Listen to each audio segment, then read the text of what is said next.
Commissioners meeting. For those of you in the audience, we are getting started. Thank you for coming out today. I'm pleased that we have Pastor Broderick Santiago of Mosaic Church today. He will be providing our invocation. That will be followed by the pledge brought by firefighter Jan Fox of Station 14, and that is of the A shift. For those of you willing and able, please rise for our invocation and pledge. Thank you for this incredible opportunity to go before God and represent this community. Oh God, our great protector, our great provider, redeemer, and liberator, we come this day seeking your presence, and we ask, oh God, that you would bless us with a cord of unity that binds the thoughts and ideas of the leaders assembled today. We ask for your gentle wind of compassion to guide and lead the discussions and decisions of the day, and let prosperity and peace be the central thing for the greater good of all the people, and let it be an unwavering focus. Let wisdom flow abundantly as those whom have gathered today lean not on their own understanding, but remain cognizant of the weight and responsibility of this call and position they've been so entrusted. Grant them peace that supersedes human logic and reasoning, grace that abounds and overshadows doubts and fear, and compassion that knocks down walls of division. This we do ask of you today, our God. Amen.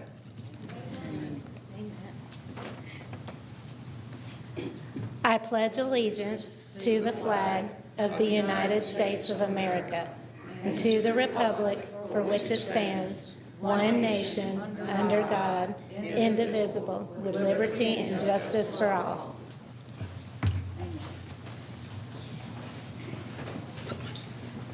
Put my yellow jacket up here.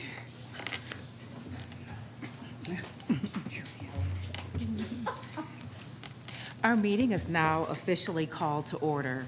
Before we get started, I want to make sure I recognize the beautiful flowers that we have here on the dais. They were provided by our senior counsel of Cobb County, and we just thank you for helping us look so good this morning. With that, we have a number of presentations with us today, and the first one will be to present the annual pension report for 2021, and I'm going to turn things over to Bill Volkman to get us started. Thank you, Chairwoman. Good morning, Chairwoman, Commissioners, County Manager. It's my pleasure to introduce Dr. Roger Tutterow. He's our president of our Pension Board of Trustees, and he'll be giving our annual pension update. Roger.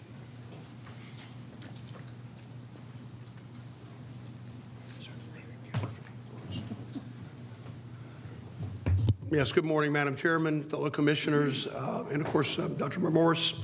It's an honor to be with you today. I'm going to tell you right up front, I don't feel as bad as I sound. I have a little laryngitis, but I'm actually not sick, and so hopefully I won't be contaminating folks. It's great to come and spend a little time with you talking about the progress of our pension.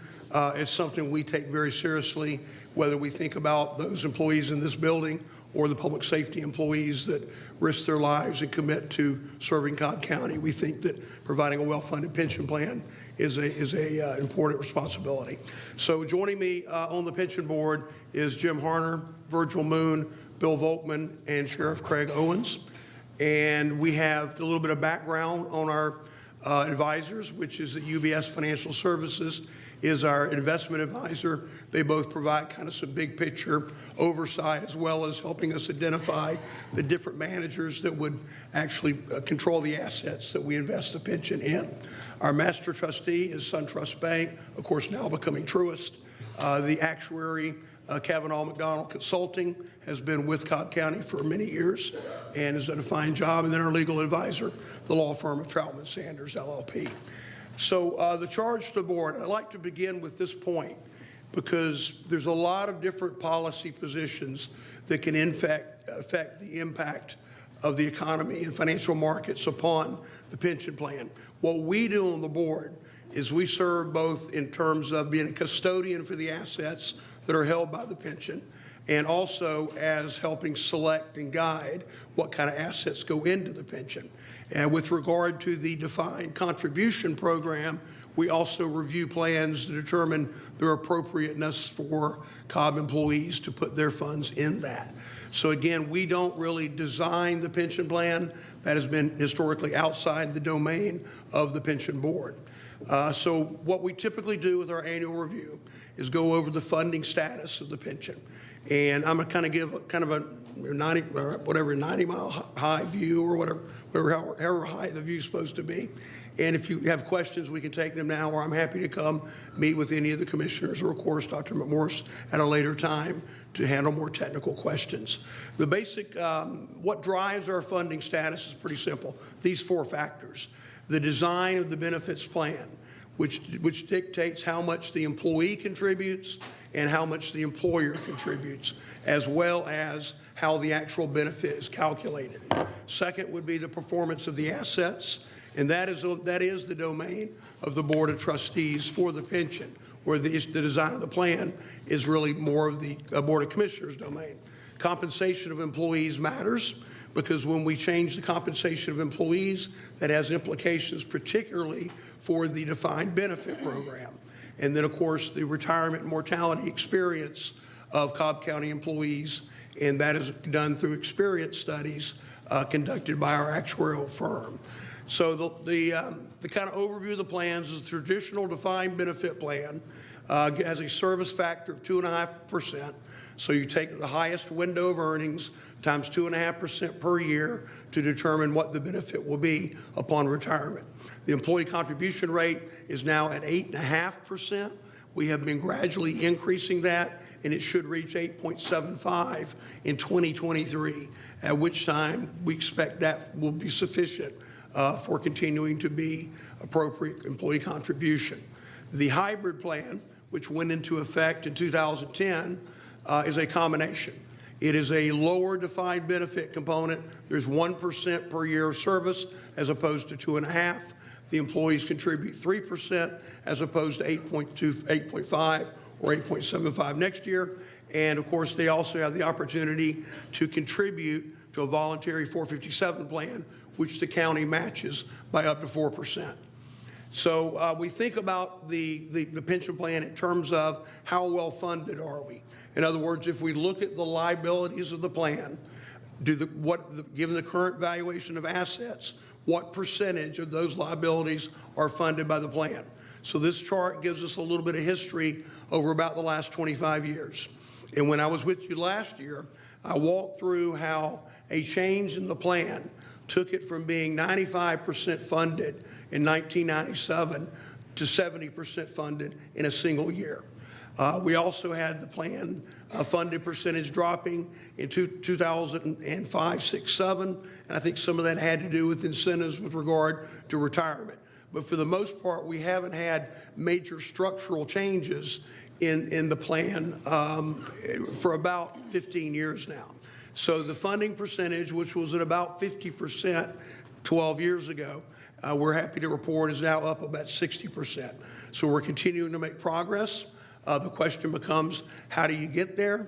Well, we get there a couple of ways. First, the county has been contributing above the minimally required contribution. That helps. Second, the assets have performed well above our actuarially determined expected return of 7.25%. So if we look at both the traditional and hybrid plan performances, the funded ratio, as we said, has come up to about 60%. And you'll notice on the chart on the right, if we look at the actual percentage changes in the asset values, you'll notice that we tend to fluctuate a lot from year to year. So one of the things that we do when we calculate how well funded is the plan is we use a 5-year moving average. So what happens is when we have years like 2022 where the asset prices drop, as we all know, it doesn't hit the performance of the pension as much because it's 1 year out of 5 that goes into the calculation. If we look at how we're doing in terms of our projected versus actual funding ratio, following this industry standards, Cobb County moved to a closed-in 30-year amortization, and we are now at the point where I think we're in year 23 to go. out of those 30 years. So in calendar year, or fiscal year 2020, we finished up 54.7% funded versus the projected value, which was 52.3. For this year, we clearly have exceeded that. We are now 60.5% funded, which is about 7% higher than was expected. But with that 30-year fixed amortization period, you'll see that by 2045, we project the plan will be 100% funded. So we continue to make some progress on that. We know that when we come back next year, there'll be a worse performance for 2022 because of the asset prices, but we think that the 5-year window that we look at will still be favorable.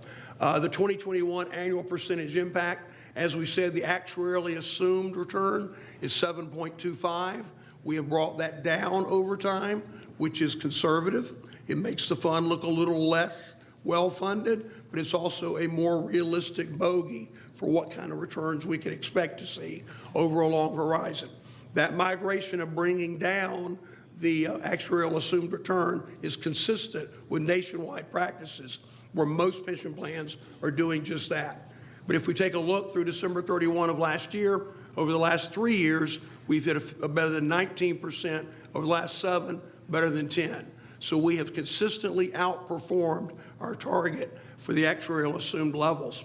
And if we look at our performance against our peers, which are public pensions with less than $1 billion, we see that over the last 5 years, we were in the first percentile, meaning we were better than 99% of the public plans out there. Same is true for the 3 years. And if we go all the way back to 10 years ago, we're in the top 6%.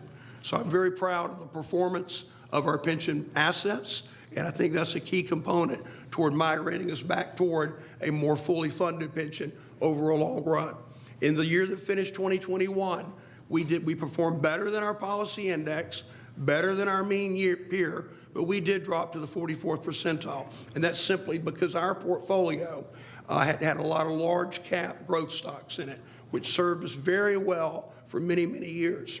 But last year, if you followed CNBC or the Wall Street Journal, you know that some of these large cap growth stocks came under a lot of pressure. So we're not surprised. But even with that issue, we still were better than the majority of the pension plans in the nation below $1 billion in assets. So that gives you like a little 15-second fire hose overview of what the pension looks like. I'll be happy to entertain questions. Bill's with me, Virgil's here, and we can certainly do our best to answer them. Thank you. Appreciate your presentation today. Commissioners, do you have any questions or comments? Thank you.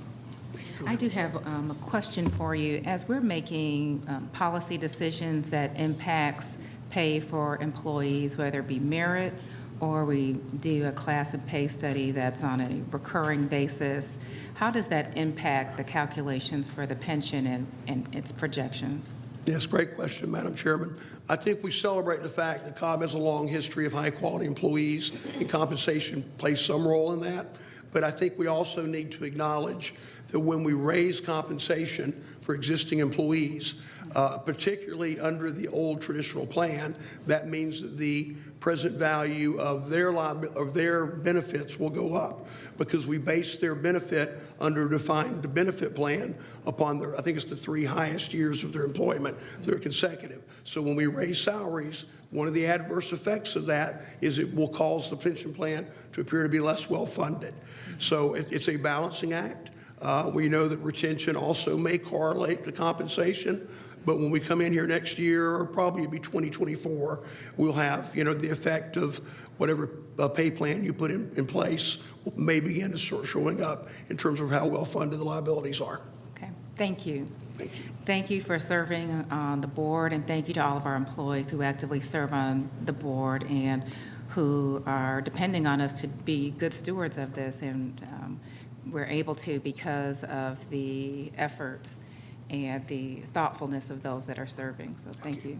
Well, thank you, Madam Chairman. It's an honor to serve, and I thank you for your commitment to Cobb County and wish you a joyous holiday season.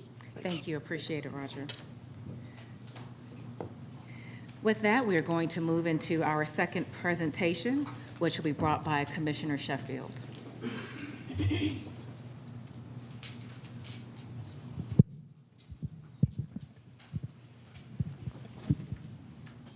Thank you. Good morning, everyone. Okay, whereas fire is a serious public safety concern, more than 350,000 house fires were reported in the United States in 2020. Oh, yeah, I'm sorry. Come on up, guys. I just jumped right in. These fires are often caused by cooking, heating, electrical malfunctions, and smoking materials, and resulted in more than 2,500 deaths in 2020. And whereas the National Fire Protection Association is devoted to eliminating death, injury, property, and economic loss due to fire-related hazards, for 100 years since 1992, the NFPA has sponsored the public observance of Fire Prevention Week to assist the public in fire education. This year's theme is Fire Won't Wait, Plan Your Escape, which serves as a reminder of the importance of having a home fire escape plan. And whereas fire prevention starts with residents having smoke detectors, carbon monoxide alarms, and knowing how to respond to them. Smoke alarms sense smoke well before you can, alerting you to danger in the event of fire in which you may have as little as 2 minutes to escape safely. Excuse me. And whereas in 1925, President Calvin Coolidge proclaimed Fire Prevention Week a national observance, making it the longest-running public health observance in America. Fire Prevention Week is observed each year during the week of October 9th in commemoration of the Great Chicago Fire. Now, therefore, we, the Cobb County Board of Commissioners, do recognize October 9th through the 15th as Fire Prevention Week in Cobb County. We applaud the National Fire Protection Association outstanding community outreach efforts to prevent fire damage and casualties and urge all of the residents of Cobb County to plan and practice a home fire escape. This, the 11th day of October 2022.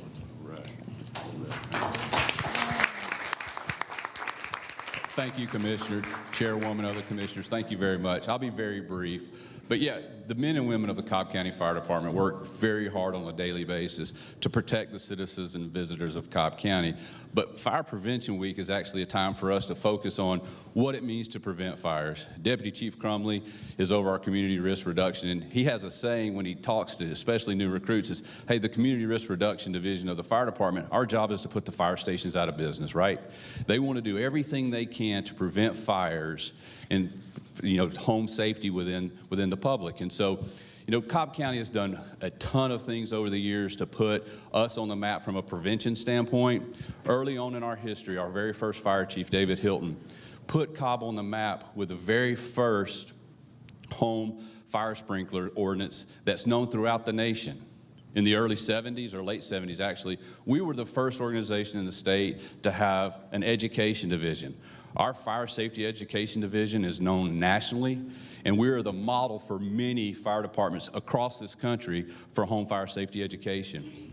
And then our safety village in 2009, Cobb County committed to building a safety village, and we're the first in the state. And again, we're the model for many fire departments across, not even the state, the Southeast, but the country on fire prevention. So this means a lot to us that you would recognize this, and we're very appreciative. Just last week, we partnered with Home Depot, Kidde, and WSB for a huge metro-wide smoke alarm distribution event that took place in one of our fire stations. Yesterday, we had a large golf tournament that was kind of, if you would, sponsored by public safety, but the whole purpose of it is to prevent injuries in kids through our safety village and Cobb Safe Kids. So we're very involved, and so we're very appreciative of you taking this time to recognize this. Of course, of course. Ross? Randy, anybody else want to say a few words, or you good?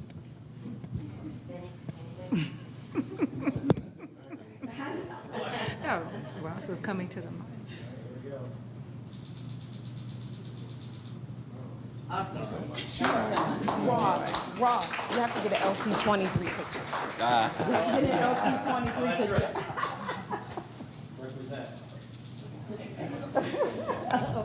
Of course. Am I up again? Okay. Thank you. I believe our next presentation will also be brought by Commissioner Sheffield. I know she can't help, so I didn't know If get it in. Yeah. Juan Violantes is here. Please join us up front.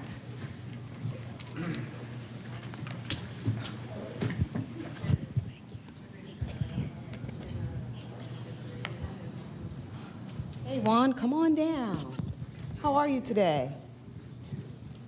I haven't seen you in a while. You doing okay? You're a rock star around here. Everybody's screaming your name from the audience. Really? Wow. Okay. The Board of Commissioners recognize Juan Volantes for serving as a leader who provides immeasurable contributions to the Hispanic communities throughout Cobb and prioritizing support for children and families in need.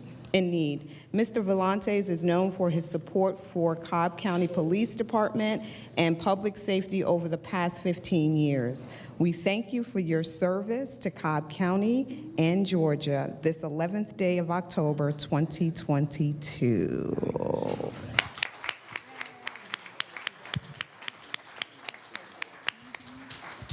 Thank you very much. Thank you for all. Thank you. Where's Ross? Thank you, Juan. We congratulate you, Juan. Great job. We're happy to see you. Yes.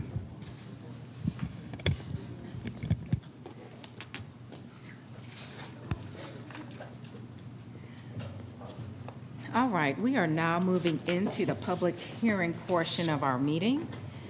Our first public hearing will be brought by Parks with respect to the 2022 Parks Plus program.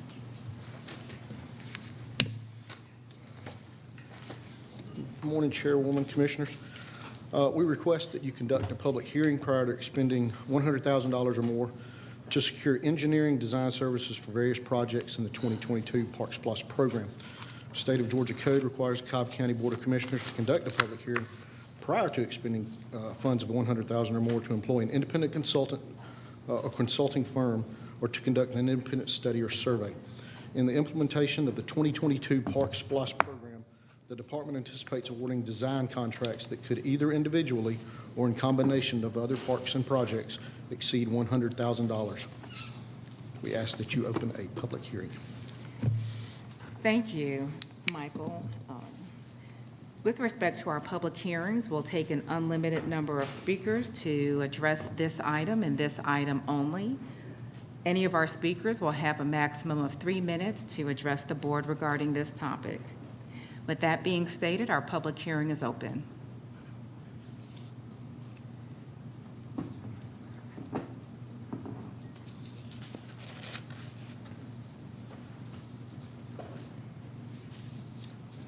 Good morning, Chairwoman, Commissioners. I'm not totally sure on this one, but I thought that those were things, expenses and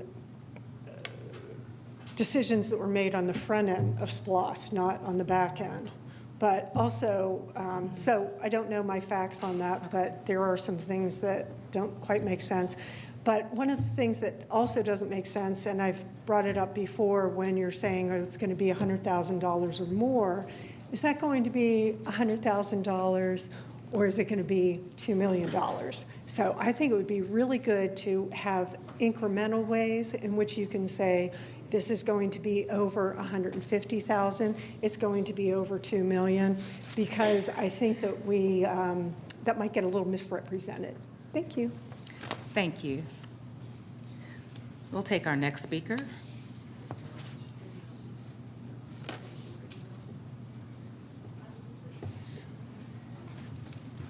Good morning. My name's Craig Harfoot, and you consistently do this with these public hearings with little or no information about who's doing what. And it's always a blank check for some campaign contributor to get enough money so he can hand people money to get elected. And I mean, I've seen this pattern of behavior for, since 2005. And it always seems to be with the aid of insiders, former employees that become private contractors that go outside and tell other people how they can get money from Cobb County's taxpayers. And, you know, this is not a good business model for this county. I mean, you claim to be the best. Why don't you act like the best? It's just so wrong. It's just plain wrong. And the parks lost, you know, sure, we need parks, but the way the economy's going, guess what? You know, you got all this COVID money. This morning I was thinking you should be buying tents. And guess what? All the parks for all the displaced people that now don't have anywhere to live because we've gentrified the county.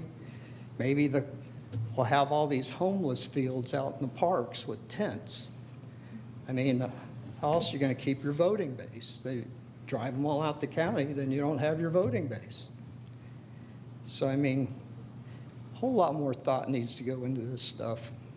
And you got to try to push away the piggies from the trough with all these million-dollar studies. Thank you. Thank you. We'll take our next speaker.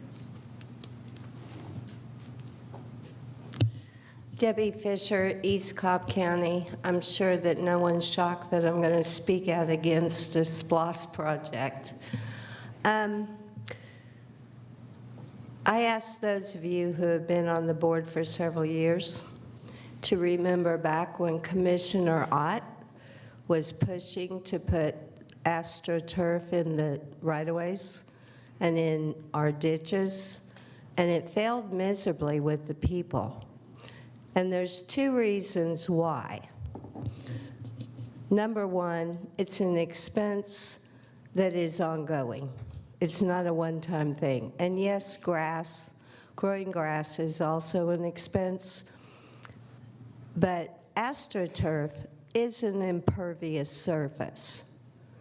Recently, we just flooded part of East Cobb with all the development, and now we're going to put AstroTurf in parks, and on top of that, we're going to pay a consultant to do what the manufacturer of the turf should be doing.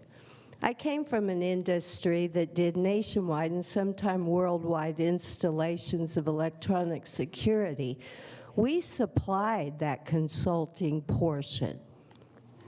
And why we're paying continually for consultants is beyond belief. It's our tax money. We should have people on staff that have the wherewithal to be able to put together these programs that you so freely spend our money on. And I ask you to say no to this. Thank you. Thank you.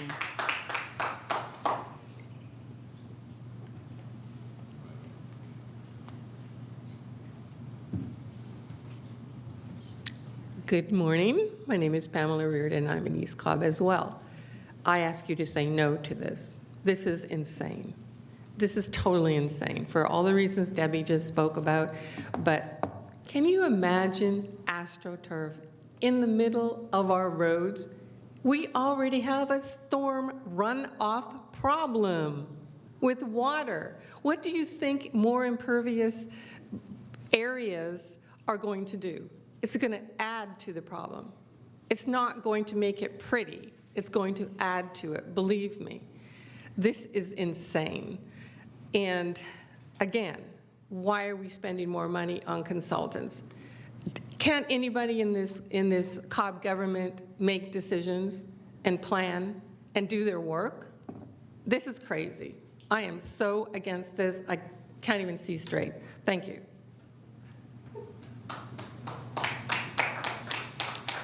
We'll take our next speaker.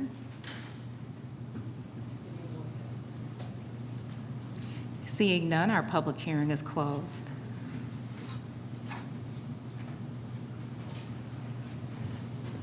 Hi, Michael. There were a number of comments made, some of which I would like for you to help address, and Sure. I've detailed some of them.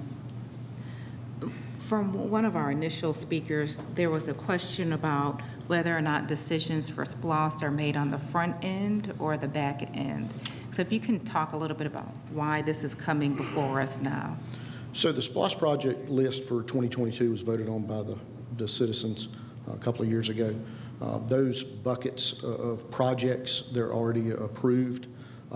Anytime we need to do any type of construction documents, architects and engineers are needed because we just do not have the architects and engineers needed to do that on staff. So anytime we build a park, do a renovation, anything like that, we have to have outside consultants do that. In some cases, depending upon the size of the project, they would be over $100,000. If we do have to get an architect, consultant, engineer on board, they would be brought back before the BOC for approval with that project, just like any SPLOST project is. Okay, so this is just providing the opportunity Yes. to go out and seek people to submit a bid. This isn't that we've identified someone to provide a specific service at this point. This just gives the opportunity for the BOC to say that, you know, during the course of the 2022 Park SPLOST program, anytime it's needed, we can immediately go out for bid on that and then bring it before the board, the BOC, and they would continue to have to vote on any project that comes before you. So this just adds to layers of transparency because the voters approved it, but you're coming back for a public hearing to say this is the service you may need, but you're going to be coming back with a specific project and specific consultant before the board publicly to get approval for those individual expenditures or projects. That is correct. Yes, Okay. Thank you. There was also another question with respect to public hearings. Let me see here. Back deal. Okay, I think you answered this next question. It says, I think it says it's kind of a dark deal or done behind the scenes, but again, the person who's doing the work will bring them back before the Board of Commissioners. And people will have an opportunity to bid, so we don't go and select a particular contractor. Everything goes through our procurement department, so anything we do with SPLOST, it has to go through the actual purchasing and procurement department, go through all the guidelines set forth. So again, it's a well-oiled machine that we put it through. Okay. And with respect to campaign contributions, if you can talk a little bit about the procurement process and what role the BOC plays upon selection of You might want to talk with Roger, with the procurement department about that. We don't get into all of that with the county. I'll talk to the county. Well, let me share that question with the county manager. If she can detail, at what point does the BOC get involved in selecting the contractor? You don't. The BOC does not get involved in selecting any contractors.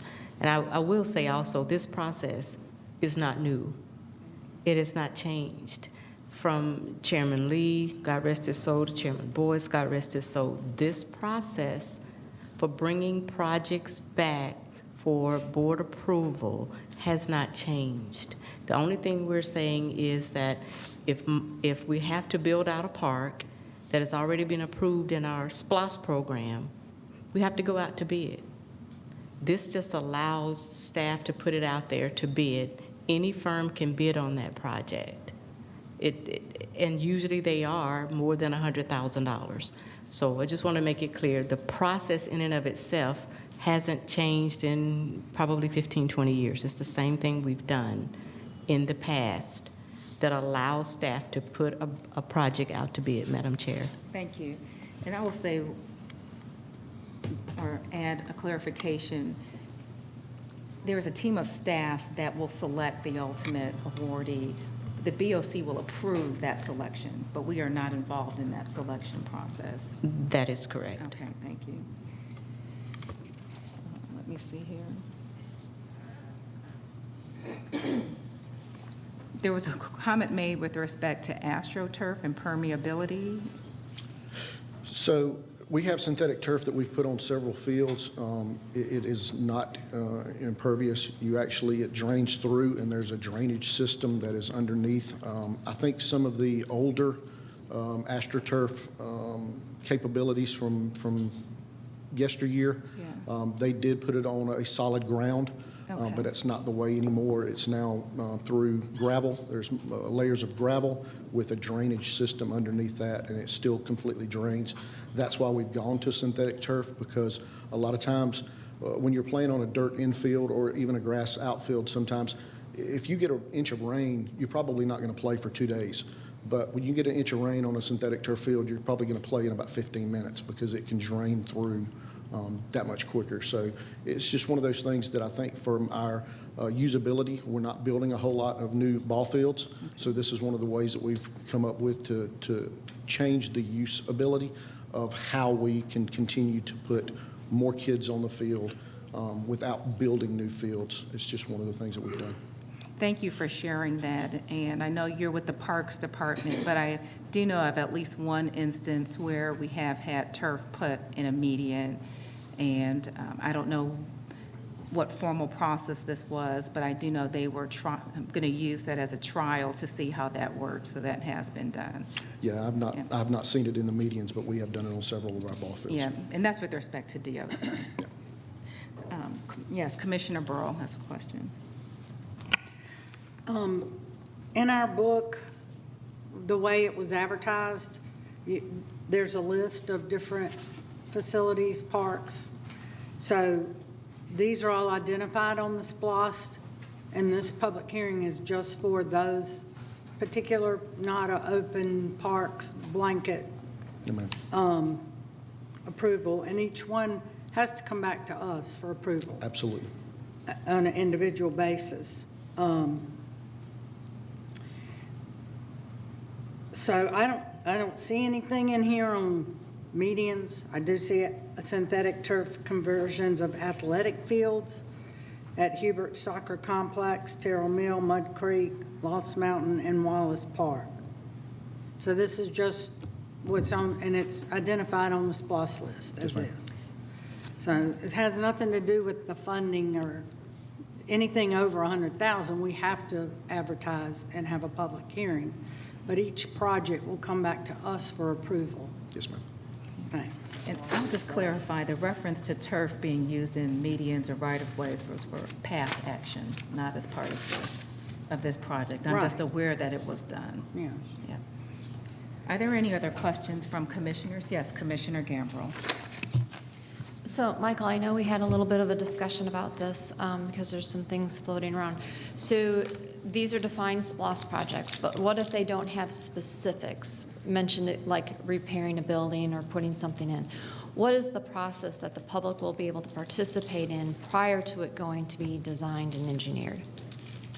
I don't quite understand the question. So, for example, there was several questions coming in that a park was going to have a softball or a field that baseball was played on converted to a pickleball court.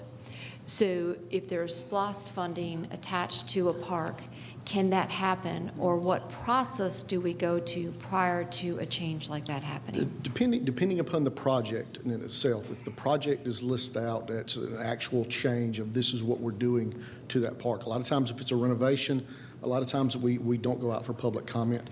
But if it's something that big, something very similar to that, anytime we build a new park, we're probably going to do public comment. And that goes back with the commissioner. The commissioners can request that, and we will do public comment. We've had several public comments from a 2016 SPLOST project with Osborne Recreation Center, with Commissioner Sheffield. And we do those public input meetings all the time. So we can always do public input depending upon the level of the project and if it's something that we think that the residents want to know more about. A lot of times when you're just renovating a building, putting in new lighting, new painting, things like that, residents usually don't want to get involved in something like that. But something that has a little bit more level of change, we try to get the residents involved. Commissioner Richardson. And certainly even after a project has been approved, there's still ample opportunities to make recommendations on changes in design, changes in features. I know we have a couple of DOT projects as well where there's still continuing conversations. That's for any SPLOST project. Absolutely. Thank you. Okay. Any other questions or comments from the board? Thank you, Michael. Thank you.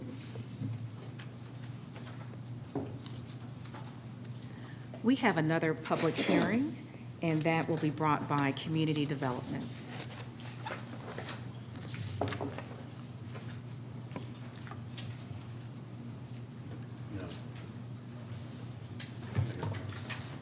Good morning, everybody. Jessica Gwynn, Cobb County Community Development Director.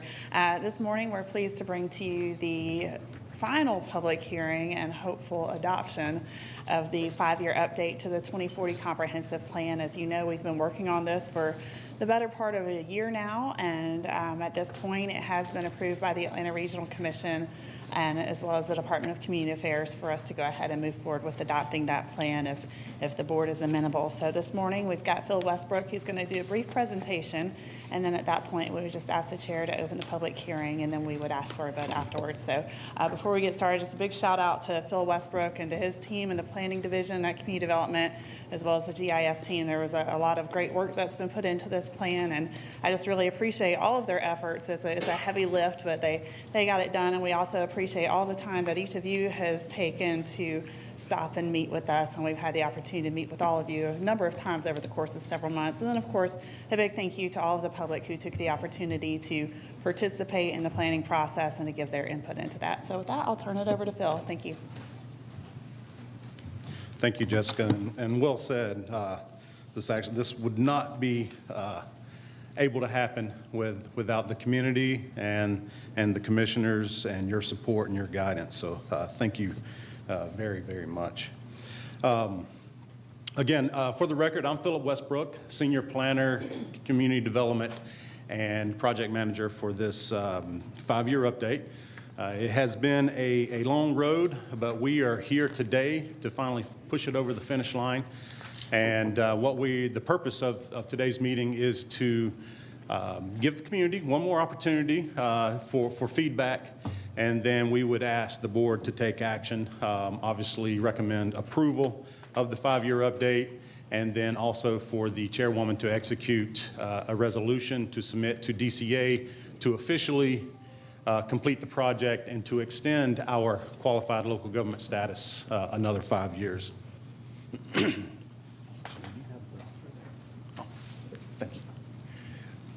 So just briefly, once again, I want to get into the background, a little bit of why we are here and carrying out this update. Based on the Georgia Planning Act of 1989 and the rules for local comprehensive planning, DCA requires local governments to conduct comprehensive planning activities and to maintain those comprehensive plans on usually a cyclical basis about every 5 years. There's a huge update a lot of times in the 10-year period, but this is just the 5-year period. So, and this is to maintain our qualified local government status, which allows us have potential for funding at the state and federal level. The progress that has, has gone through beginning of well over a year ago when we started out with our framework plan. And then we had our kickoff meeting, and in fact, the kickoff meeting, ironically, was probably about a year ago today, almost a year ago, October 12th, 2021.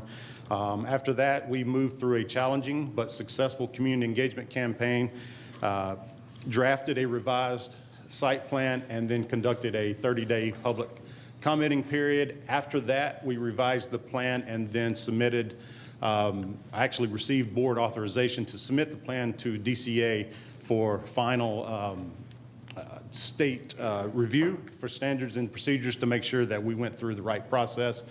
Fortunately, we have been approved and in compliance with that. And then we also carried out a public hearing with the Planning Commission who recommended approval. And here we are today with the looking for adoption. Components of the plan, 5-year update, consist mainly of the comprehensive plan. I'm sorry, I got a little ahead of myself here. Again, as stated earlier with our community engagement, it was challenging with the COVID early on, with the COVID and safety protocols, but accommodating the different formats, we were able to hold stakeholder meetings and 15 stakeholder interviews, as well as 10 community meeting workshops and open houses. And then with the meeting today, this public hearing, we'll have conducted 5 public hearings. One of the more innovative processes in this project was our digital participation. that provided people safety out to participate in participation in the future land use and comprehensive plan through our community engagement portal and our online platform. Components of the plan, we do have a main document that contains all the comprehensive plan elements, the required elements, and some optional elements. Each one of these elements contain needs, goals, and policies, as well as our community work program.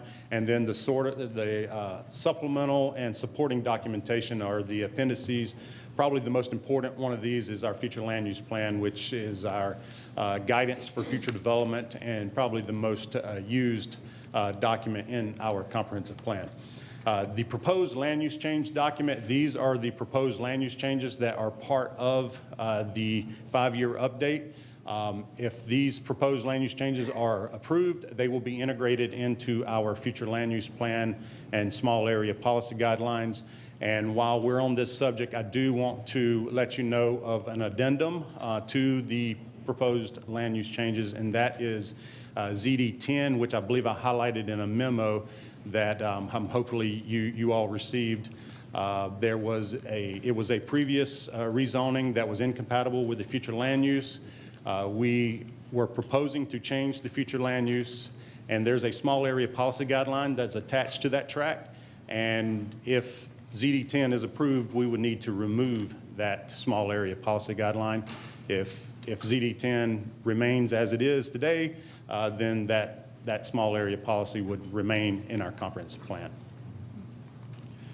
And then just, again, that was a brief overview of everything, but what we're looking for here today is for the board to approve the comprehensive plan and submit the resolution to the Department of Community Affairs so that we can officially get the plan adopted and we meet our October 31st guideline and extend our qualified local government status another 5 years, so out to 2027. So again, thank you very much for your guidance, support.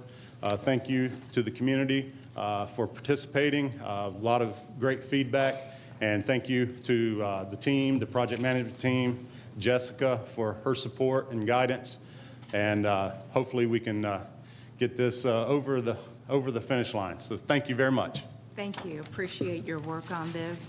When you mentioned the pandemic a year ago, we've gone through a lot as a county, and it's amazing how much we've been able to do just within a year.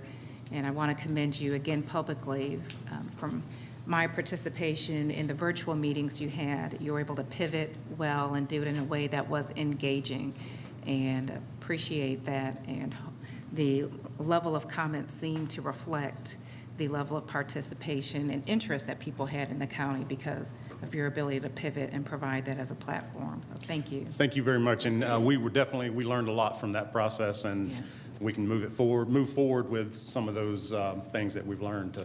Thank you. Well, again, similar to our last public hearing, we will take an unlimited number of speakers to address the comprehensive plan and this plan only. Each speaker will have a maximum of 3 minutes to address this topic. With that, I'll go ahead and declare this public hearing open.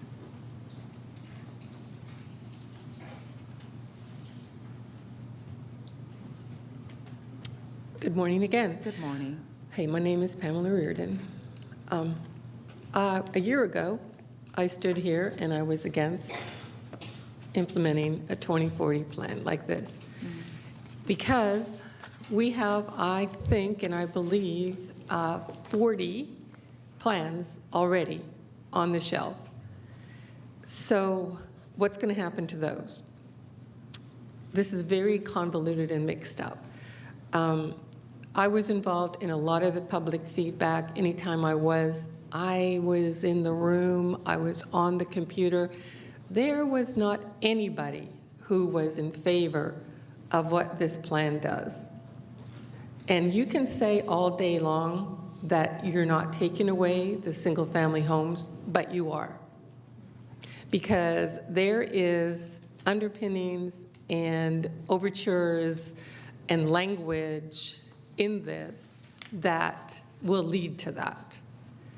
And This was why so many people were involved with the city hoods, to try to protect their neighborhoods and protect their single-family homes. This plan, a lot of it will lead, of course, the codes, what I'm really talking about, will lead to more stormwater runoff. There is already too much concrete everywhere.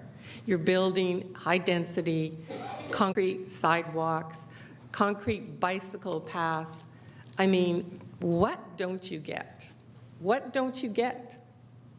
What do you not understand about this? It's impervious area. We do not have a plan to stop the stormwater problems we already have. Implementing a fee is against the state law, by the way. We already have an ad valorem tax and property tax in this county, which you raised and to pay for this. And now you're going to adopt a plan in this 2040 plan that's going to augment and exacerbate the problem with storm runoff, because we do not want in Cobb County a concrete jungle like we have in Atlanta. We don't want that. We live in Cobb County because we wanted to escape from that. We like our single-family homes. We do not want a 8-story building in the middle of our neighborhoods. We do not want a laundromat at the corner, because if you have a single-family home, you probably have a washer and dryer. Okay, we don't want that, and we've been saying that over and over. So, no to this. Thank you. We'll take our next speaker.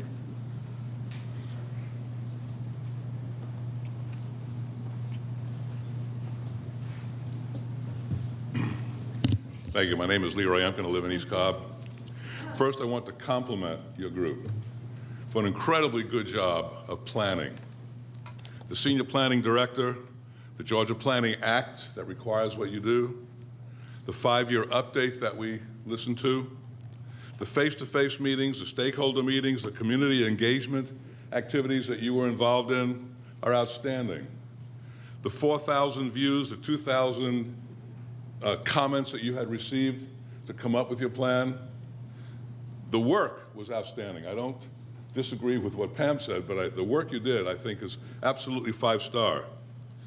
You're addressing needs, goals, policies, community work program is outstanding.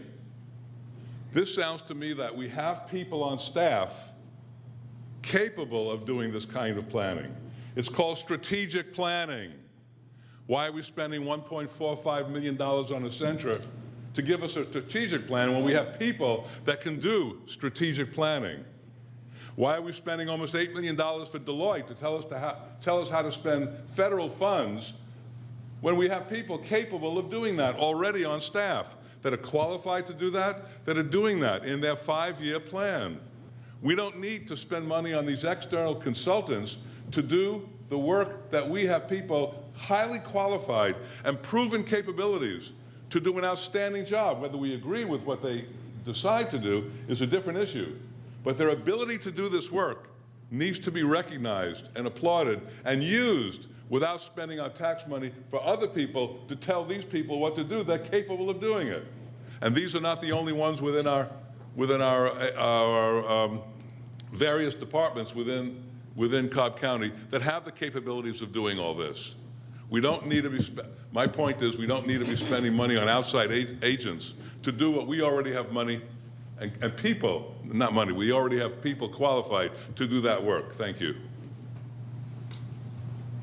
Thank you. We'll take our next speaker.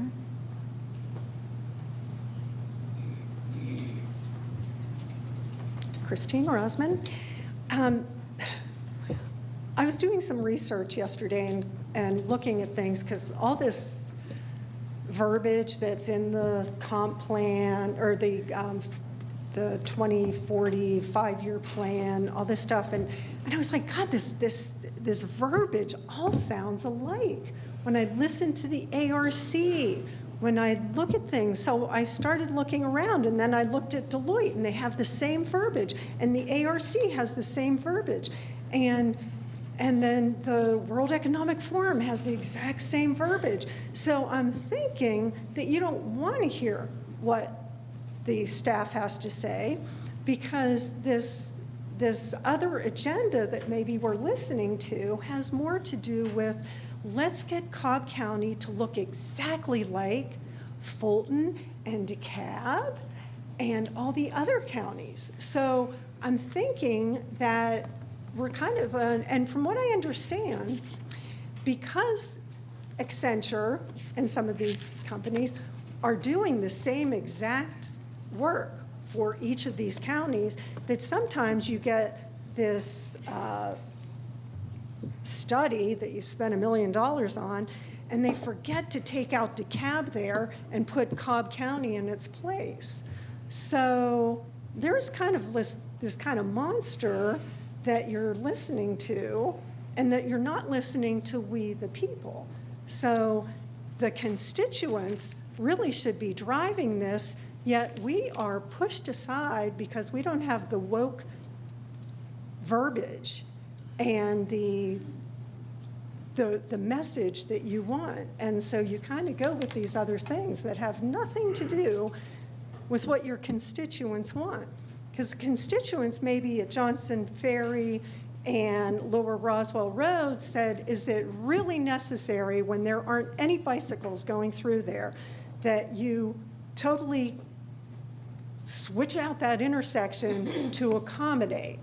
Because it really doesn't matter if they, if they're not using it, why are we going to build something? Build it and they will come, build it and they will start riding their bicycles through that intersection? I don't think that works that way. So let's remember that we the people have a voice. This is about we the people. You are here to represent we the people. You chose to become public servants so that you could represent we the people, not we Deloitte or we ARC. It's we the people of Cobb County. Thank you. Okay, we'll take our next speaker.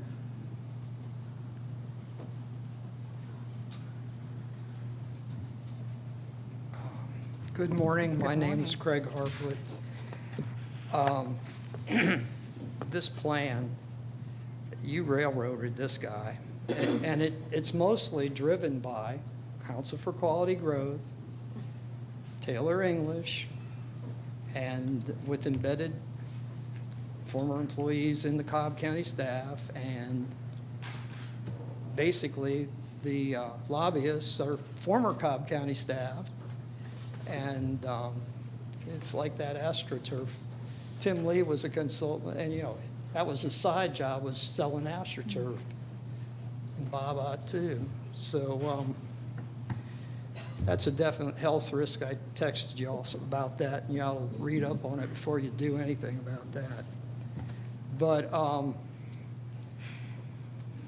this plan, it's like, so I saw there was groundbreaking with Navarre Group down South Cobb on the paper, and basically this is all fast track so these guys can start popping this stuff up and the gentrification can continue in Cobb County. And the impervious surface, when Olins was here and Tim Lee was on the board, and they came up with, in South Cobb, a Habitat for Humanity subdivision built in the floodplain. And darn if it didn't flood in that big flood. And, these are our leaders who are still out there trying to select who's on leadership Cobb. That's Mr. Olins, by the way, who now defends people like you if you go astray of the law. And it's obvious to us, once elected, you're a self-serving body, and you don't serve us. You don't do anything to make Cobb County livable for even the people that voted for you. I mean, you're driving them out. We saw that in the last meeting. They're saying, I can't even live in in Marietta anymore because I can't afford anything in Marietta. It's sad.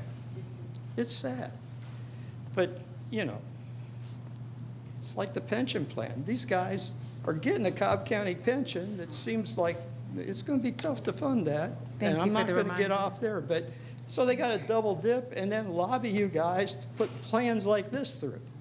It pretty much stinks. And I wish I could be more eloquent, but you know what? I wish you could have a come to Jesus moment and just say, okay, we're going to serve you guys, not the money.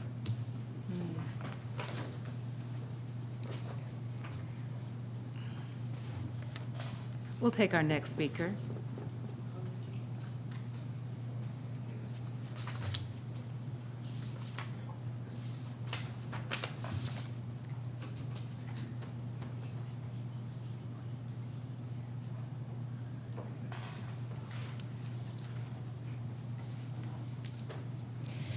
Good morning, Commissioners, Madam Chairwoman. My name is Jill Flam. Good I'm morning. Vice President of East Cobb Civic Association, and I'm here to present our recommendation on the 2040 Comprehensive Plan 5-year update. The first two items are actually things that we would like some clarification on in the comp plan. As the result of Z48 in 2016, the applicant donated to Cobb County the right-of-way for a right turn lane off of Little Willio Road onto Johnson Ferry Road. We have yet to see this appear on any DOT project list, and our question is, when will this be done? It's been over 6 years, and it hasn't made the list. With regard to the supplemental plans, many of these plans are very old. For example, the Johnson Ferry Design Guidelines were done in 2011. Powers Ferry Master Plan update was done in 2015. And our question is, when will these be updated? Finally, to what is in the 2040 comp plan, you heard Mr. Westbrook reference ZD10. We also are recommending at this point in time the withdrawal of ZD10. We don't have an approved site plan at this time with regard to this piece of property, and there will be changes to what is shown or what was shown at the Board of Commissioners zoning hearing that will affect ZD10. So we are recommending withdrawal of this item until the next go-around for the future land use map. Thank you so very much. Thank you. We'll take our next speaker.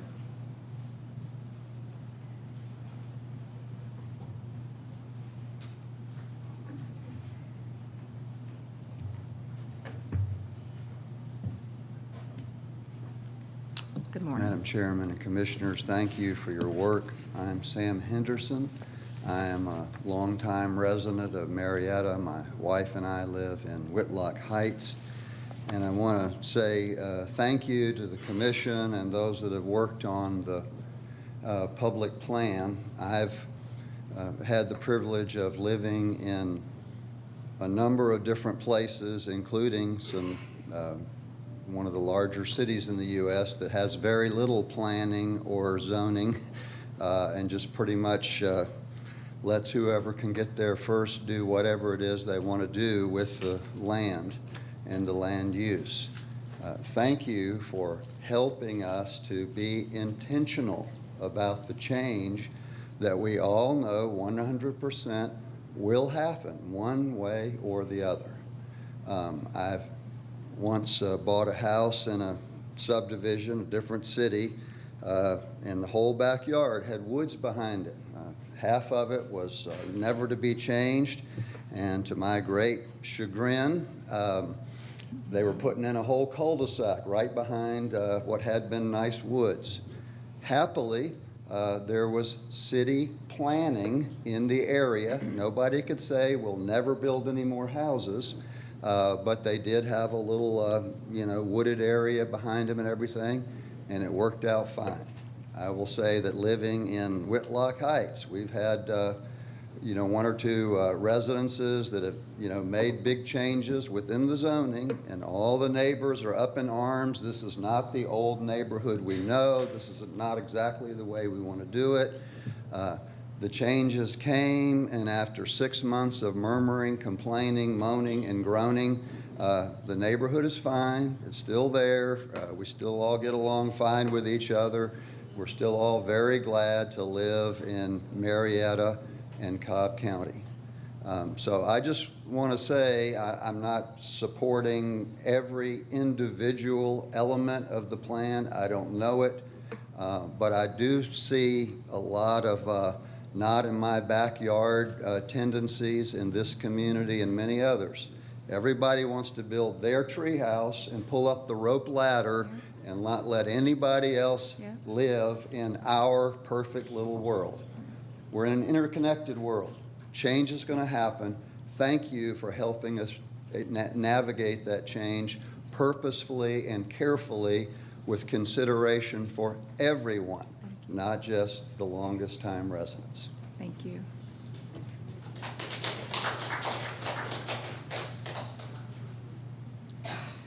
We'll take our next speaker.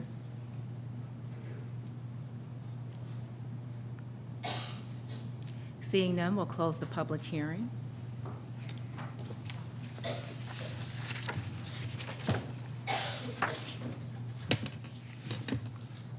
Okay, there were a number of comments that were provided during the hearings. While I gather my notes, because I took a number of them, I'm just going to go to each commissioner and see if they have any comments or questions. First, and I'll start with you, Commissioner Gambrill. Okay, thank you. Commissioner Richardson. Sure, and certainly appreciate the community and their comments, ECCA and their recommendations. There was, of course, a meeting. I know that there had been a discussion around ZD10. Any particular procedure to having that be removed, or just saying don't include that as a part of the approval? If you wish to remove that, then I would recommend, as the motion is made, to recommend approving with the exception of ZD10 and the accompanying small area policy guideline. Okay, thank you. And yeah, I think it makes a lot of sense to differentiate the different pieces of that zoning into the final draft. And then with regards to some of the open questions about planning, updating the master plans and the roadways, I did promise that there would be a follow-up conversation on prioritization of those roads. As of now, because it was tied to a zoning, it's not necessarily prioritized, so that conversation would have to happen.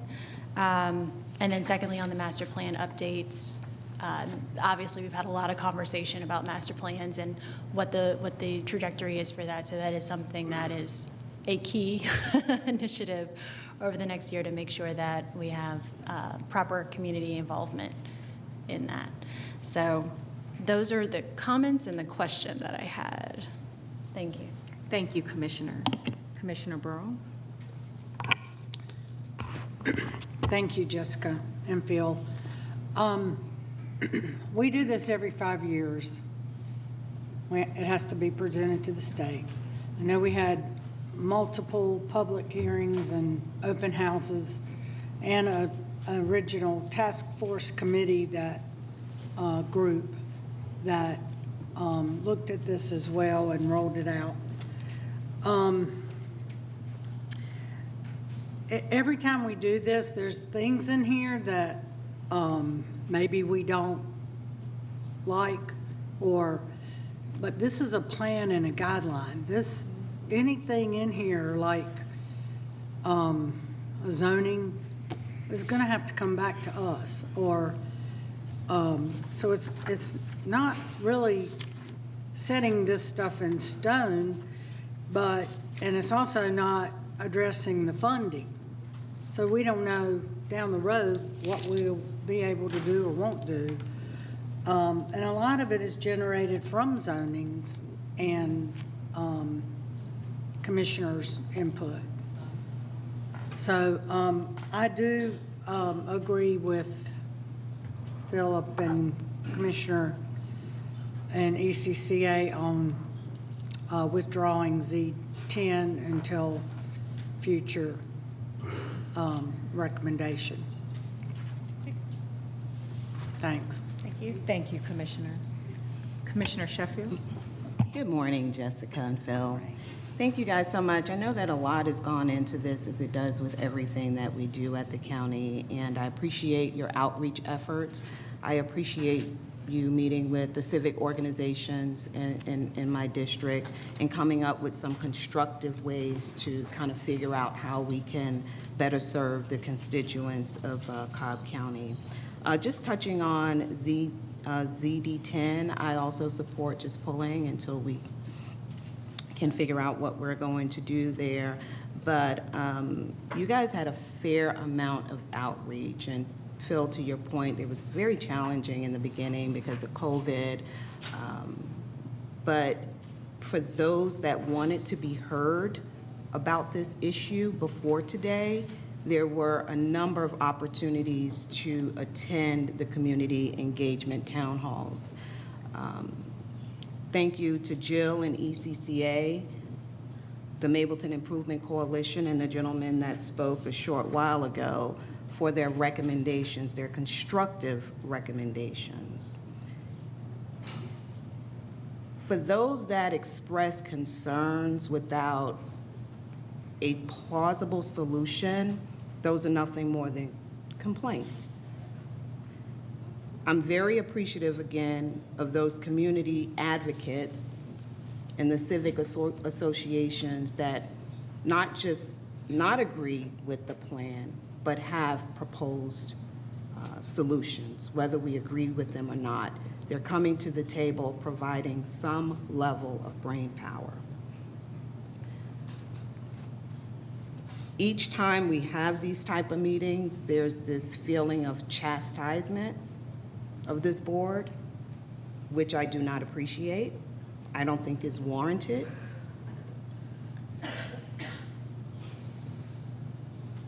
It's very immature to act in that fashion and expect us to sit here and listen to it time and time again.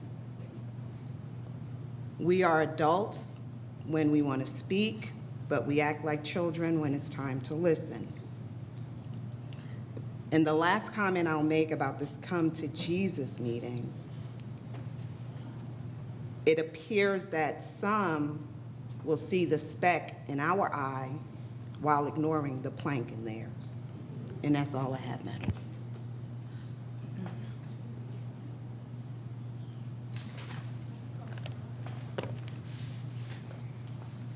I just need to reflect on that for a moment before I say anything.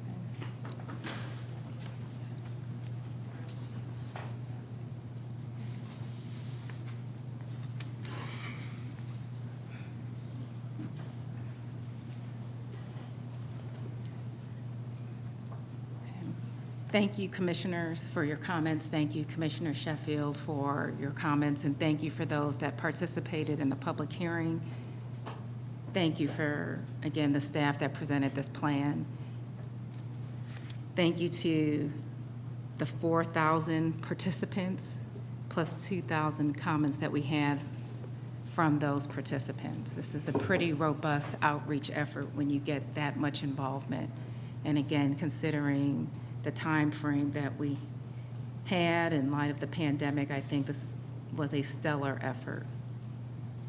I did want to ask you some questions with respect to what the public has stated, but I think that Commissioner Sheffield's comments are worth reflecting on because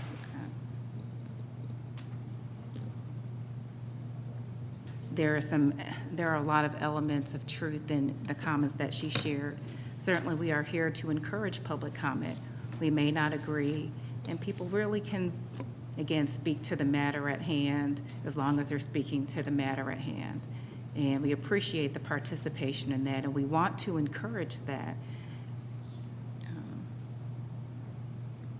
The tenor of public comment with respect to everything this board does has changed over time since a number of us have been here. And I think our county manager shared this in her prior comment, that an effort that this board has done consistently for several years has now levied a different response from the public and some of the same members of the public that have been here for those other iterations of those tasks. And so it's profound that Commissioner Sheffield, being new, is observing and sharing some of the things that she has. And, you know, for me being here for some time, again, I've seen the tenor change, but I've certainly seen it become more polarizing at this point. And it's unfortunate because we do want to be partners with the public, but I also recognize it's a public hearing and people can comment as they so desire. It's our desire to, again, be constructive, but certainly I think people can speak to the matter at hand that's in the public hearing. So I'm going to refer to some of the comments in the public hearing and ask for your consideration of those. There was a concern about us planning and putting plans back on the shelf. Can you speak to the use of the comprehensive plan? Absolutely. And perhaps how that can differ from some of those other plans that sit on the shelf, and how it has actually. Gladly. You know, in community development, we actually have a number of different plans, and there was reference made to a number of our small area studies and design guideline areas. The comprehensive plan is ultimately the guiding policy document for all things land use that pulls all of those smaller area studies together and also ensures that we're satisfying the requirements of the State Planning Act. Outside of community development, as you know, there are a number of other plans. DOT has the Comprehensive Transportation Plan, which we reference in our comprehensive plan. There are parks plans. There are plans for a number of different agencies and groups. And then, of course, the overall strategic plan, which again takes into consideration all of those plans, and sort of an operating guideline will help the board to identify policies and goals there. So the comprehensive plan is unique in that it's very much land use focused. As Phil mentioned, the future land use map is one of the key elements of the comprehensive plan that really helps us and helps you all as a Board of Commissioners as you have zoning requests come before you to make decisions on whether or not the land uses that are proposed are appropriate based on the existing character of the area, the natural resources, the historic resources, and the development patterns that are existing. Thank you. And I can attest that I've heard many citizens refer to the comprehensive plan during the zoning process. So this is probably one of the more utilized plans that the county has. But I'm going to jump forward to a recent comment shared by Jill Flam with ECCA regarding the date of some of our plans and its reference in the comprehensive plan. Is there opportunity to update those plans from the initial date that they're implemented so that they can have a little bit more, I'm sorry, I need to stop for a second. Throughout this meeting, I keep hearing a lot of comments from the public, and I think because we don't have those curtains, we just don't have the dampening of noise, so your voices are amplified when they reach up here. So if you can help us, if you need to have a conversation, please have it outside the double doors. But if you can help us understand, when we have plans, are there efforts to update those plans as we reference them in the comprehensive plan? Yes, as appropriate, you know, and as things change over time, it is appropriate to go back and look at the plans. A number of the plans and documents that we have, for instance, like our design guidelines that are not currently codified in many cases, a number of those, and Commissioner Gambrill has the Dallas Highway Design Guidelines, there was mention of Johnson Ferry. As we work on updating our codes, as we move forward with that project, that's going to provide us with an opportunity to take a look at those design guidelines specifically as documents that actually do drive and influence development, and will give us the opportunity to incorporate those into an actual more enforceable tool if those do in fact become codified. But again, a number of those are older, so we'll have a chance to take a look at those and make sure that that they are achieving the results that are desired. With the other plans that are more truly policy documents, you know, for instance, the one that was most recently complete was the Josh study. Over time, and the ZD10 that's in that area. So over time, as changes are made in those areas, it is appropriate to go back and look at updating those. But again, you understand what our staff resources are. So this year, our big heavy lift was certainly getting the comprehensive plan done in-house and making sure that we satisfy the state requirements on that. But I think that if the commissioners have particular plans in your area that you would like to take a fresh look at, we would be glad to have those conversations with you. We would ask, and I think with any planning effort, as Phil mentioned, community participation is important, and particularly when you're talking about area plans that are focused on a very specific, smaller area. Nobody knows that area better than the people who live and work there every day. So it's important that we have those planning champions in the community who will, if you want to see the plan, if you want to see some concerted, concentrated efforts on planning for your area, we would ask that those residents please engage with us and really be an active part of the process and understand that there's work for all of us to do on that. Thank you, appreciate it. There was a comment made with respect to this plan removing single-family homes. Can you address that comment, please?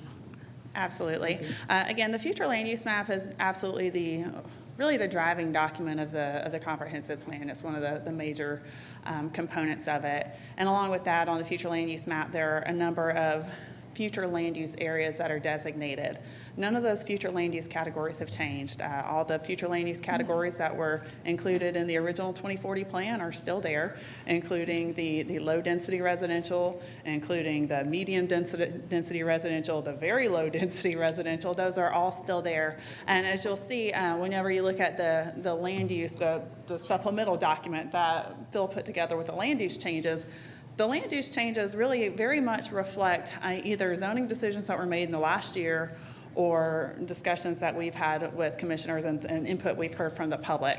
There are not sweeping changes to that, and certainly there are no plans and there's nothing in the document that would take away from our single-family neighborhoods or prohibit or discourage the development of new single-family neighborhoods. Thank you. Can you refer to the comments around seeing similar language in different plans? Why might there be a similar verbiage or construct to this plan as there may be in other municipalities' plans?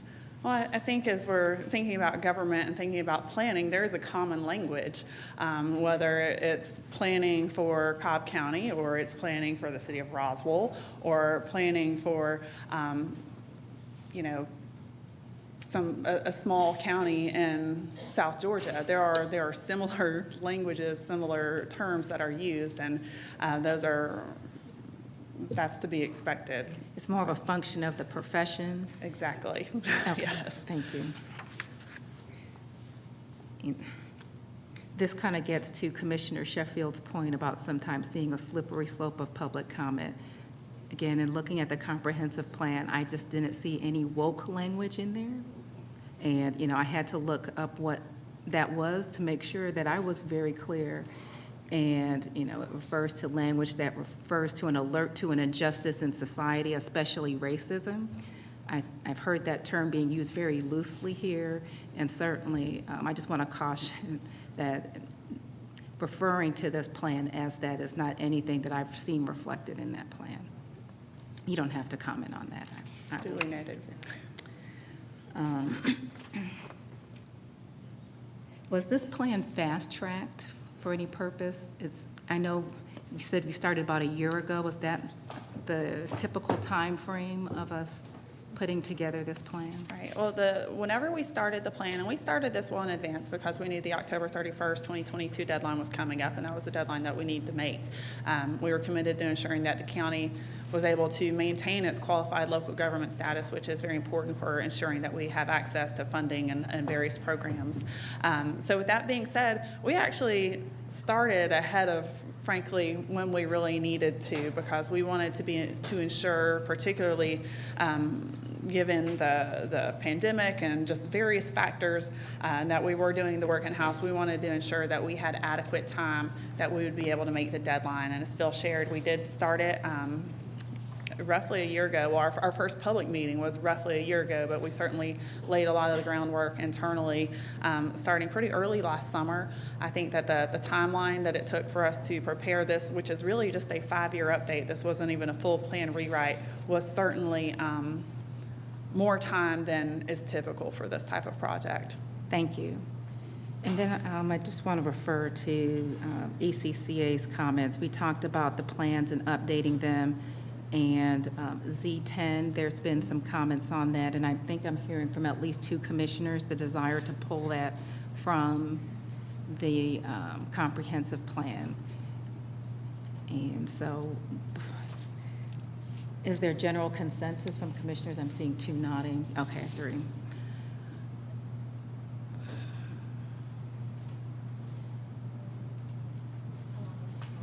Okay, the small area, I'm sorry, Commissioner Richardson, can you clarify that? I'm not. And perhaps Jessica can clarify further, but it has to include a removal of the small area, or an exception on the small area plan as well. That's correct. Is Yes, that clear? the accompanying small area policy would need to be, would need to come out as well as CD10. Okay.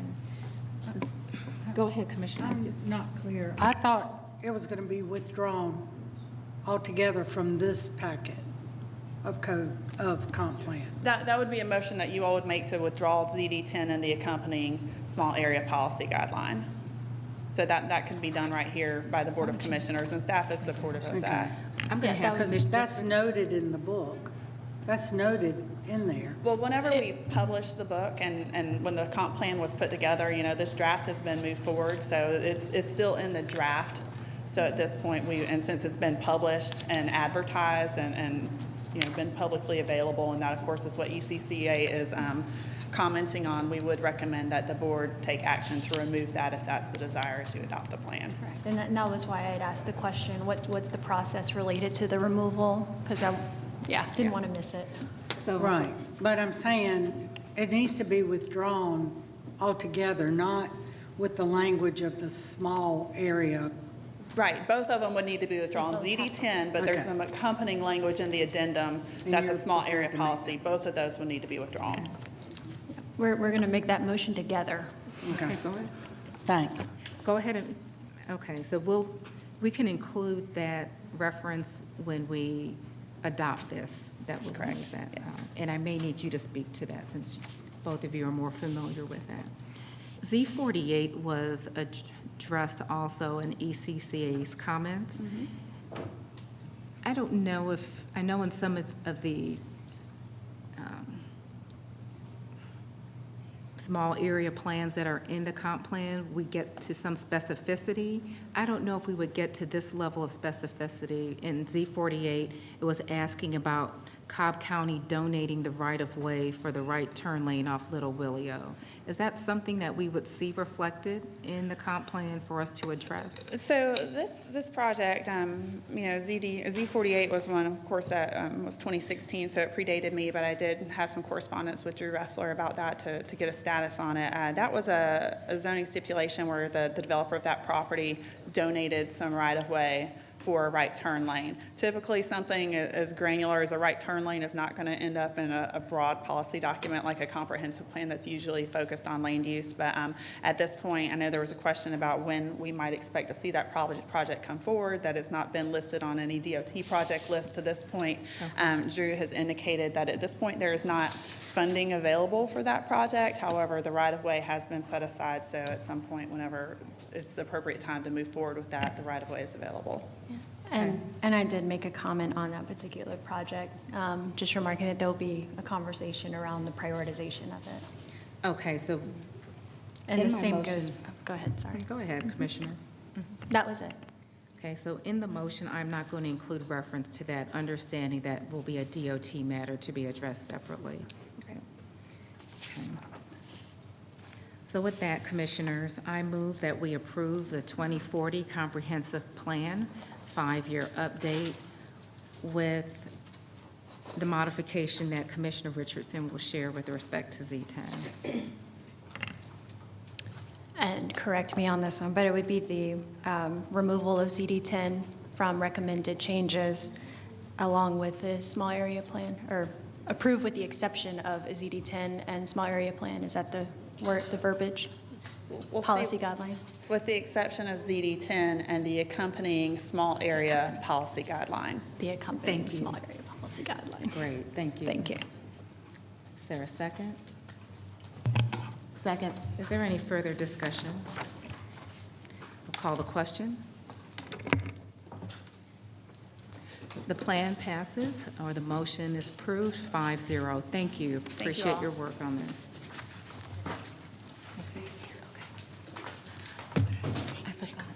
Okay, we're going to go ahead and take a 10-minute break. Thank you.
Thank you and welcome back to our Board of Commissioners meeting this October 11th, 2022.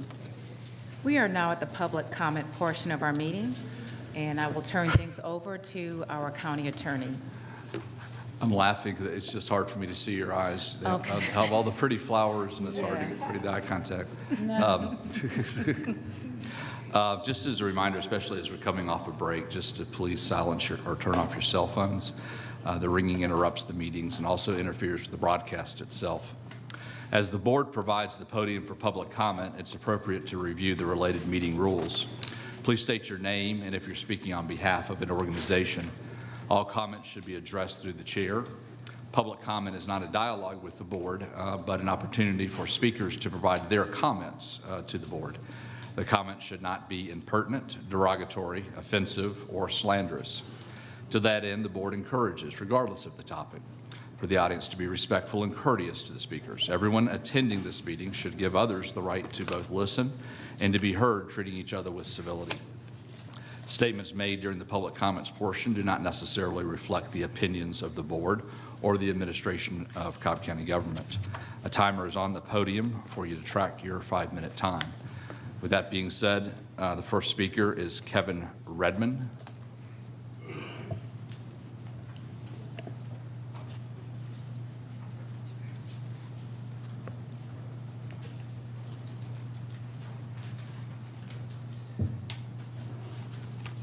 This is fun. I was expecting 3 minutes. I guess I could maybe just riff for another 2. Hi, good morning, Madam Chairwoman, Commissioners. My name is Kevin Redmond. Actually born and raised here in Georgia. My dad was as well, which makes me a bit of a double unicorn, right? So my wife and I moved into the Woodland Trails neighborhood in Park Air in East Cobb in District 2 back in 2005. So earlier this year, I was very happy to get engaged with the organization that opposed East Cobb cityhood referendum. And being a part of that, I saw a part of the community outreach of community organization that I think has been missing for a long time. That's because this issue brought together neighbors from across the political spectrum, and I mean every bit of the political spectrum, people you saw together in the room that you would never expect to be in the same room together. That's because this whole issue transcended politics. We had a healthy 73% of the people who voted no, by the way.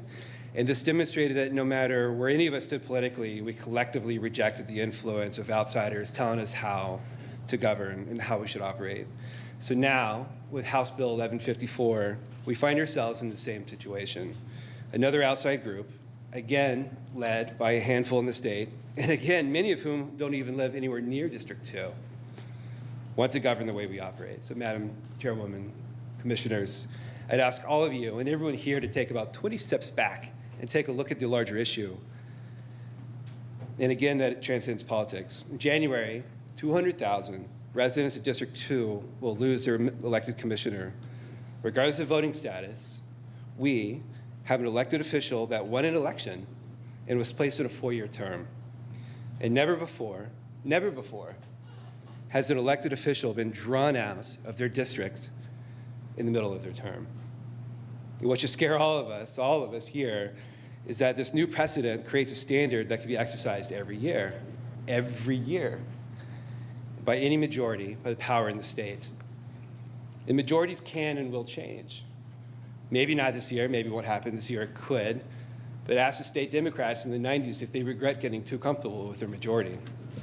So, Madam Chairwoman, Commissioners, if I was allowed to address the audience, I would ask them this question. Here in the United States, if we don't like our elected representative, if we wanted to remove an elected official that we don't like, what do we do? What do? We vote them out. We vote them out. We don't draw them out. We vote them out. So I hope and I pray that all 5 of you can find consensus here and vote unanimously for home rule and take back the control, your control of our county. So thank you for your leadership and thank you for your time this morning. The next speaker is Ms. Bedapur.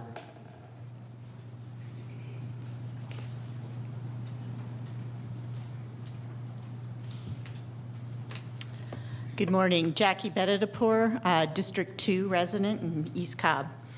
So let's be clear about what has transpired with the commission maps. A well-established process for local legislation was subverted by the GOP minority in this county and the GOP majority in the General Assembly. That process, followed in all 159 counties in Georgia, but 4, allows the county legislative delegation to draw and approve maps that are then introduced and passed through the General Assembly. Our Cobb delegation drew fair maps. The GOP members of the delegation refused to participate in the process. Instead, they went rogue, drew up their own maps, and forced those through the General Assembly. A few legislators in the minority felt entitled to impose their authority over the voice of Cobb County's citizens. This is voter nullification. It is the Cobb delegation that represents the collective majority voice of Cobb County citizens, not those rogue members, not the 165 General Assembly members who do not represent Cobb citizens. They asserted their power over the heads of Cobb voters. That is voter nullification, and it is state government overreach. Now, if all that wasn't bad enough, the rogue maps draw Commissioner Richardson out of her district, effectively ending her term 2 years early. This is unprecedented. Sure, elected officials get drawn out of their districts. Ed Setzler got drawn out of his district, but he and others finish their term before the new maps take effect. That is not the case here. Voters elected Jerica Richardson in 2020 to serve a 4-year term. The GOP is overturning 2020 election results and nullifying votes. This sets a dangerous precedent. If the party in power at the state level doesn't like an election result, they can just redraw the map, cancel the voters, and force the duly elected representative out. Is that really the precedent you want to set? The state government overreach into local matters has got to stop. We just saw them force cityhood initiatives onto our ballots without consulting the locals. Because we had a vote, cityhood was resoundingly defeated. The commission maps were thrust upon Cobb County citizens in practically the same way. Bill sponsors not consulting with local constituencies, and then legislative overreach into local matters. With these maps, though, we don't get a vote. Our votes are being nullified. So I ask each of the commissioners here today, as our elected representatives, to give voice to our votes. Amend House Bill 1154 to approve the Cobb delegation map. Push back against state government overreach into local matters and honor the 2020 election results. Thank you. Megan Dominy.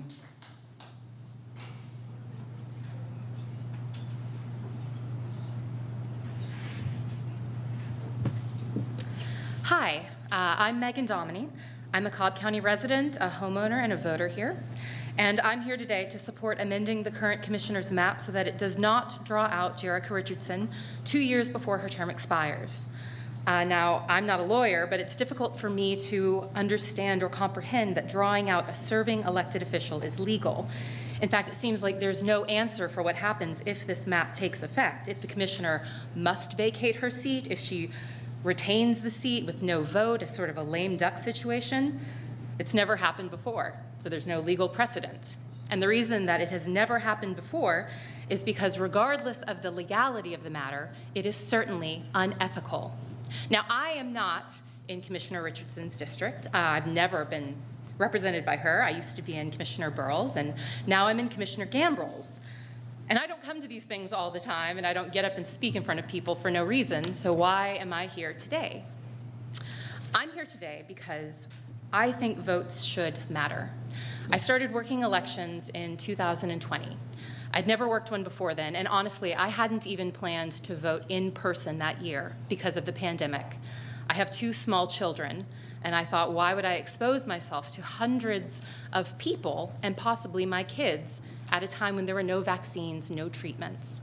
But then after some prayer and discussion with my husband, when I saw how many calls came out for poll workers, I said I should be the one to step up. So I worked that election. And then when Cobb County needed recount people to help with the recount, getting that in, I worked that as well. And then when we needed people to work the runoff and early voting for the runoff, I worked those elections. And I had angry, disgruntled voters come up to me and tell me that their vote was being stolen and spit in my face, literally, saying that our ballot machines were eating their ballots. And I politely but firmly assured them, no, Your vote matters. Every vote here will be counted, and we, the people, we will have the final say. So that's why I'm here today, because those people's votes mattered, and they still matter. To eliminate an elected official halfway through their term is a slap in the face of all of those voters who made that journey out in a pandemic year. The citizens of Cobb County chose all of you, and all of you represent some of us, but you are working and serving all of us. So I hope that you'll honor those constituents by amending this map. Every voter deserves to have their elected official serve their full term. And since there has been some concern today about the waste of taxpayer dollars, I would just like to add at the end, having a special election to have to replace Commissioner Richardson would certainly be an expensive waste of our tax dollars. Thank you. Ms. Reardon.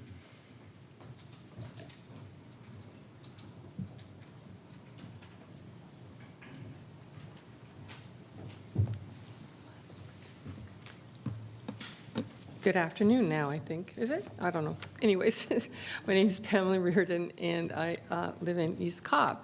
I live in the newly drawn District 3. I was in District 2. I don't know what everybody understands about the law and the Constitution, but every 10 years, the districts are redistricted. And my belief, because I was there and I attend the sessions down at the Capitol, I saw the Democrat maps that they drew. In my opinion, those maps were racist. They were not equitable. And so I support the maps that are now the law. Okay, so that's the whole point. It's the law. And talk about waste of funds. This lawsuit is going to be a colossal waste of money and funds. Ms. Richardson moved 3 or 4 months after she got elected. She knew that there was going to be redistricting. And instead of just moving a little ways where she used to live, she moved all the way across District 2 to almost not even being in District 2. She was on the edge of District 3. Excuse me, I need to stop your comment I need to stop you for a moment. I need to take a recess. I need to ask. What happened? I'm sorry, I need to ask the county attorney a question about your comment. Just give me take a brief recess, please.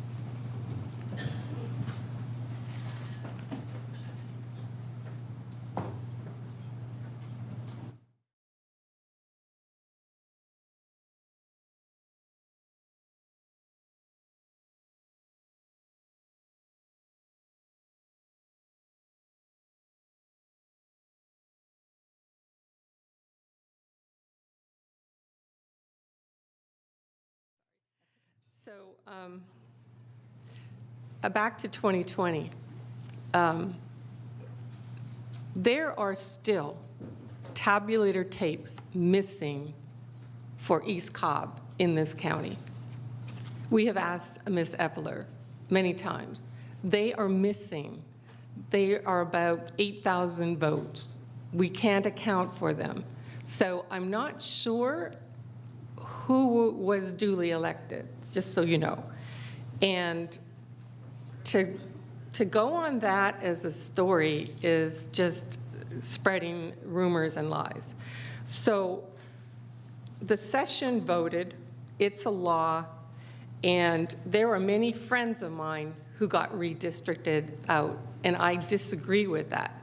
But they got a chance to, well, some of them couldn't even run in the primary because they were no longer in their district.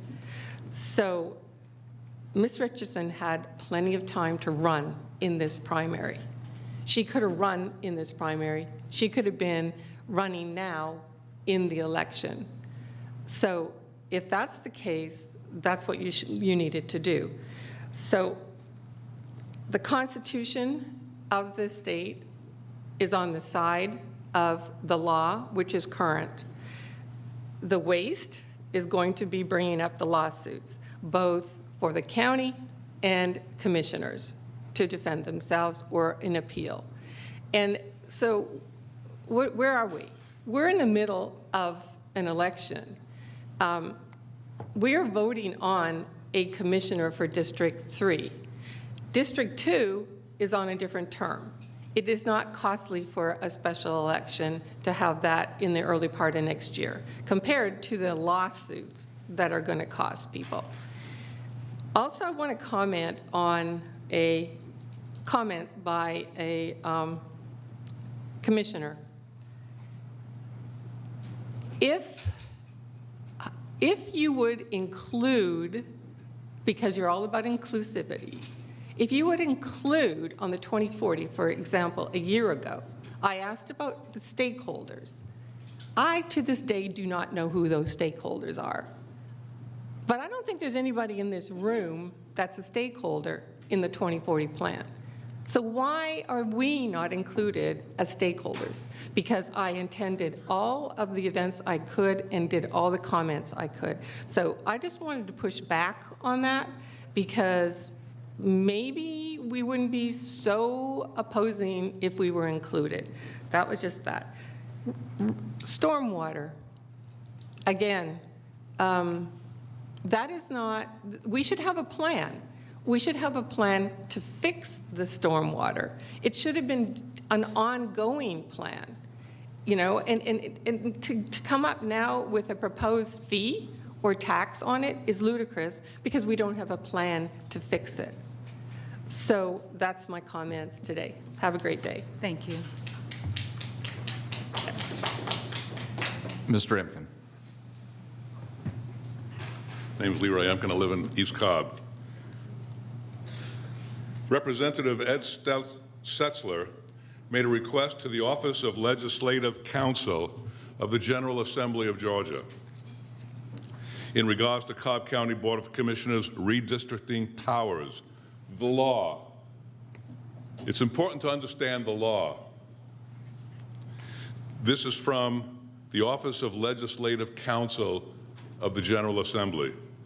Dear Representative Setzler, you have requested an opinion from the office, from this office, as to the ability of the Cobb County Board of Commissioners to use either its constitutional home rule powers or statutory authority to approve a new district plan for the board.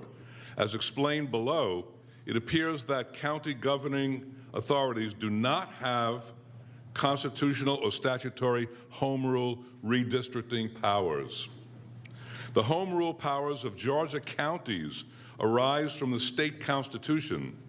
Article 9, Section 2, Paragraph 1 of the Constitution of Georgia authorizes counties to amend their local acts by resolution or ordinance, but subparagraph C sets forth limitations on this authority.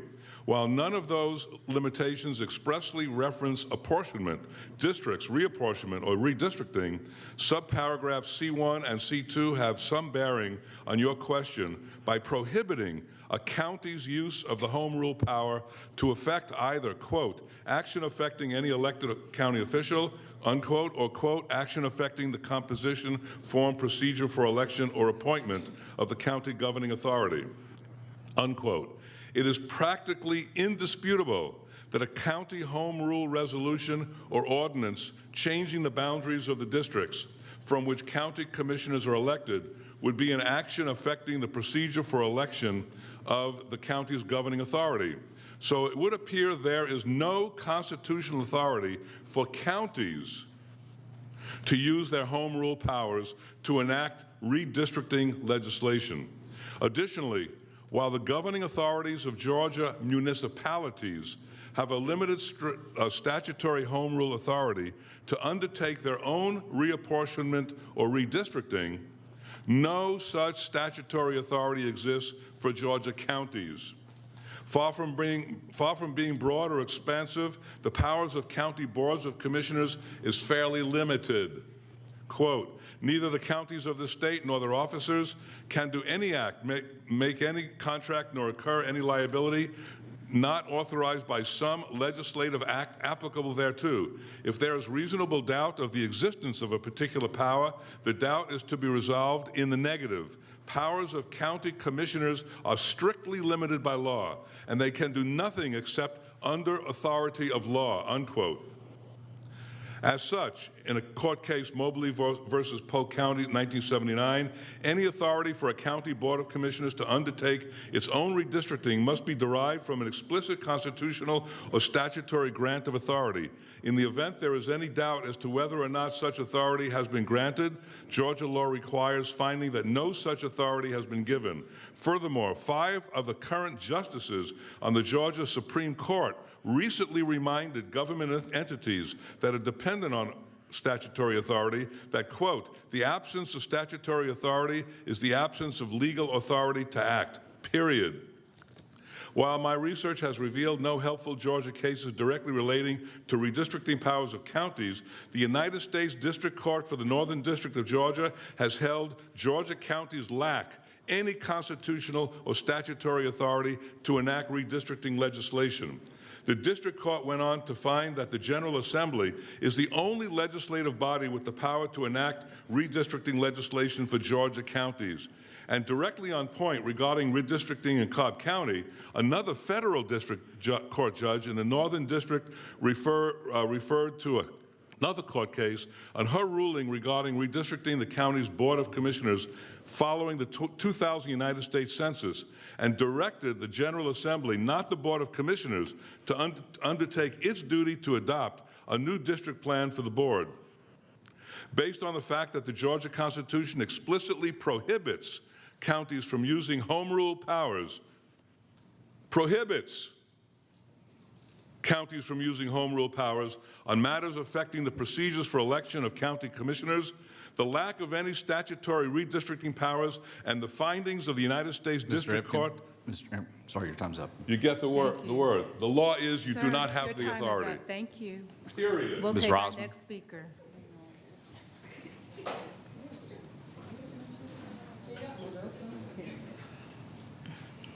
We got city girls. Christine Rosman, and I am representing myself. I would like to address, because I think that there was interpretation of my utilizing my First Amendment right to voice what I think or feel, and that getting a little chastised. And, but, you know, if that is, you know, or thinking that I'm immature or whatever, but we have, me and others, lots of others, have come to the board and said, hey, instead of doing this, why don't you do this? And it goes on deaf ears. It went on deaf ears when we pushed up against the Josh project. And we had a lot of good information. We had some other solutions, and they were put by the wayside.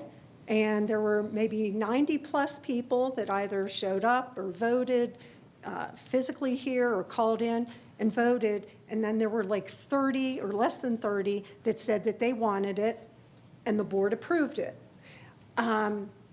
That other one with Johnson Ferry and Lower Roswell Road, again, people showing up saying, hey, this is what we want, goes on deaf ears because the ARC wants to have bike lanes everywhere.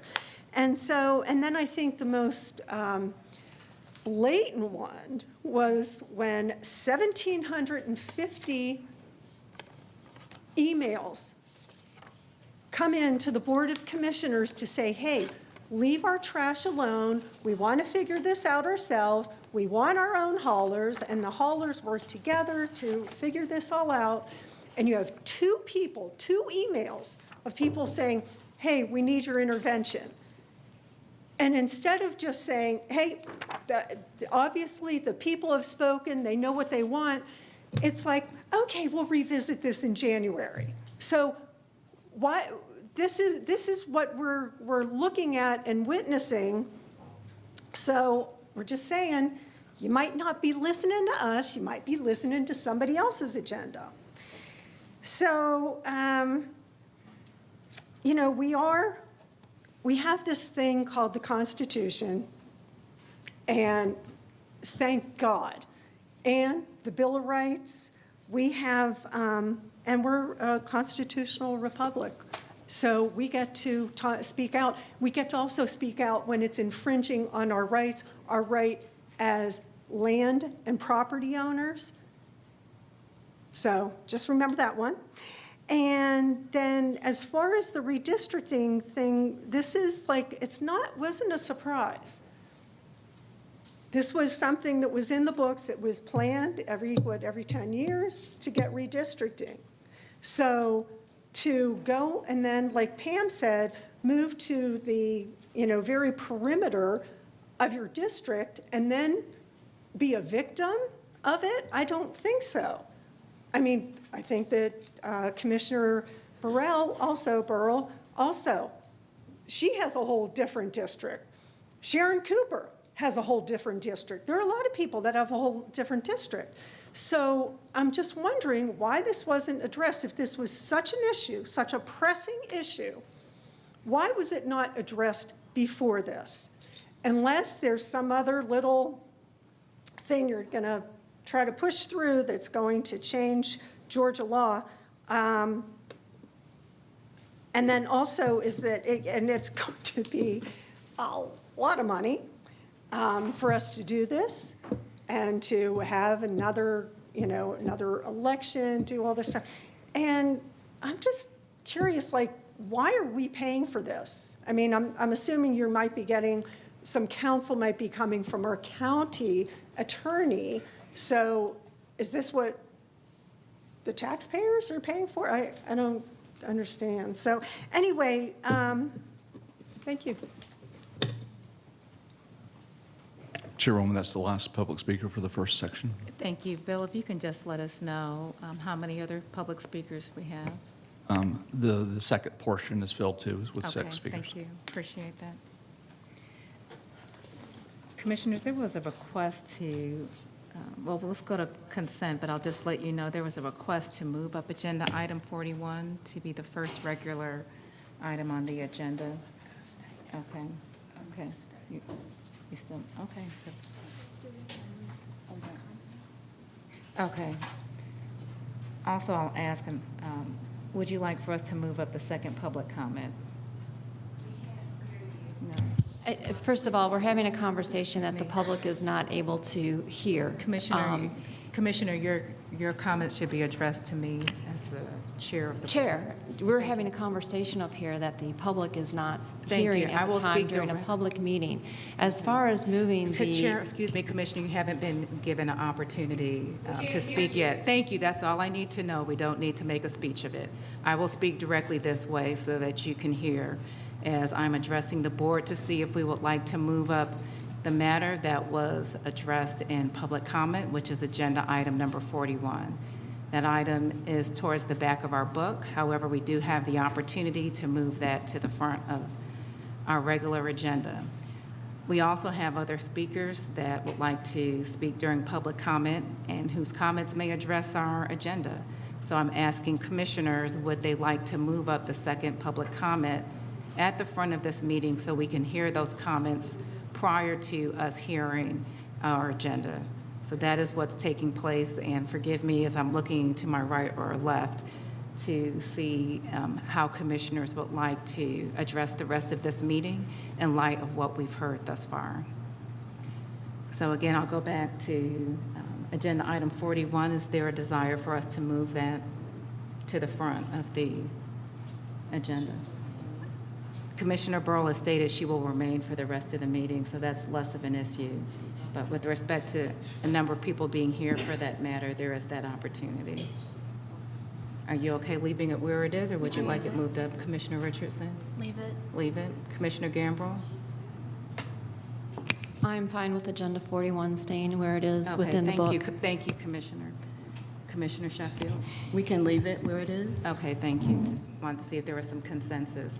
With respect to public comment, is there a desire to move up the public comment so it is not at the end of the agenda so we can consider it as we are considering agenda items? Gambrell? Oh, I can speak. Yes, ma'am, you certainly. We have a Cobb County policy, if I'm correct, Mr. Rawlings, don't we, as far as to the order of public speaking and how comments will be had? It is a policy of the county.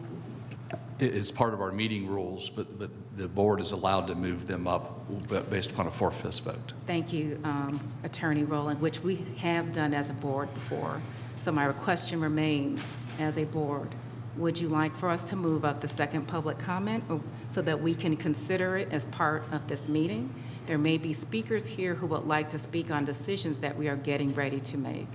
In fact, let me go ahead and just make that a form of a motion, since I'm not getting any response, and I'm not going to go for the tit for tat on a procedural matter. So with that, Commissioners, I move that we move the second public comment up to this portion of the meeting so we can consider those comments in light of the decisions that we're getting ready to make, considering that the public comment is addressing agenda item 41 primarily, but it's also maybe addressing other matters. Is there a second? I'll second it. Thank you. Any discussion? Yes. Go ahead, Commissioner Burrow. I know there are people here, then the majority of I'm assuming the next 6 speakers are on home rule, Mr. Rowland, the subject matter? Some of them are that, some of them are Other things, other okay. things, yes. I do feel that we need to stick with policy, because if we do this for one, we're going to get asked to do it over and over, and we have this in place for a reason. Okay. We do have a second vote on the 25th coming up, so the last 6 speakers will get their comments in before the final vote on the home rule. So I would say leave it where it is. Thank you, Commissioner. Are there any other comments? Yes, Commissioner Gambrill. If we're so concerned as far as what the public views on agenda item number 41, then this board should have had a public comment hearing, just like we do for the comp plan, just like we do for zoning code amendment changes and such. That wasn't chosen to do. Now, while I feel for those who want to weigh in on this on a public forum, and we're only limited to the 12 spots, if this board truly wanted to take in the public's comments on that issue, we would have held a public hearing. Commissioner Sheffield.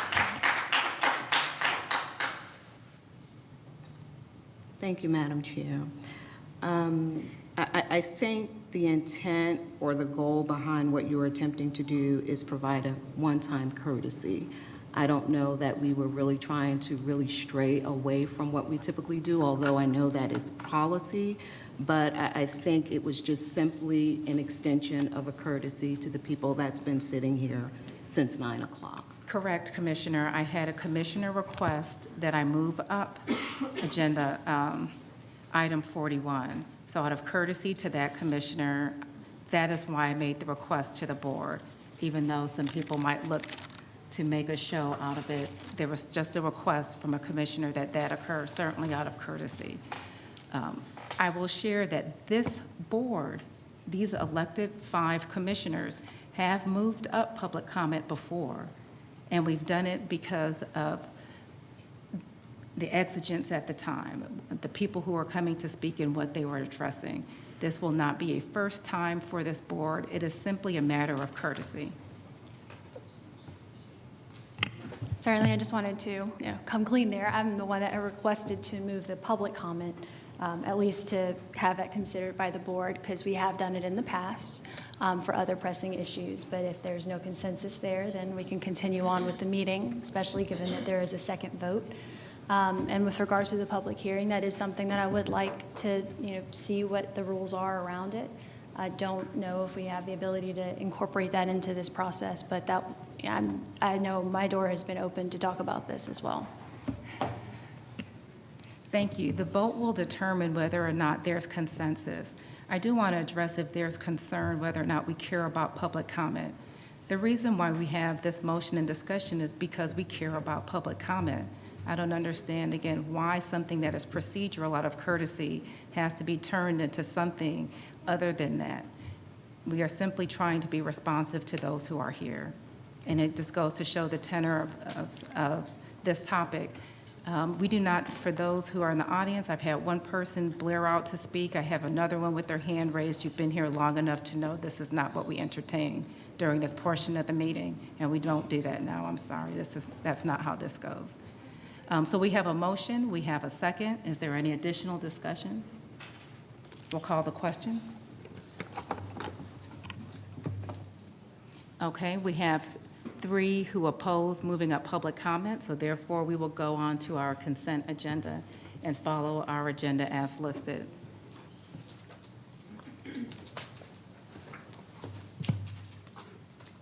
Okay. Our consent agenda items, we're scrolling on the screen prior to this meeting, and we'll scroll on the screen when this meeting is through. It also should have been before the screen for those who are here in attendance to see. Okay.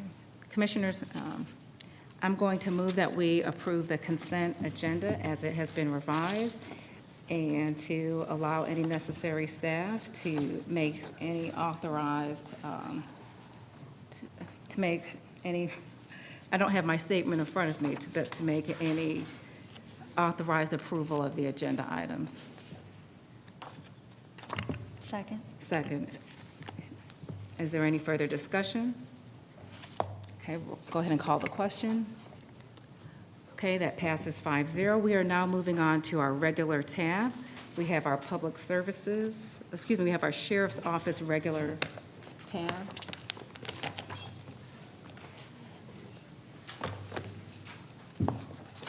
Good morning, Commissioners, County Manager. And it is still morning. Lieutenant Colonel Dwayne Morris of the Cobb County Sheriff's Office. Today, I'm bringing on behalf of the sheriff.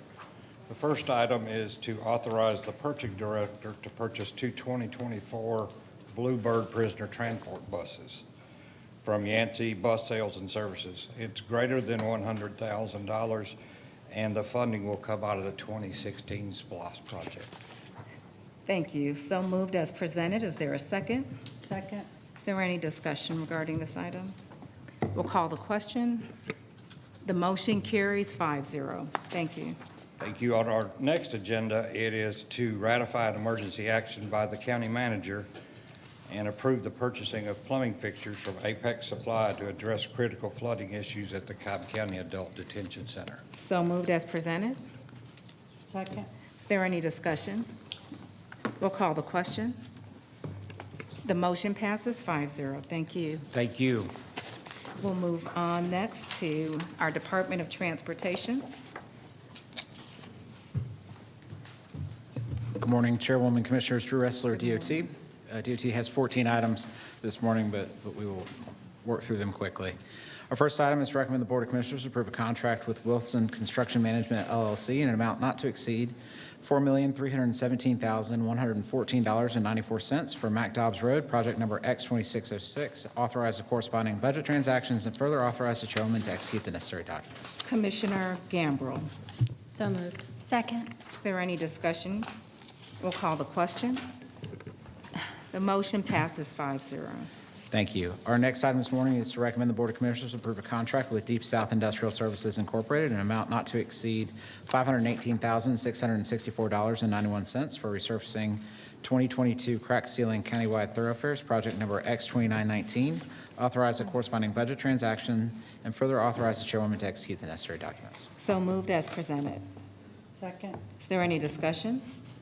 Call the question. The motion passes 5-0.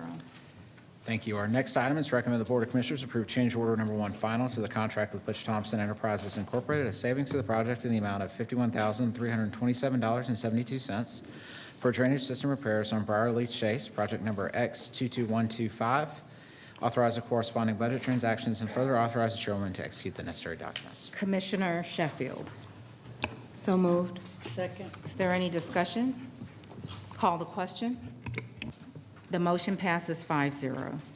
Thank you. Our next item is to recommend the Board of Commissioners approve change order number 1 final to the contract with Advanced Sports Construction LLC, a savings to the project in the amount of $34,807 for drainage system repairs on Tranquil Drive, project number B2203. Authorize the corresponding budget transactions and further authorize the chairwoman to execute the necessary documents. Okay. Give me Commissioner Sheffield again. So moved. Second. Is there any discussion? Call the question. The motion passes 5-0. Thank you. Our next item is recommend the Board of Commissioners approve a contract with Electoral Construction LLC in an amount not to exceed $252,500 for drainage system repairs on Caprice Drive. Project number B2251, authorize the corresponding budget transactions and further authorize the chairwoman to execute the necessary documents. Commissioner Gambrill. So moved. Second. Is there any discussion? Call the question. The motion passes 5-0. Thank you. Our next item is to recommend the Board of Commissioners approve a contract with D&H Construction Company Incorporated in an amount not to exceed $326,560 for drainage system repairs on Bracken Court, project number B2209. Authorize the corresponding budget transactions and further authorize the chairwoman to execute the necessary documents. Commissioner Burrow. Motion to approve. Second. Is there any discussion? Call the question. The motion passes 5-0. Thank you.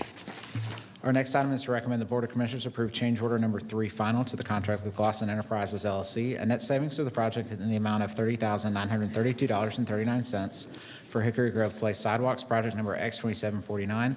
Authorize the corresponding budget transactions and further authorize the chairwoman to execute the necessary documents. Commissioner Burrow. Motion to approve. Second. Is there any discussion? Call the question. The motion passes 5-0.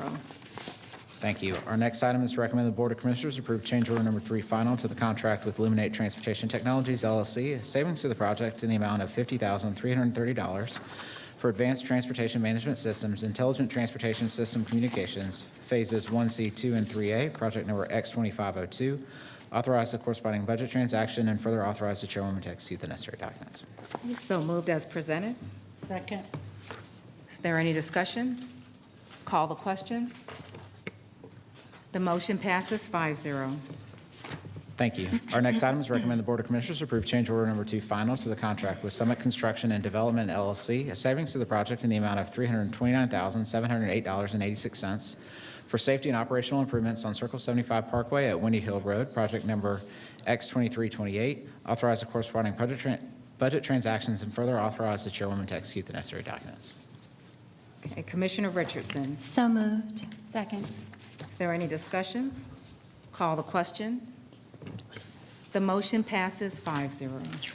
Thank you. Our next item is to recommend the Board of Commissioners approve supplemental agreement number 2 to the project number X2769, task order number 1 to the 2018 master task order contract with Long Engineering Incorporated in an amount not to exceed $134,162 for engineering design of Old Alabama Road sidewalk. Authorize the corresponding budget transaction and further authorize the chairwoman to execute the necessary documents. All right, Commissioner Sheffield. So moved. Second. Is there any discussion? Call the question. The motion passes 5-0. Thank you. Our next item is to recommend the Board of Commissioners approve change order number 1 final to the contract with Baldwin Paving Company Incorporated, a savings to the project in the amount of $321,906.67 for bridge replacement on Willio Road over Willio Creek. Project number X2122. Authorize the corresponding budget transactions and further authorize the chairwoman to execute the necessary documents. Commissioner Richardson. So moved. Second. Is there any discussion? Call the question. The motion passes 5-0. Thank you. Our next item is recommend the Board of Commissioners approve project number B2310, task order number 1 to the 2022 master task order contract with Barge Design Solutions Incorporated in an amount not to exceed $230,654 for preliminary engineering design of South Gordon Road at Pisgah Road.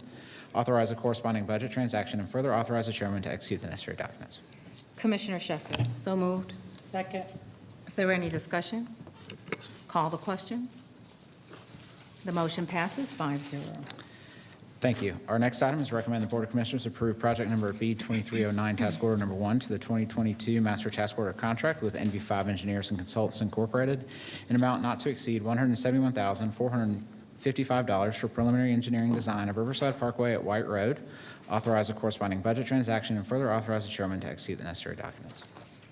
Commissioner Sheffield. So moved. Second. Any discussion?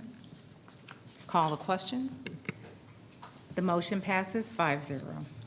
Thank you. And our final item is to recommend the Board of Commissioners authorize advertisement for and conduct of a public hearing prior to expending $100,000 or more for engineering design services for Big Shanty Road widening, project number B2431, Chattahoochee River Trail Pilot Phase 2, project B2432, and Cumberland Core Loop Segment E, project B2433, and authorize the issuance of a request for qualifications to secure required services. Commissioner Richardson. So moved. Second. Any discussion? I'll call the question. The motion passes 5-0. Thank you, Drew. Great Thank you. job. We are now moving on to our Public Services tab.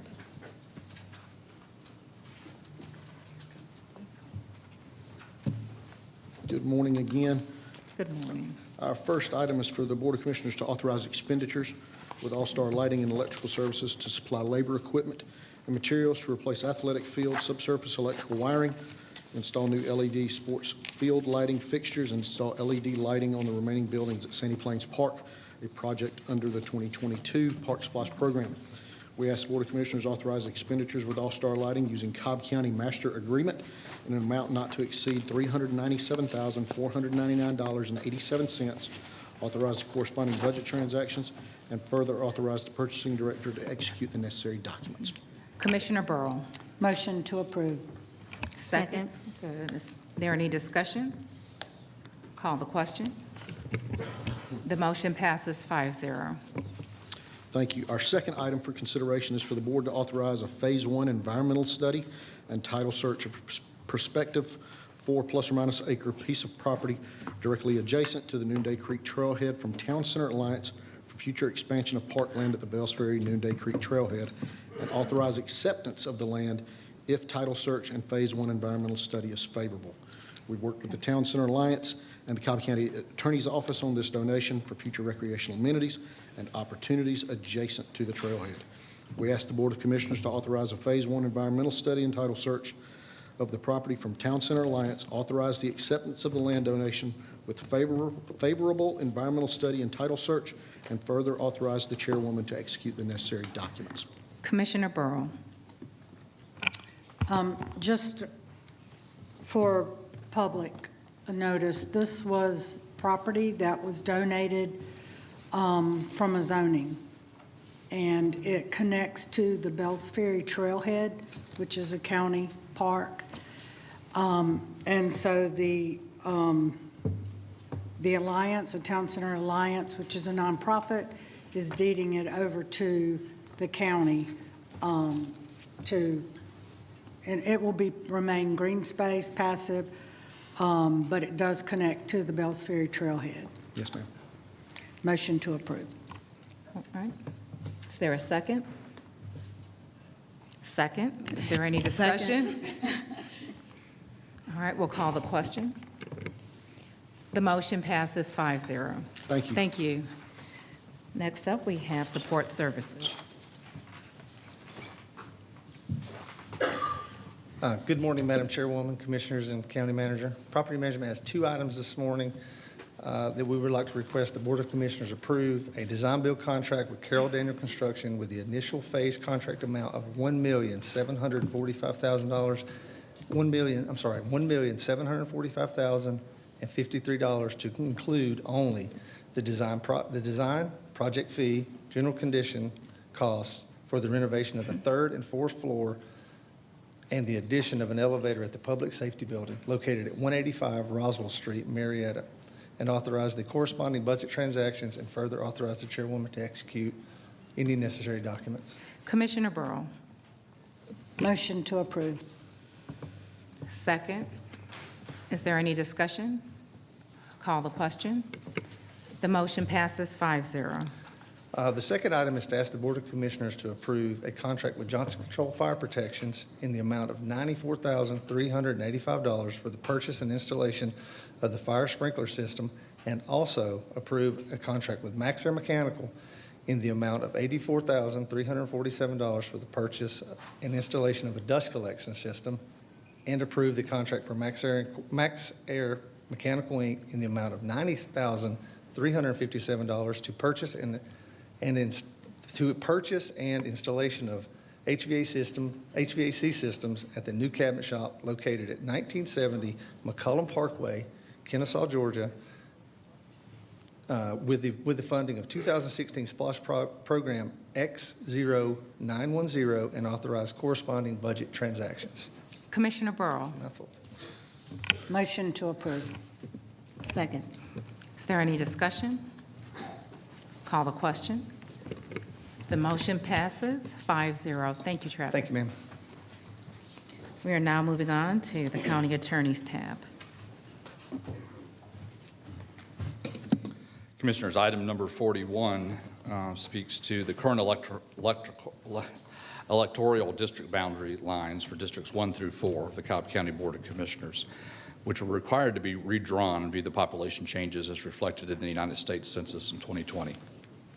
Changes are necessary so that the districts are proportioned in such a way to satisfy the constitutional one person, one vote requirements required by the United States and Georgia constitutions. The majority of the Cobb County local delegation of the Georgia General Assembly supported House Bill 1256. These electoral district maps were drawn by the staff of the Legislative and Congressional Reapportionment Office of the Georgia General Assembly. The Reapportionment Office, technical expertise in drawing the electoral maps, and the staff drew these electoral lines for maps in House Bill 1256 so as to comply with all of the legal requirements contained in the United States and Georgia Constitution and the Voting Rights Act of 1965. The electoral districts in House Bill 1256 also satisfy the traditional redistricting principles of compactness, contiguity, respect for political boundaries, preserving communities of interest, and protections of incumbents. This board, on January 25th, 2022, the majority of which voted to approve the electoral maps drawn in House Bill 1256. Okay. House Bill 1256 was never voted on by the General Assembly. The Georgia Constitution empowers county governments and authorizes them to amend and repeal local laws provided through local legislation, but that do not concern subject matter specifically enumerated in the Georgia Constitution or address matters that have specifically been preempted by general law. The Cobb County Board of Commissioners may adopt a resolution or ordinance amending local law at 2 consecutive meetings held no closer than 7 days and no further than 60 days apart. Under the proposed resolution, effective January 1st, 2023, the boundary lines for districts 1 through 4 would be in concordance with the maps attached to House Bill 1256. And all elections occurring after January 1st, 2023 would be in accordance with those descriptions. The proposed resolution does not change the provisions in Act 562 regarding the 2022 elections to be conducted in accordance with the boundary lines as originally established in Act 562. The recommendation is the Board of Commissioners adopt a resolution amending Act 562, a local law as amended by the local act creating the Board of Commissioners as identified above, so as to change the descriptions of the district commissions, to provide definitions and inclusions, to provide for continuation of office of current members, and to provide effective dates, to repeal conflicting laws, and for all of the purposes.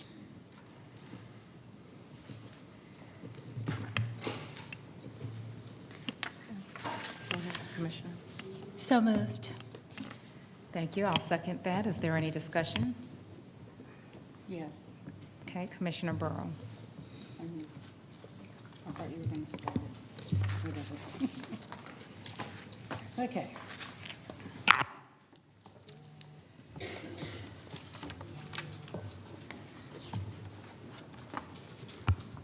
I would like to say that I think it's obvious by now that I do not support this effort to amend the map, House Bill 1154, that was passed in the House on February 14th, 2022, in the Senate on February 24th, 2022, the same map that was signed into law by Governor Kemp, and yes, the same map that was on the ballot for the May 24th primary and will also be on the ballot for the November 8th general election. First and foremost, this action is illegal and it goes against the Constitution of the state. This board has no power or authority over the state legislature with regard to reapportionment. Yes, home rule does apply in certain circumstances, however, this is not one of them. For the record, I would like to submit a letter from Mr. Stuart Morelli, the Deputy Legislative Counsel for the state of Georgia, dated October 3rd, 2022. It is clearly stated this action is unconstitutional and there is no statutory grant of authority. Furthermore, Mr. Morelli also cites 4 case laws specific to back up his legal opinion. When this home rule challenge was first brought to us in executive session, I asked the county attorney for a second opinion from an outside legal counsel. This was not granted. I asked again in subsequent meetings and also asked the county attorney for an opinion from the Attorney General, to no avail. So, Mr. Rowland, I ask you now that we have a legal opinion from the Legislative Council. Do you still believe, in your professional opinion, that this home rule resolution is legal? Well, that would be, if it's challenged, that would be decided by the courts. That's been very clear, even in Mr. Morelli's opinion, which if you go through, it says it appears. He said, then he goes on to say, while there are no limitations expressly referencing this appointment. Then he says again, so it would appear. Then he also says, my research has revealed no helpful Georgia cases directly relating to redistricting powers of the counties. So it is an open question, and as we discussed, the Georgia Supreme Court, if it ultimately has this case, would make a decision whether this is included in Georgia powers or not. It is a case of first impression. The federal cases that were cited, of course, federal cases cannot speak to Georgia law. It cannot pronounce Georgia law, and the specific structure analysis of Mr. Morelli was regarding statutory construction rather than constitutional construction, which is different in this instance because Georgia, the county commissioners all have this power derived from the Constitution, which is different than in cities where it's derived from statutory construction. If you're asking me, can I guarantee a win? No, ma'am, I can't. It's like any litigation. No, but in your professional opinion, to bring this forward to us to challenge, you think that home rule applies here? Yes, ma'am, I do. I think it's an open question for Georgia law. It's undecided. Okay. I'd also like to read into the record a letter from a constituent that makes a great deal of sense and to me is spot on. It was sent to the board from Michael Ashton, and I do have his permission to read it into the record. He couldn't be here today. I am writing as a resident of Cobb County, District 3, to urge each of you to vote no on the resolution amending Act 562, Agenda Item 41, for the Board of Commissioners' regular meeting scheduled for 9 a.m. next Tuesday, October 11th. My objection to the resolution is based on my interpretation of the relevant section of the Georgia Constitution that several of the items in the resolution violate the Constitution, despite the 2 whereas clauses in the resolution referencing the 8 enumerated subject area matters listed below with emphasis added. In particular, the resolution items to change the description of the commissioner districts and to provide for continuation in office of current members are prohibited under one or both of the first 2 exclusions to House rule to the Home Rule Authority granted to counties in the Georgia Constitution under Article 9, Section 2, Paragraph 1, Subparagraph C, 1 and 2, listed below with emphasis added. Any items in the resolution that do not violate the Constitution could be addressed in the next session of the General Assembly rather than through this resolution. My concern is that in an attempt to validate the constitutionality of the resolution, the board will use taxpayer dollars to pursue legal action that is almost certain to fail. If the initial legal action has not been resolved before January 1st, the county may be exposed to additional legal issues and expenses if the board were to act as if this resolution amending Act 562 is valid and conduct votes during board regular and zoning meetings after that date. Again, I appeal to each of you to vote no on this resolution. Thank you for your consideration. And I will submit this for the record with the attachments. I objected to House Bill 1256, authored by Representative Eric Allen at our BOC meeting on January 25th, 2022, and voted against it then, but it did pass 3-2. We have been through a primary election, May 24th, with the district lines that were passed in the legislature and signed into law by the governor. And now we're 4 weeks from the general election, November 8th, and this same map is before us today to vote on again. This is a state legislature issue and a law. If this county or anyone wants control of reapportionment, then they need to take it up when the General Assembly is in session, not here and not now.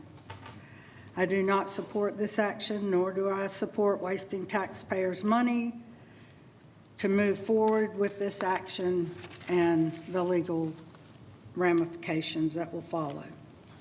Thank you.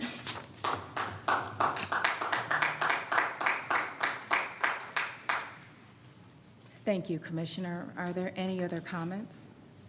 Commissioner Gambrill.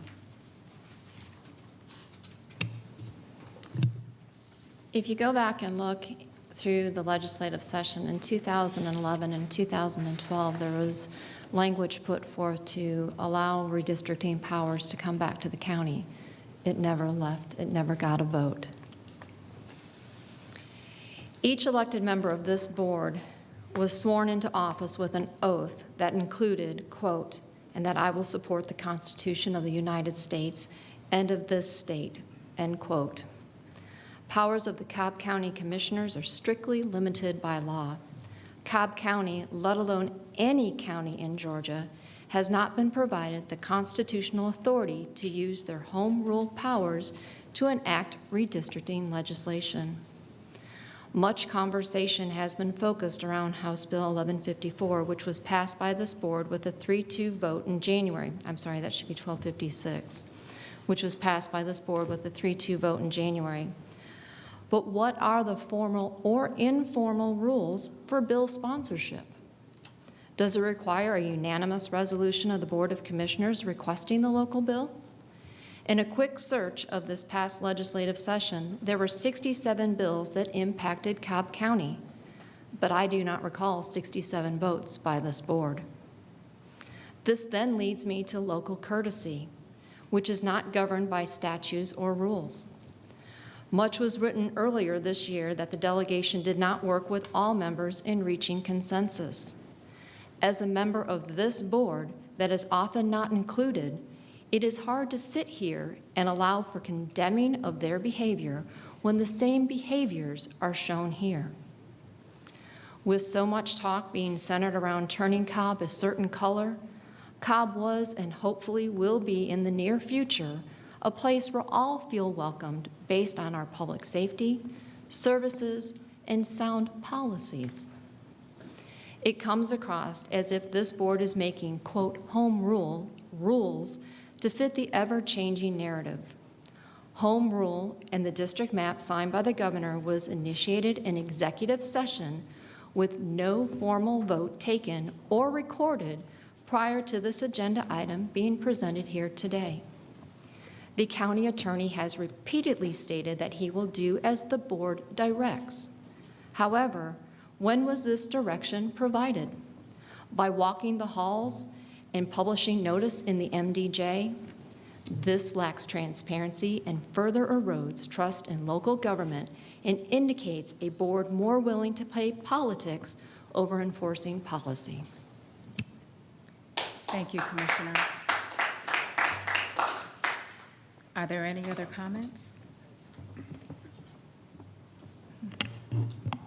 My comments will be brief, probably longer at the next meeting, but I do want to state that as this transpired at the beginning of the year, with dialogue around these different maps, the process that is traditionally followed is not codified. It's not required. It is a courtesy extended in relationship between how the state and the local community, local government, how they coordinate, and then how they come to agreements around different features and aspects of governance. And that courtesy was not necessarily extended this particular time, and it did occur in multiple jurisdictions that courtesy was not extended. The concern has very little to do with whether or not the map is proper or improper, or whether even what powers exist. The concern is was articulated by the board. Within, you referenced exec, it was articulated, is there something? Is there anything within the powers of the county? And it was, by legal minds greater than mine, interpreted that a power is afforded within the Constitution, the Georgia Constitution, because it has never occurred, and just because this power has not necessarily been used in this manner does not mean that it cannot be used in this manner. So again, it is of legal mind debate, great question, because of the precedent that that has been set at this point. This has become an option for us to take a vote in order to reinforce or recommit the powers that are articulated in the Constitution granted to the county. So therefore, I do support this motion, and certainly we begin to make history with this vote. Thank you, Commissioner. Excuse me, we will not entertain any comments or questions from the audience at this time. And in fact, if you were to continue, we'll just ask that you be removed. Thank you. Commissioner Sheffield. Thank you, Madam Chair. The following are quotes that we often hear at our BOC meetings. Listen to your constituents. We, the people of Cobb County. Listen to what we want. You serve us. The majority of the Cobb County local delegation to the Georgia General Assembly supported House Bill 1256. These are the people that represent your Cobb County. The minority of the Cobb County local delegation passed a different bill. These are also people that represent Cobb County. However, there are 158 others in the General Assembly that do not represent the people of Cobb, nor are you their constituents. But some are more welcoming of that map, despite the fact that the majority of those that voted for the map are wholly unaware of your local concerns. Commissioner Richardson, however, is aware of your concerns, particularly those in District 2. She was elected to serve constituents of District 2 for a period of 4 years, and she should have the opportunity to do so. From where I sit, House Bill 1256 had the constituents in mind, and for those that are not familiar with that map, there was very little change to that map, and it led each of the commissioners to remain in their respective districts to carry out their full term. However, House Bill 54, from where I sit, had politics in mind, not the constituents. Meeting after meeting, We hear that there's this government overreach. When we get involved to push back on an action that we deem to be not fair, regardless of what the majority may feel, we're overreaching. But when it's an issue that directly impacts you, then we don't reach far enough. So with that, Madam Chair, I support moving forward with this initiative.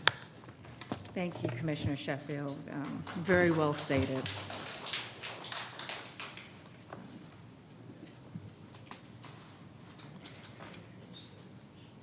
I want to thank you, Bill, for responding to the commissioners when we asked, what can we do to address this matter? Thank you, Chairwoman. I'd be remiss in my responsibilities of representing this board if I did not provide the board with every possibility for you to be able to address this. Whatever the consequences may be related to that, it's up to the board whether they want to follow through with it or not. That's not my call. Thank you. I personally want to share that this has not been a political matter for our county attorney's office, nor have I seen any other matter of this board be a political matter for this county attorney's office. You did respond to our request, to the majority of our request, and at times it can take one person on this board to ask the county attorney's office a question of which they will do their best to answer, and it will remain still a decision of this board to determine how we move forward.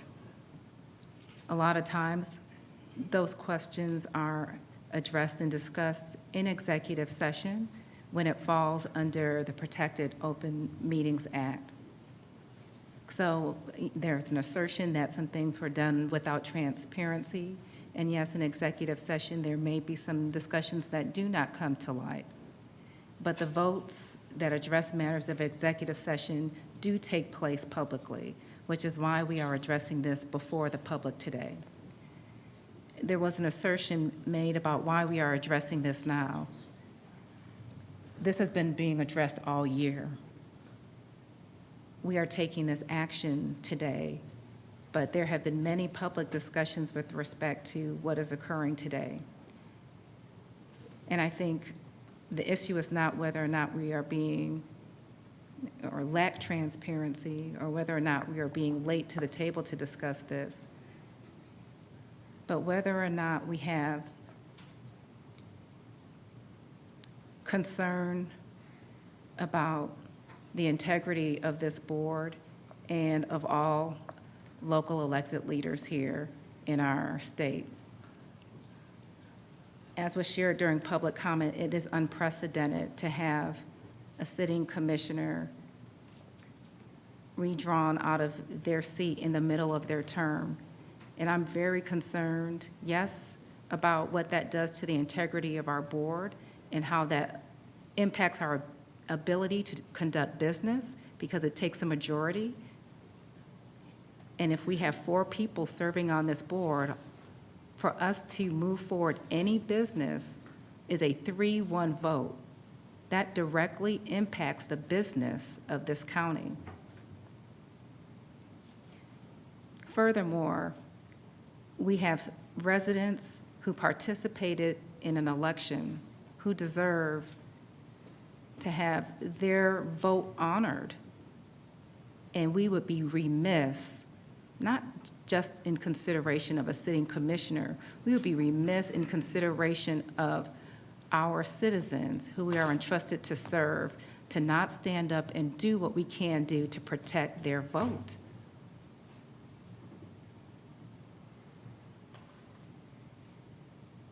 It is unfortunate that what is taking place in Cobb County could actually take place in any other county of this state at any time.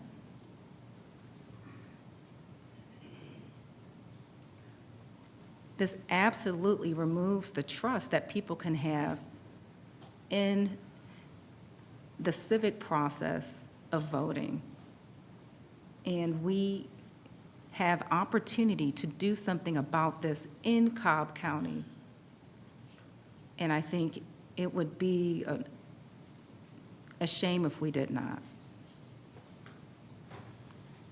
So I'm in support of what we have here today.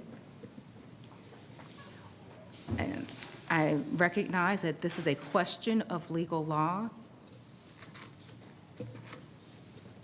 That question will be determined by the courts should it come to that point. We are not sitting here as judges on this board. We are asserting what we believe we have the right to do under the law. And should that be questioned, it will be handled in a court of law. But I think, irrespective of the legality of this, I concur with the statement that was made during public comment. I think that there is just an ethical responsibility that we have here, and a collegial one for our fellow commissioner, and a collegial one for any elected official, that we allow them to serve for the time of which they are elected. And certainly, I think we have a practical one for our citizens who deserve the right to be served by those they put in office. So with that, commissioners, we have a motion, we have a second. And we had discussion, I'm going to call the question. The motion carries 3-2. Thank you.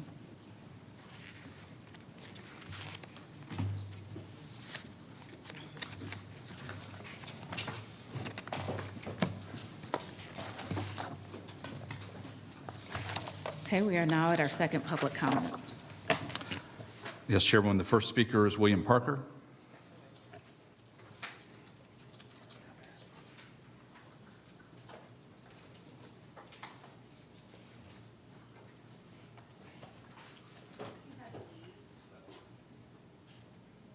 The next speaker is Donna Court.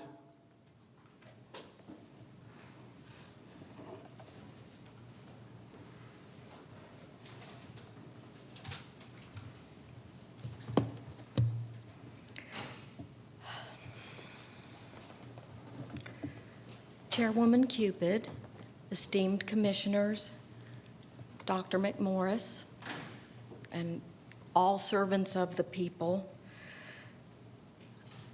In full disclosure, I am a resident of Cobb County for over 20 years.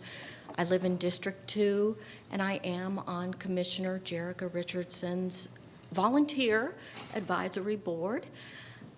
I'm not a lawyer. I'm not a business person. I'm a registered nurse. And so I have been following this, and I speak in favor of my commissioner, Jerica Richardson, for home rule and against HB 1154.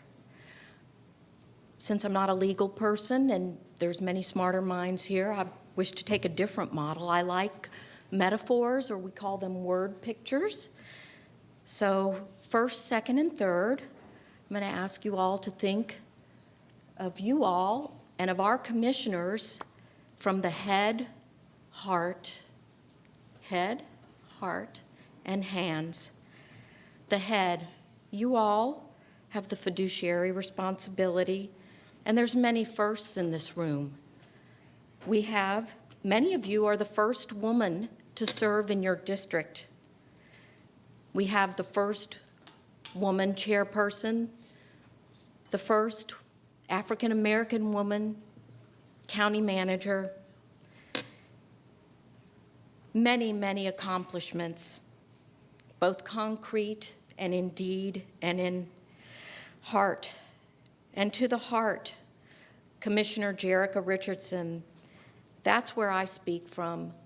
From the moment she took office, and I did vote for her, full disclosure, her first quarterly town hall was April the 7th, 2021. She's been engaging and engaged. I'm going to mention just a few of her projects that her board, volunteers of all parties have helped with.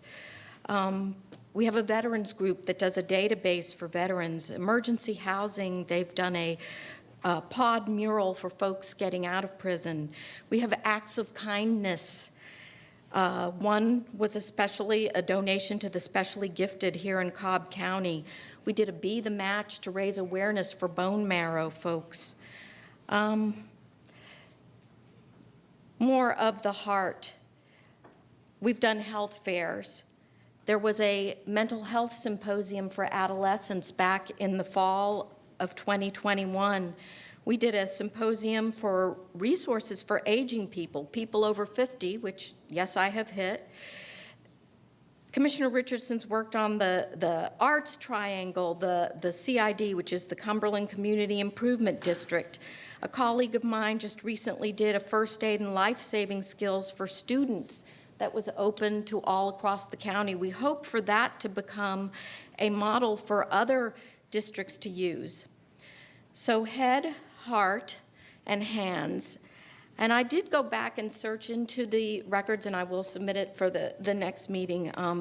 It speaks to where you all have been. The groundbreaking ceremony with the governor and Representative Lucy McBath breaking ground for the Acres Mill project. And when I looked at that picture, all of you with symbolically your hands on a tool, all hands on deck, all hands together, and what you all have done, it made my heart just sing to what these 5 women have been able to do, and it must continue.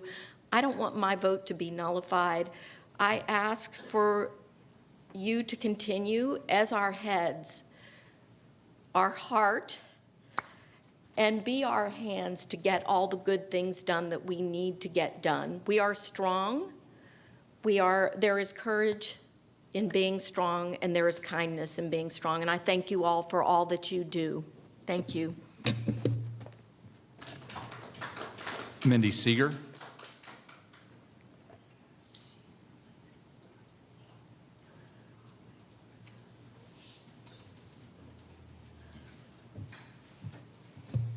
Good afternoon.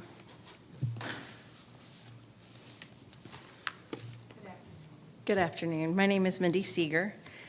Madam Chair and Commissioners, thank you for the opportunity to speak and to put in the work put forth by this entire board. We have much to be proud of in Cobb County. HB 1154 detoured the local delegation process, the one that was followed by 155 of Georgia's 159 counties. Its impact shortens the term of District 2 Commissioner Richardson, is a nullification of the will of the voters who duly elected her to a 4-year term, including myself. It is a drastic change from the current boundaries and would stand to split some 65% of the new District 2 precincts. This is confusing to voters, and it is a burden on the Board of Elections. By avoiding the local delegation process, it flies in the face of local control, which we've heard so much about this year in Cobb County. The Cobb delegation should have been forced back to the bargaining table, back to work together, the way that I have seen this board do time and time again. The cascade of chaos the map the state passed leaves behind is nothing short of a mess. I think we can all agree to that. OCGA 1311 in the Georgia State Constitution prohibits abolishing offices, shortening or lengthening terms without a voter referendum. Our Georgia Constitution sets forth home rule for counties in Article 9, Section 2, of which former Governor Roy Barnes was quoted in today's Above the Fold AJC, that the intent was to give full power to counties for home rule, unlimited. He is known as kind of the godfather of this current Constitution, and home rule was one of his pet projects. I think of him as an authority on the matter, and he is a Cobb County resident. It is a dangerous precedent indeed that could be repeated again and again. This puts local control in the hands of the state and undermines voter trust that local elections matter. It is likely the courts will decide which precedent will stand. I'm not an attorney and I'm not a judge, despite what my children may think. The question is worth asking. The question is worth asking. This issue is nuanced and complex, but worth taking a stance on. By exercising home rule to amend the local legislation, i.e. the map, to the version supported in January by a majority of this board is a monumental step towards true local control. Counties have a right to self-govern. A check and balance is needed here to ensure collaborative processes for years to come. Each of you have an opportunity to cast a vote that protects our county from an encroachment of power. It is the right thing to do. I ask this board to support this amendment to the legislation and its map, and I thank you for the work that you do. Mike Kemp.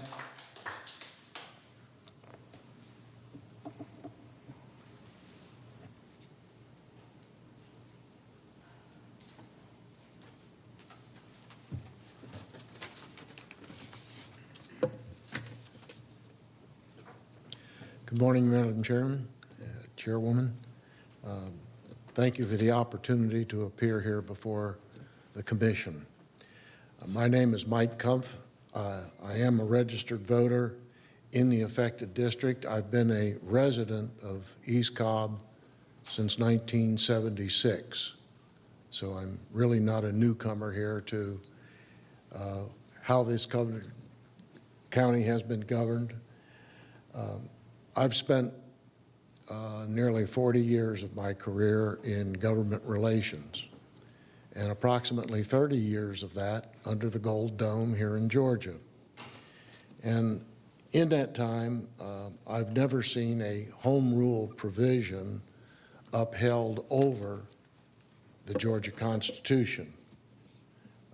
The resolution, which I think has been proposed here, is unprecedented and runs afoul of the Georgia Constitution. The only way to thoroughly address this matter is to amend the Constitution, and that starts in the General Assembly. And in the meantime, our commission here will be expending a great deal of time, money, staff effort in trying to support a resolution which has no case law to support it. Georgia General Assembly completed their reapportionment for the 22 election cycle, which is currently under use right now and will be used, of course, in the upcoming election in just a couple of weeks here. And obviously, a number of districts have changed, and we saw that here in East Cobb with Representative Dollar and Commissioner Richardson. The commission now is looking at changing this back, and it is clearly a step which is prohibited by the Constitution. I would like to add here that this is not a personal issue, a matter of personalities. It's a matter of process. And the process here is to follow the law, our state constitution.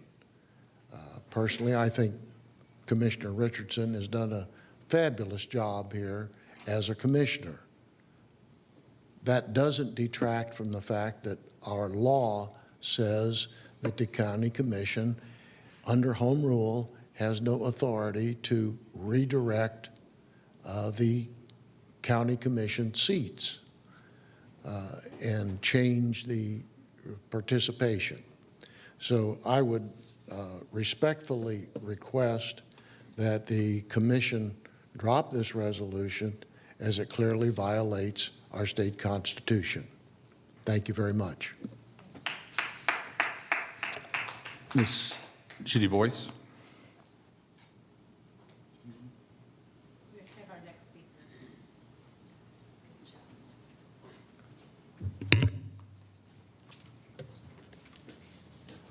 So, Madam Chairman, Board of Commissioners, my name is Judy Boyce, and I've been in this room many times. Pardon me. I've been in this room many times, but I have never spoken from this podium. I wouldn't be here if this weren't an issue that is very important to me.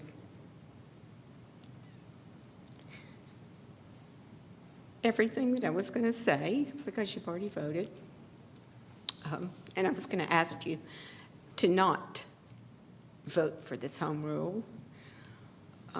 Everything I was going to say is sort of out the window.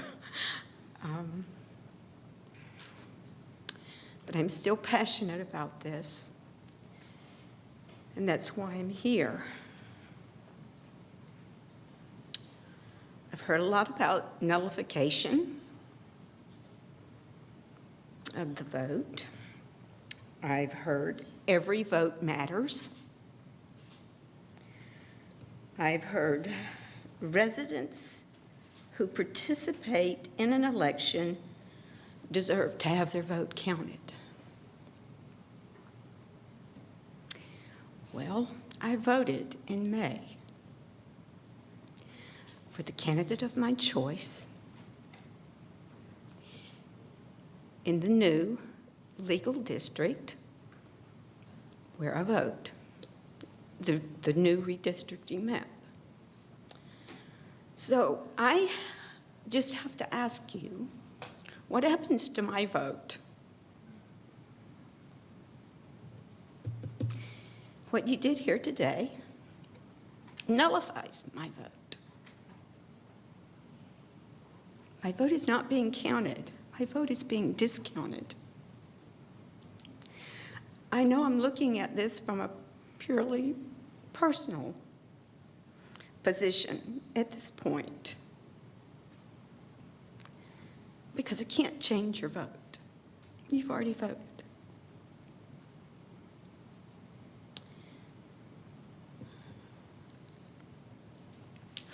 I deserve to have my vote honored.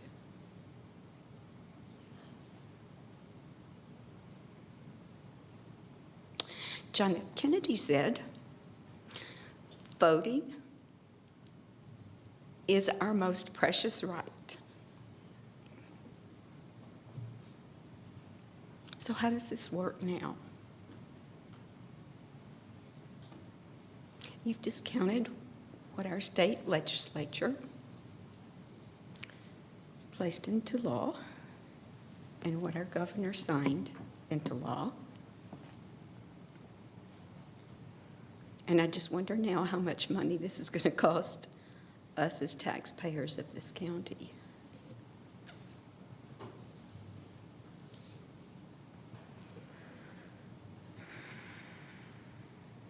I know that I appreciate the position that you hold, and I thank you for, whether I disagree with you or not, I thank you for working on and serving on behalf of the taxpayers of this county. But I don't think what you've done here today is legal, nor do I think it's right. I think it's personally and politically motivated.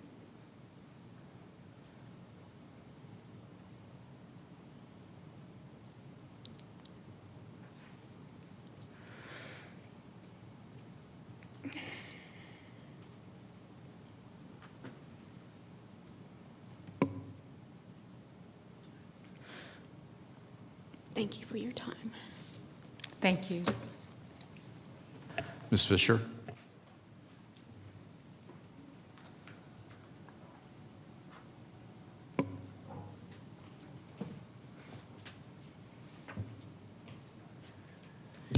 Debbie Fisher, East Cobb. A lot of what I was going to say has already been said. Mr. Emkin's rendition of what the Constitution says is accurate. It has exemptions from the home rule, one of them being decisions on elected officials. I, too, do not believe what you're doing is legal, ethical, or moral. It goes directly against our state constitution. There are ways, however, that you could have presented your own map as a board. They're allowed in state law. You have to petition through the redistricting office. That option was not chosen in January. We just took a grandstand vote and said we disagree with the map that we now have and approve of the one that Eric Allen wanted to put in. I will point out to Commissioner Sheffield's comments that the legislative delegation was representative of Cobb. Their majority is greatly made up of people who don't live in Cobb but do represent a very small portion. Our minority also has a crossover now with the new redistricting. Redistricting isn't pleasant for anyone. I personally was in District 3 in 2016. It was redistricted. I'm not sure whether Jerica's home was in the old 3, but between 16 and 22, I've now gone between 3 to 2, back to 3. However, I agree with Mrs. Boyce wholeheartedly. My vote counts too. And I will say, Jerica, you have done a fabulous job listening to your constituents, and for that I give you a tip of my hat. I will also say that you are always respectful when you sit on the DS, whereas your two counterparts are the opposite. So with that, I tip my hat. I think you're a great young woman with a great future. I think you need to move on, or you should have challenged this when the maps were redrawn as a candidate. The Democrat Party had the option of challenging it at that time. They chose not to. You've chose to wait 30 days before an election to put this forward, which in my opinion is interference with an election. Excuse me, Speaker, please direct your comments to the chair, not directly to the commissioner. Well, then you can pass that on to Jerica. Thank you. I think Jerica's done a great job, Lisa. Thank you. So what I am asking all of you is to vote no. And with that, I also want to say there is now 3 times in which I know of in the last 2 to 3 months that our county attorney has made rulings on state statutes that I believe he's totally and completely wrong on. And this one is a constitutional ruling. And he is apparently standing behind this. And if he's so sure about his ruling, Madam Chair, then why did he deny Commissioner Burrell's request, as I requested on my 2 objections to the 2 previous laws? Why did he deny her request to take this to Chris Carr? The Attorney General of Georgia's job is to do just that, yet that was denied. The commissioner is affected the most by you reversing the maps that we're now getting ready to vote on in 30 days. Actually, it's less. Early voting starts the 17th. And with that, I ask you all to recuse. Please ask Commissioner Richardson to recuse herself from this vote. I believe she has a serious conflict of interest, and you obviously have more stake in the game. Ms. Fisher, Your sorry, time is run. Thank you. Mr. Harfoot?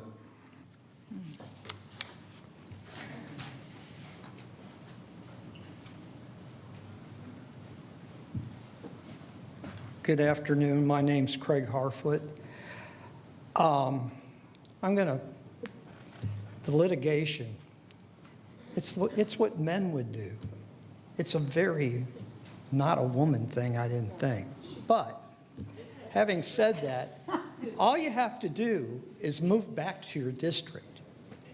You just simply gotta rent an apartment in your district. Avoid the lawsuit, unless the whole thing is to create some big brouhaha for the Republicans and Democrats to argue over and misdirect us once again while you spend our tax money Excuse on me. necessary lawsuits. I'm sorry, I can't hear you past your comments about men and women, and just ask that you avoid making comments that are offensive to this board.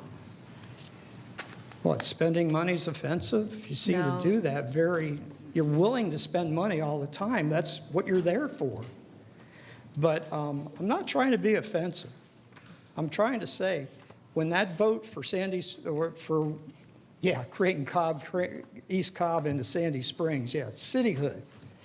So a lot of us got together. We were speaking to some of the people that spoke for the commissioner to keep her seat, Mindy Seeger.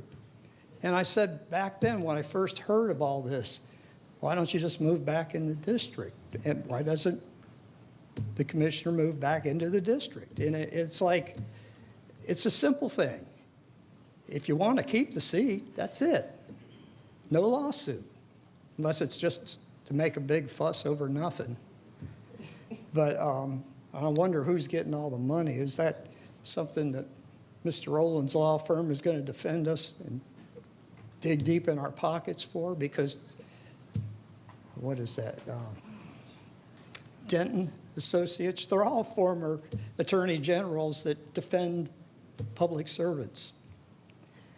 But anyhow, I don't want to be offensive. I want common sense. It's like, I don't know, simple. It's simple. And I told you this way back, and it was like when the housing market hadn't gone south. Could have resold, could have moved back. And it's a simple thing. It's just simple. But here's the news media. They're all going to make what they want out of it, rattle the sabers for the Democrats, rattle the sabers for the Republicans. I'm tired of it. They're all funded by the same oligarchs in this county, in the state. It's all about money. And the funding for all these elections comes from them. It doesn't come from us. I learned this the hard way. I tried 25 cents in your vote. People won't give you a quarter. And I understand why you don't serve them, because your funding comes from other people. I mean, I poured over disclosure forms way back in '05. And it's like, you sold some buses to Yancey. Yancey's a contributor. There was a Chevy dealer, used to sell all the police cars. They were a contributor. Even Big Oil. They sell asphalt to all the road pavers. They're contributors. And, it goes on and on and on. Anybody that pours through the disclosures will see all this. But simple solution, move back in your district. You're a pleasant person. And but don't continue this, wasting money, lawsuits. It's not good. And I don't want to be here. I mean, the chair asked me if I did this for my own entertainment last time, and I was really insulted, and that's probably why I'm loaded a little more today. And it's not for my entertainment. I didn't run for office for entertainment. I see a problem, and it's systemic, and it's about money. And, the Democrats are always saying, campaign refinance for finance reform. But nothing's changed. Washington, local, it's all about the money, and you serve the money, so you're honest politicians. But that's why we get us complaining, because our liberties and freedoms are squeezed out every day, every single day, through your zoning, and then making a new subdivision. Even they got to pay for their own roads now after, the contractors do whatever they do and leave it for them. The HOA's got to pay. It's just so they can get their high density passed. Thank you. Thank you. Okay. Mr. Harford, trust me, I have never asked you if you did this for your own entertainment, but I do find some of your comments at times to be entertaining. Look, we have the appointments of a commissioner that's to follow this. We have the commissioner's public address, and we also have a community development appeal hearing. I believe we also have a work session today at 1:30, and so this is going to be a day full of meetings, and at some point, we are going to need to break for lunch, and in fact, we are at the lunch hour. So I'm going to provide some opportunity for the appointment and to the commissioner's public address, but I just want to say that I think history will look back at what's going on with this board and judge it for itself. That at some point, you can only say but so much, and history will be the final judge for what is occurring at this time. So with that, we're going to go to the appointments tab, and Commissioner Brawl, I believe, or Commissioner Richardson. Absolutely. For our library board, to approve the reappointment of Jonathan Jordan to the Public Library Board of Trustees. Second. Okay, is there any discussion? Call the question. The motion carries 5-0. Okay, we're going to have Commissioner's public address. And once the slides are loaded, we will start with Commissioner Gambrill.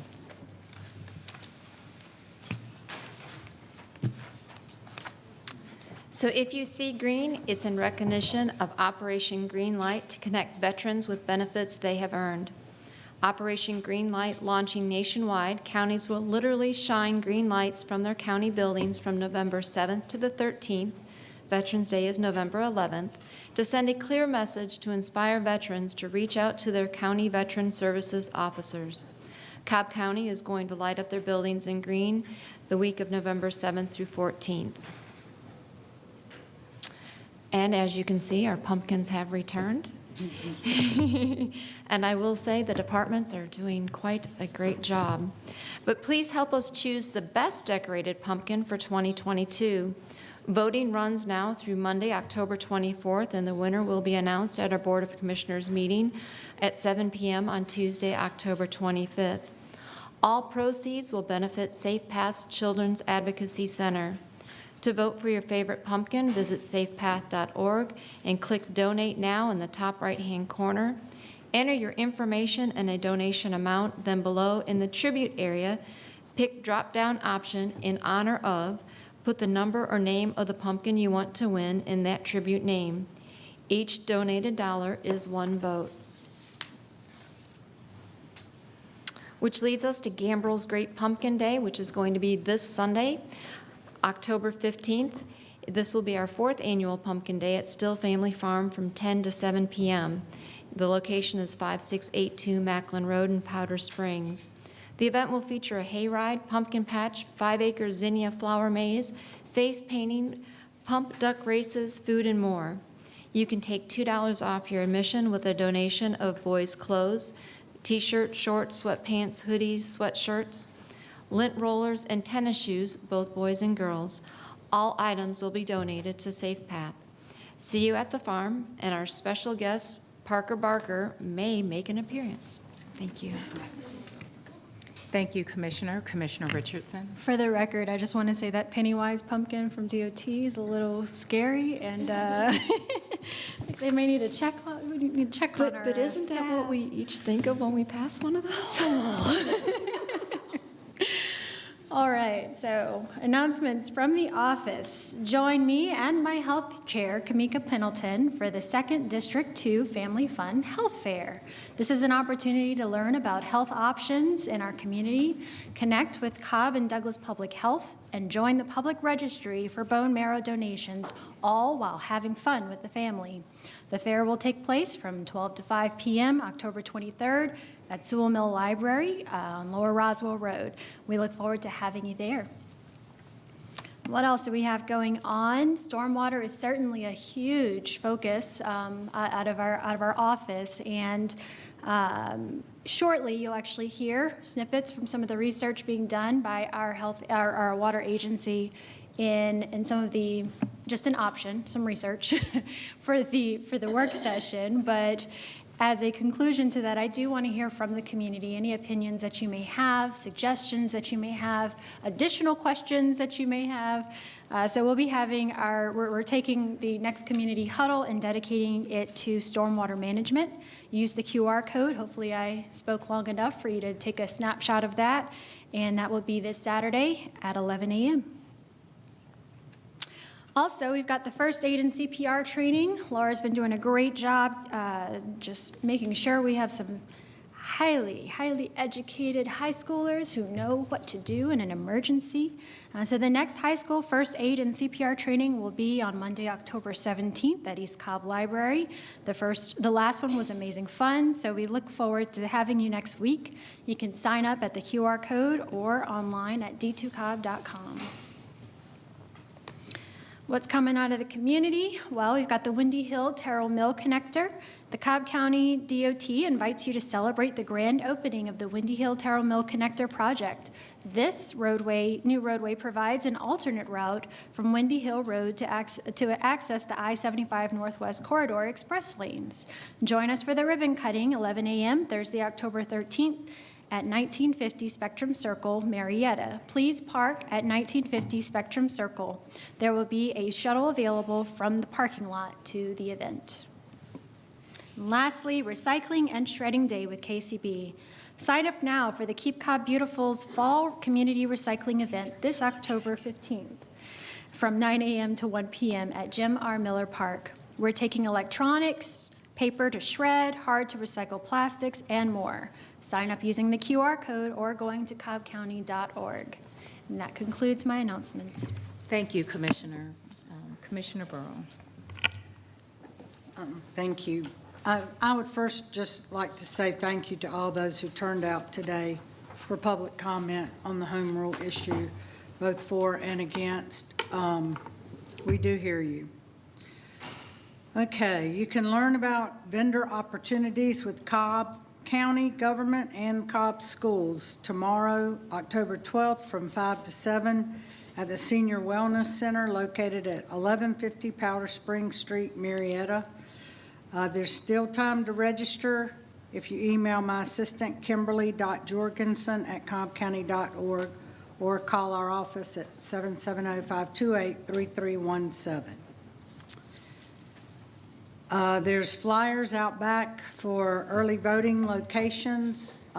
Today is the last day to register to vote for the November 8th election. And there's several early voting locations with times and dates on here and addresses. Early voting does start Monday, October 17th.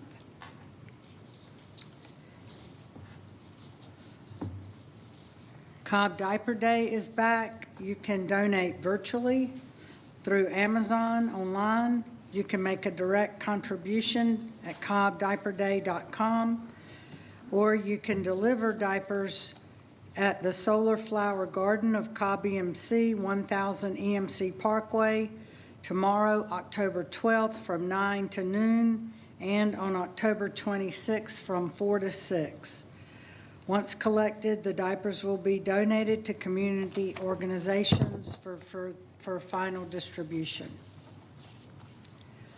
Last week, I was honored to be at Chattahoochee Tech for the new Veterans Resource Center opening in Cobb on their campus. VECTOR stands for Veterans Education Career Transition Resource, and it's a veterans-focused center supporting students, active duty military, reservists, retirees, and military family members. And it can be found on the Marietta campus of Chattahoochee Technical College. The center was funded by more than $2.25 million from the state legislature and was supplemented by a donation from Superior Plumbing's Jay Cunningham. It's modeled from the success of a similar center near Robbins Air Force Base in central Georgia. You can visit chattahoocheetech.edu/ vector-center for more information. October 21st is National Pets for Veterans Day.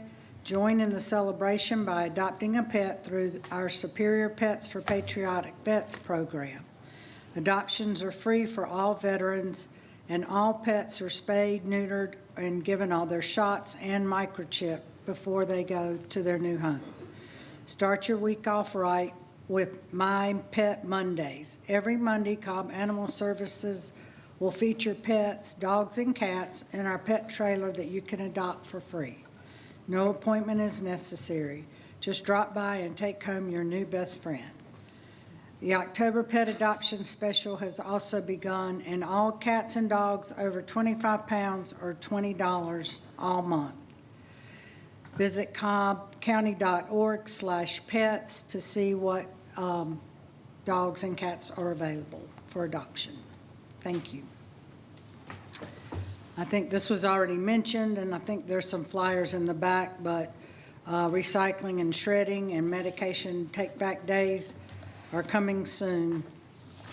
So go visit Keep Cobb Beautiful website for more information on that.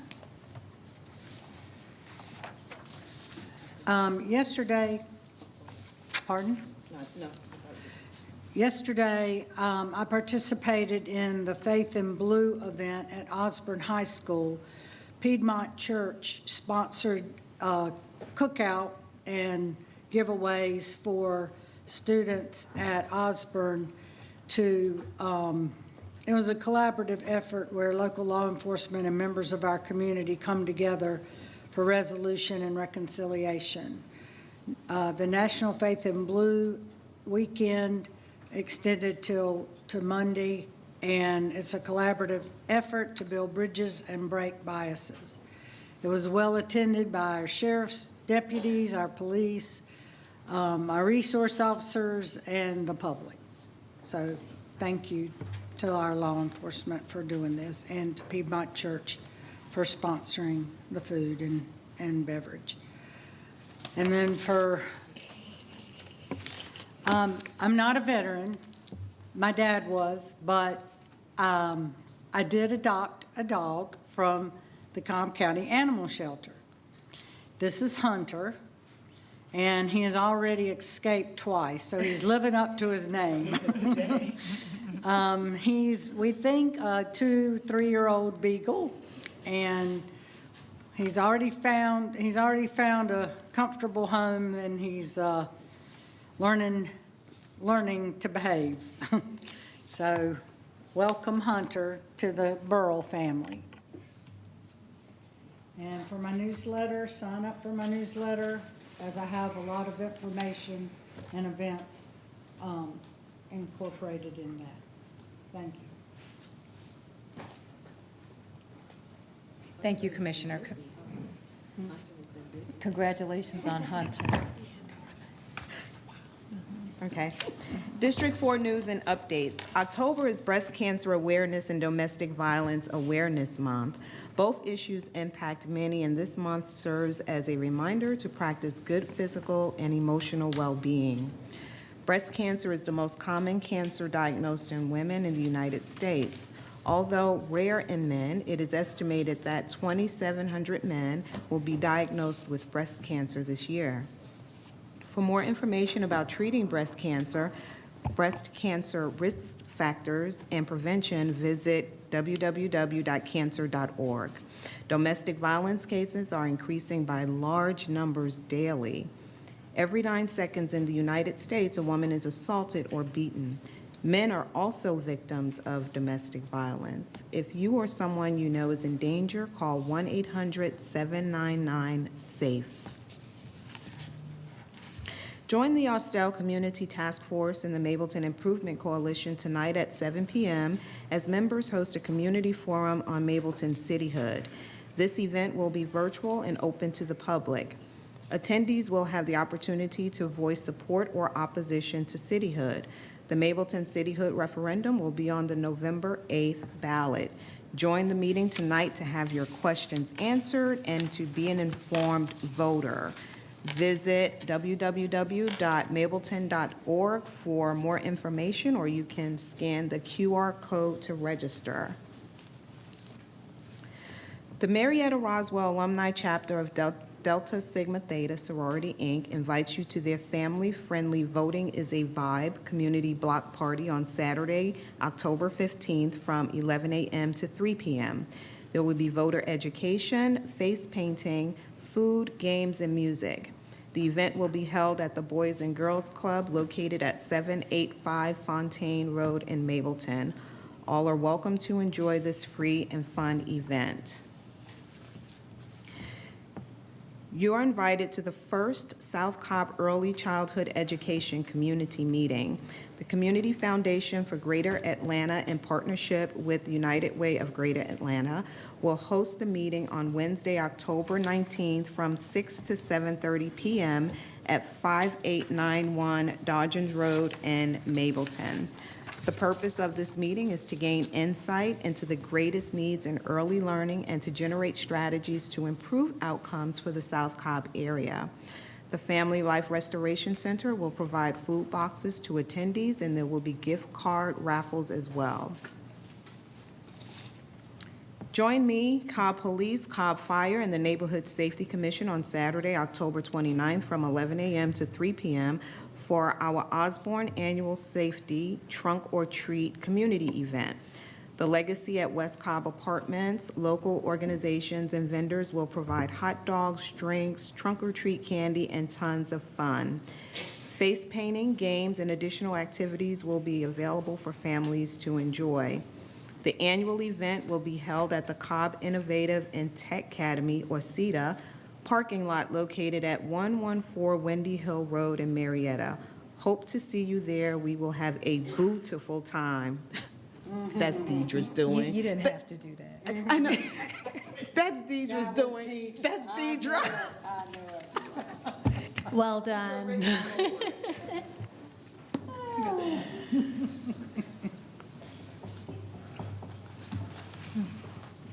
Thank you. I had a number of slides to share here today regarding county matters, but I'm just going to refer people to review our newsletters where we have a lot of these events shared. You know, as I sit up here and watch the commissioners go through business as usual, it's sometimes, you know, hard to imagine all of the unique things that have been happening during this board's very short tenure for less than 2 years, and particularly just this year, and having unprecedented 3 and an additional 4th cityhood referendum taking place this year, and then now having something unprecedented with the composition of this board that, you know, has opposing views of those on our board. And it's humbling to be a part of this, to lead at this time, and to see all that's been transpiring. And sometimes I'm at a loss of words because some of the things that I wish to articulate or that I feel I cannot. And not because it's necessarily disparaging, but sometimes it's hard to address the elephant in the room. And the elephant in the room is that we are going through a lot of change in our county. And that change is certainly reflected on our board. The change is demographic, the change is political, the change is ideological. And I think whenever you experience change, there's just an accompanying pushback to that and challenges with that. And, you know, as an engineer, my boss used to say, you go through forming, storming, norming, performing. And I think right now we're just storming. Our county is storming. And it's reflected in the public comments that we see. It's reflected in just sometimes the spirit that you see on this board is reflected in the challenges we may see out in the community. And it just makes me just acutely aware that history is going to have to judge what takes place here every day. There are going to be some things that we will not be able to adequately address because it's just too weighty and we have the business of the county to move forward, as you heard by these commissioners still getting to business and telling you the things that we're doing. But I'm hoping history will be kind, because we will be kind and thoughtful in the things that we do. And it's going to take us to do that and to lead in that spirit, irrespective of where our views are. And so my hats go off to the commissioners for serving at this time. Seriously. I think Commissioner Richardson has been a very strong elected leader during this time and very gracious to continue serving the residents in her community the way that she has. I think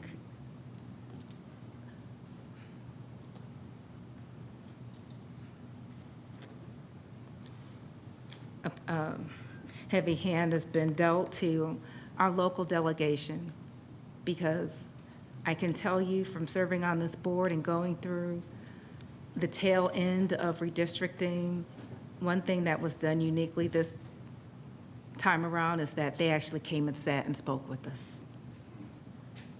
And so it's very unfortunate that we're here today, but again, it's just the political polarization of this time is being played out. And again, I just hope that we will do the best that we can for history to judge us as kindly as possible. So with that, commissioners, I'm not going to adjourn this meeting. I'm going to ask that we go into a recess until 1:48, because we do have a public hearing with respect to an alcohol license, and I'm going to ask for consensus, and please just know it's just asking for your opinion. I'm going to ask for your opinion on what we should do with respect to the work session scheduled for today. If you desire for that still to move forward, the way things are trending, we're not looking at probably starting that work session until the earliest 2:30, possibly 3. So I'm just going to start to my left this time with Commissioner Sheffield and see if you still have interest in moving forward with our work session today. It's kind of tough because I have an appointment at 4:30, so I don't know how quickly we'll be able to get through it. Okay. Possibly if we did a 30-minute lunch, but I don't know if everyone would be agreeable to that.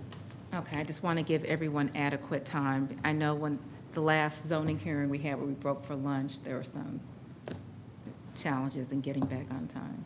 But I have a suggestion for a 30-minute lunch if we move forward with our work session. Commissioner Burrow? Yes, I would agree to a 30-minute lunch. And do we know how long the presentation by Ms. Jones will be? Any idea of her slides? I mean, we have her slides. I don't know at this time. Yes. Judy, if you don't mind approaching so we can just get you on a mic.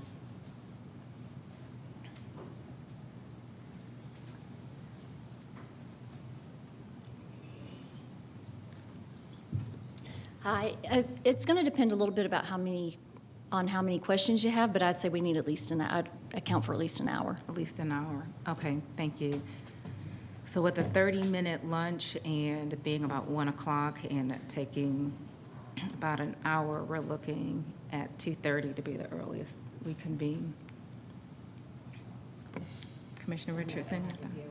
We have the alcohol here first. The alcohol hearing is first, so yes, it would be later. It would be 3 or 3:30. Thank you. If we do reschedule the work session, I just ask that it not be on November 8th. Okay. Duly noted.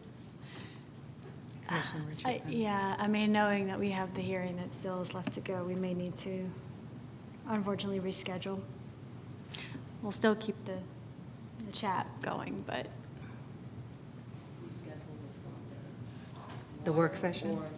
Work session. Water. Judy, are you approaching to share something? I was Oh, just here. just in case you had another Okay. question. Thank you. Commissioner Gambrell, your thoughts, please. I need more than a half hour, so if the board is going to reconvene in a half hour, I will not be back by then, but I will be late. I concur. If anybody has to go by lunch and sit down and eat, it's not going to be an easy thing to do. Y'all want to make a run? No. Well, if we're going to postpone the work session, then we can do it out. Yes, I think it's probably wise for us to postpone the work session. I'm sorry, Judy, I know you did a lot of work to prepare for today, but I would just ask that we postpone it, County Manager, in the interest of time. Let's take an hour for lunch, and let's come back here at about 1:55, and we'll have our hearing for community development. Okay. With that, we are, again, taking a break until 1:55.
Commissioners meeting.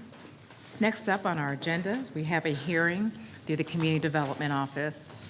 And with that, I'm going to turn things over to our county attorney. Thank you, Chairwoman. Today, there are actually three parties that are sort of involved. We have the applicant and the county that's representing what the License Review Board decision was. And then there also is opposition counsel that's here too. Each of them want an opportunity to be able to present. Normally we do this, and I have to keep track of the time over here. Normally we do this in 30 minutes. I don't know if the board would want to be able to do it in that amount of time, or if I would suggest you do have some sort of time limit cap on it, or otherwise it would not be as succinct as potentially the presentation would need to be before the board. What would be your suggestion? My suggestion would be, after speaking with counsel, that each side be able to present 15 minutes. I can reserve the time for each of them. Any time that they are asking questions on cross-examination would count against their time. And of course, I'd inform them of their time if making any inquiries, let them know how much time they had left. With that, each of them pursuant to our rules are able to make a 3-minute opening. Okay. And then, of course, any time related to that would be in excess or under that, I can reserve it for their additional time. Okay, is council amenable to that? Okay. Okay, thank you. Not today. Thank you, Parks. Okay. With that, Attorney Hemsley. Good afternoon, Madam Chairwoman, Commissioners, Madam County Manager, Mr. County Attorney. Again, for the record, my name is Sam Hensley Jr. I am the attorney for the Cobb County Business License Division and the License Review Board. As the old Monty Python show used to say, and now for something completely different from what we had this morning. So, as Mr. Rowling said, this is an appeal hearing from the Cobb License Review Board recommendation of approval of an alcohol license. This is a beer, wine, and liquor package license for Wellspun Investments, doing business as Habits Bottle Shop, located at 2940 Johnson Ferry Road. Salim Rajan is the licensee. This application was received by the Business License Division on March 14th, 2022. And again, I want to briefly just lay out how we got here for the record, our procedural posture today.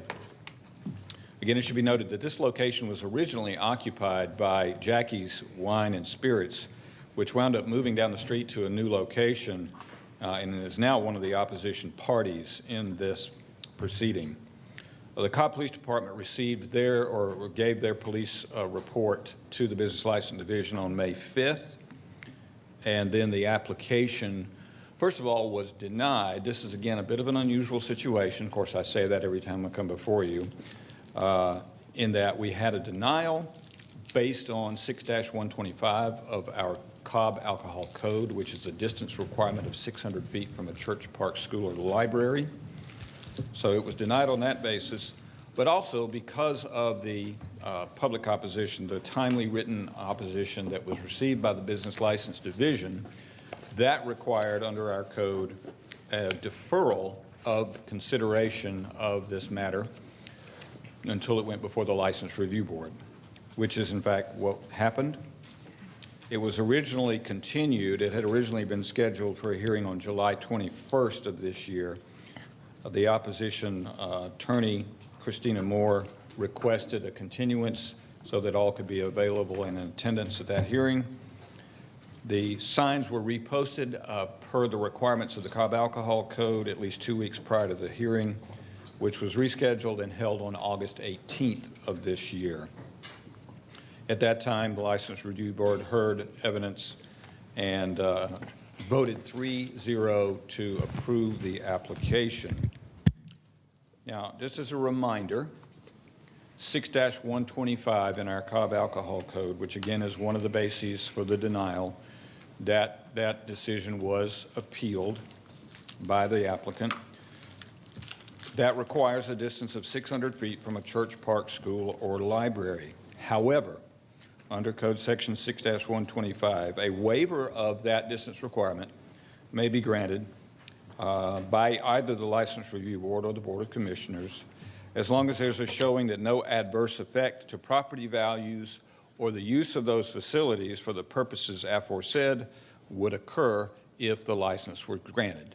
So there is criteria in our code for this board, this body, to grant a waiver for that 600-foot requirement if you so choose.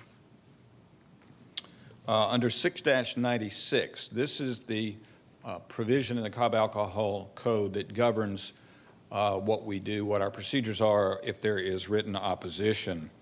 And the requirements and the criteria in that code are as follows. In order for written objection to be sufficient to authorize a hearing, it must describe how and why the person filing the objection or the immediate surrounding neighborhood will be negatively impacted by the issuance of such a license or permit, and shall specifically state the reasons therefor.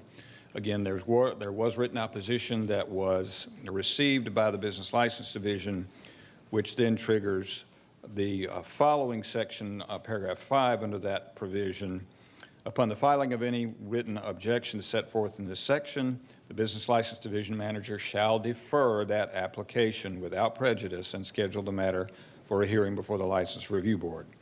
So that is what occurred. We again held a License Review Board hearing, and at that time it was voted to recommend approval. The opposition parties, specifically Jackie's Wine and Spirits, who is represented here today by Mr. Stephen Jones, appeal that decision, and that is what has brought us here today. I should point out, too, that there is a state law that will be at issue today, and that's found under 3-4-47 of the Official Code of Georgia annotated. This governs the distance requirements between two establishments that sell liquor by the package. And under that code section, or that statute, it states that no municipality or county shall authorize the location of a new packaged liquor licensed place of business or the relocation of an existing retail packaged liquor store licensed place of business engaged in the retail package sales of distilled spirits, which is synonymous with liquor, that's what we call it in the county, within 500 yards or 1,500 feet, obviously, of any other business licensed to sell packaged liquor at retail. So this is going to come into play today because that is a requirement under state law that must be observed, and the measurement of those distances is, under this statute, measured by the most direct route of travel on the ground. Now, there is a regulation under the Georgia Comprehensive Rules and Regs 560-2-2-.12 that states that that is measured in a straight line from the front door of the structure to the front door of the retail package store. So again, I'm just laying this out because I believe this is going to be a point of contention between the two parties today as to the applicability and the measurement of those distances. Just another point of reference here, the applicant is going to have to apply for a state license where this will come into play again if it is the pleasure of this board to grant the license today.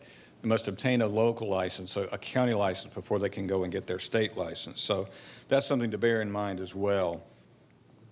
I should state that even though this is a de novo hearing, meaning we're hearing the evidence afresh in this particular instance, that the License Review Board, which is the body that this board authorizes to hear these things, has heard some of this evidence, not all of it, previously, and did vote to approve the application.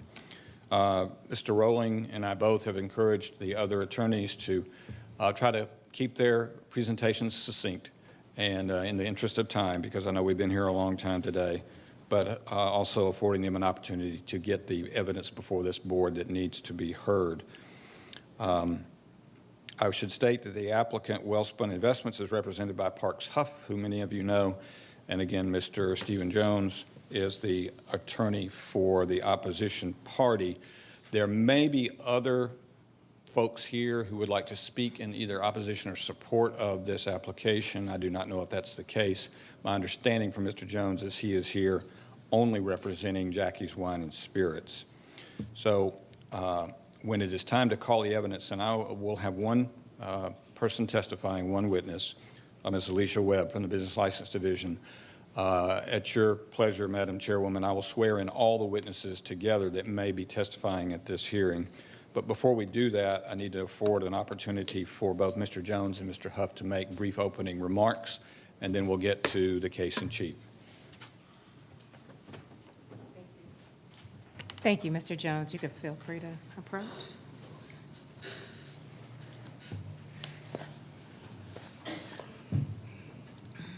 Madam Chair, Commissioners, my name is Stephen Jones with the law firm of Taylor English Duma, here today on behalf of Chemic LLC, doing business as Jackie's Fine Wine and Spirits.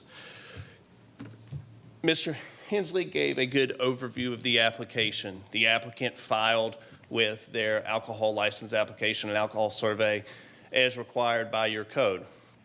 That alcohol survey, and if I may, I've got a hearing brief I'd like to distribute to you. I've already given a copy, Mr. Rowling, Mr. Hensley, Mr. Huff.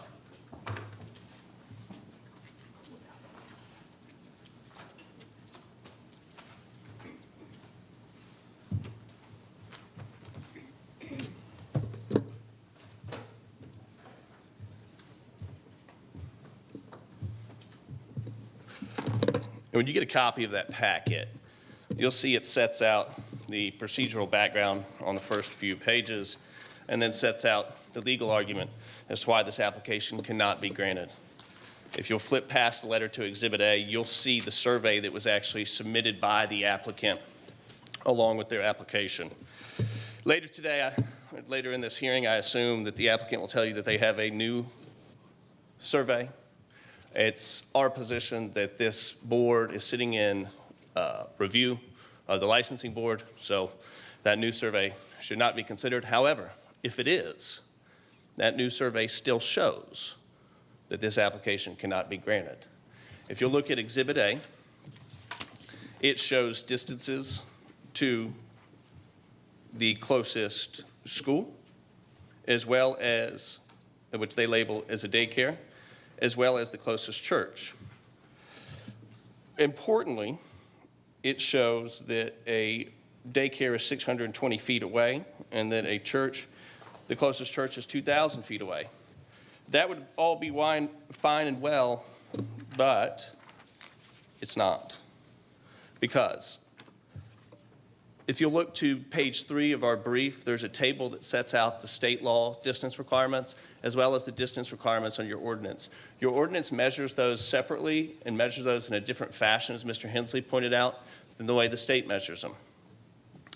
But you'll notice that on the right-hand side, based on Exhibit E, which is our alcohol survey that was prepared, that the closest church is 235 feet away, and the closest school is 534 feet away.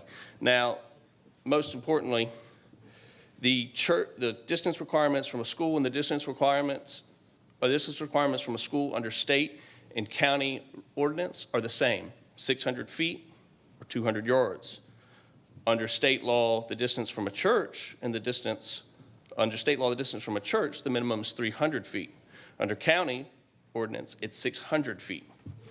Well, what that means is that Mr. Hensley's correct. Your ordinance does provide for a waiver procedure, but the county cannot waive a state statute. The state statute does not provide for a waiver process.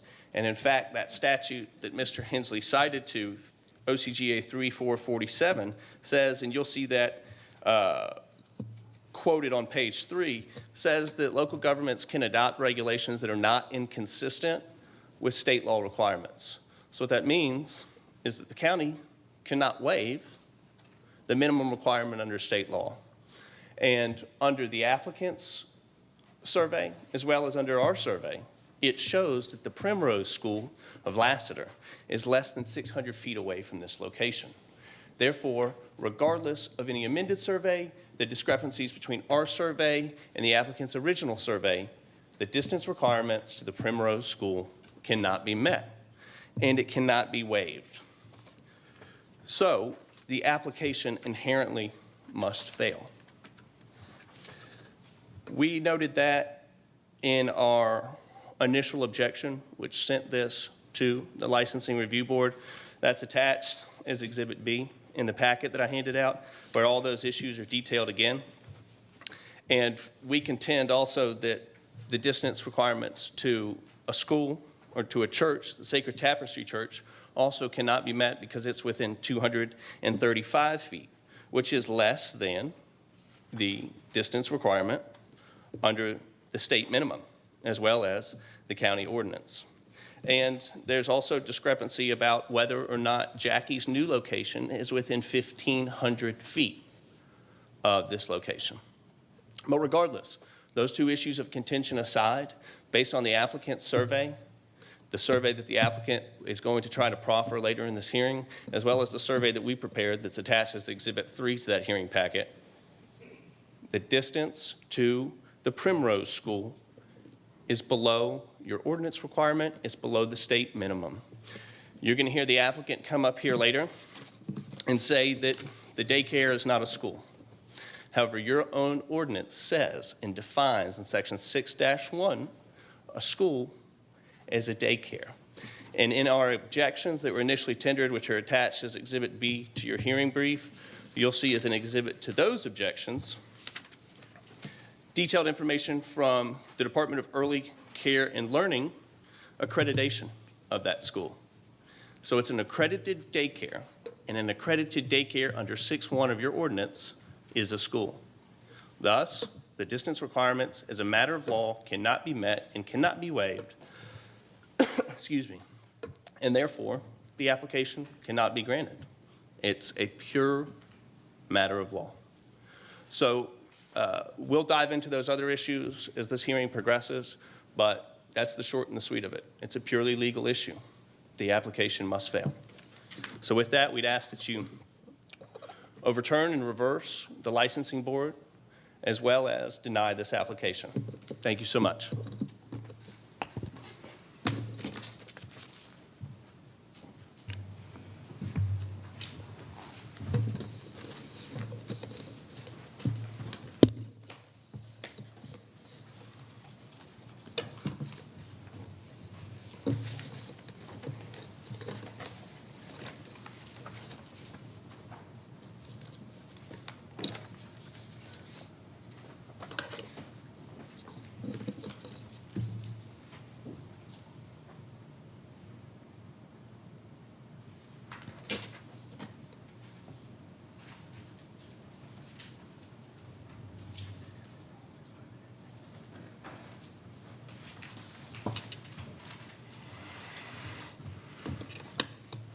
Yes. Good afternoon. For the record, my name is Parks Huff, a law firm of Sam's Larkin and Huff, and I represent the applicant in regards to this application before you. It was stated this is an appeal from the License Review Board. The License Review Board heard the facts and unanimously decided to approve the proposed package store. Want to go through a quick slide presentation to just give you a brief overview. The reason why we're here is Jackie's Wine and Spirits has been here since 1999, has moved down the road, and they don't want to have competition. That's it. With me today, I'd like to point out, is Tino Venturi, who is the property owner. He's owned this property since 1999. He also started La Strada Restaurant. If anybody's eaten at La Strada, it's a kind of a mainstay of East Cobb. He started that in a couple years before that. He also owns a couple other shopping centers in Cobb County, long-time Cobb business owner and taxpayer. And then next to him is the applicant and business partner for this proposed store. And then back over here is the actual surveyor, Mr. Betterton, who can testify too. A lot of hay made about the state law, 1,500 feet distance between the two package stores. This clearly says, after the License Review Board hearing, I sent an email to the Department of Revenue and asked him to confirm that we were measuring it correctly, which is from our door to the door of the other package store. It's door to door for state law, 1,500 feet. This is this regulation that went through this. This is their survey. Their survey clearly states that they're surveying measuring from door to property line. That's the very top caption of their survey, saying they're measuring from door to property line. And when you look at their survey, you can see that line number 9, if you look at their survey, goes up and goes to the property line. So that's the reason why they're less than 1,500 feet. Mr. Betterton can testify that he, in fact, did the surveys that I handed out to you showing that the distance is 1,560 feet between the two the proposed and the existing package store. And let me back up too and give you too that this is the package stores in the area. And I know Commissioner Richardson, you know the area. I didn't mean to say that you know the package stores, but you know the area. So the package stores you can see on this map, the reason why Jackie is so trying to fight this is you see the package stores along Roswell Road and Johnson Ferry Road. There's a good pattern of them in that area. But then when you go up Johnson Ferry Road to Shallowford Road, Jackie's has got the corner on the market. So I understand why they don't want competition, but that's not what we're about usually in this country is allowing competition. So you can see this. He's up by himself up there, and he would like to stay that way. This gives you an idea of the things in the area and the reason why the License Review Board recommended approve, or actually approved it. They're appealing their approval. It's not recommending. They approved it, and this is appealing their decision. So they're asking you to overturn their decision. It's not a recommendation. They actually approved it. And this is, you can see the La Strada location there. This is on the Strip Shopping Center, just north of the La Strada Shopping Center. There's also a Montana's Bar and Grill across the street. There's a Thai restaurant that sells beer and wine, liquor within our Strip Shopping Center. There's a Walmart, Kroger Shopping Center further north. And you see up at the top, you see the Jackie's Fine Wine. Now, what's real important to understand too is that the other question they had was the Primrose School, which is a daycare. It's Primrose Daycare. And your code does not say a school, a daycare is a school. It says a daycare can be a school. This is a primary daycare. It's a Primrose, it's a daycare. Our survey shows it as a daycare.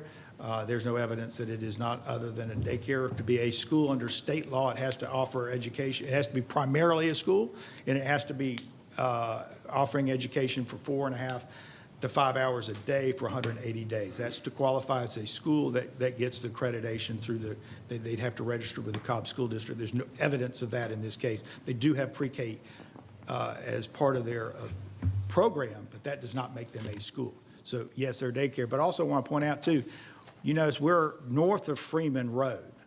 The Primrose is off of Lassiter Road. When you go south on Johnson Ferry Road, you have a Citgo and a Shell station, and then you turn left onto Lassiter Road. So this is no orientation, no relationship whatsoever to Primrose. The License Review Board recognized that, and that's the reason why they approved this application.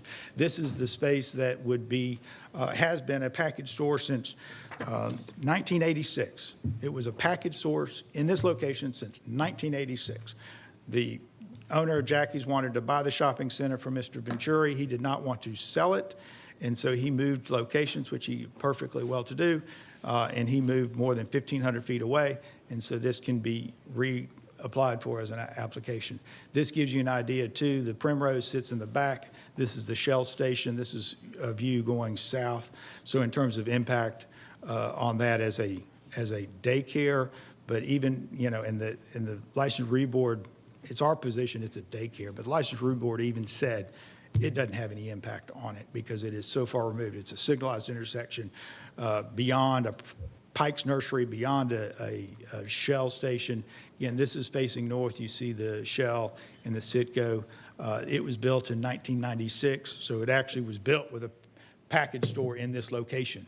And so this gives you all the other things that are along there. So I'm going to reserve some additional time to get back up here, but I ask you to follow the hard work that your License Review Board, you empower them to make these decisions. They made a decision. It was the right decision. And I think it's very powerful, the fact that my client's here to make sure you can ask them any questions you've got. And Mr. The owner of Jackie's didn't even bother to appear. Thank you. Appreciate it.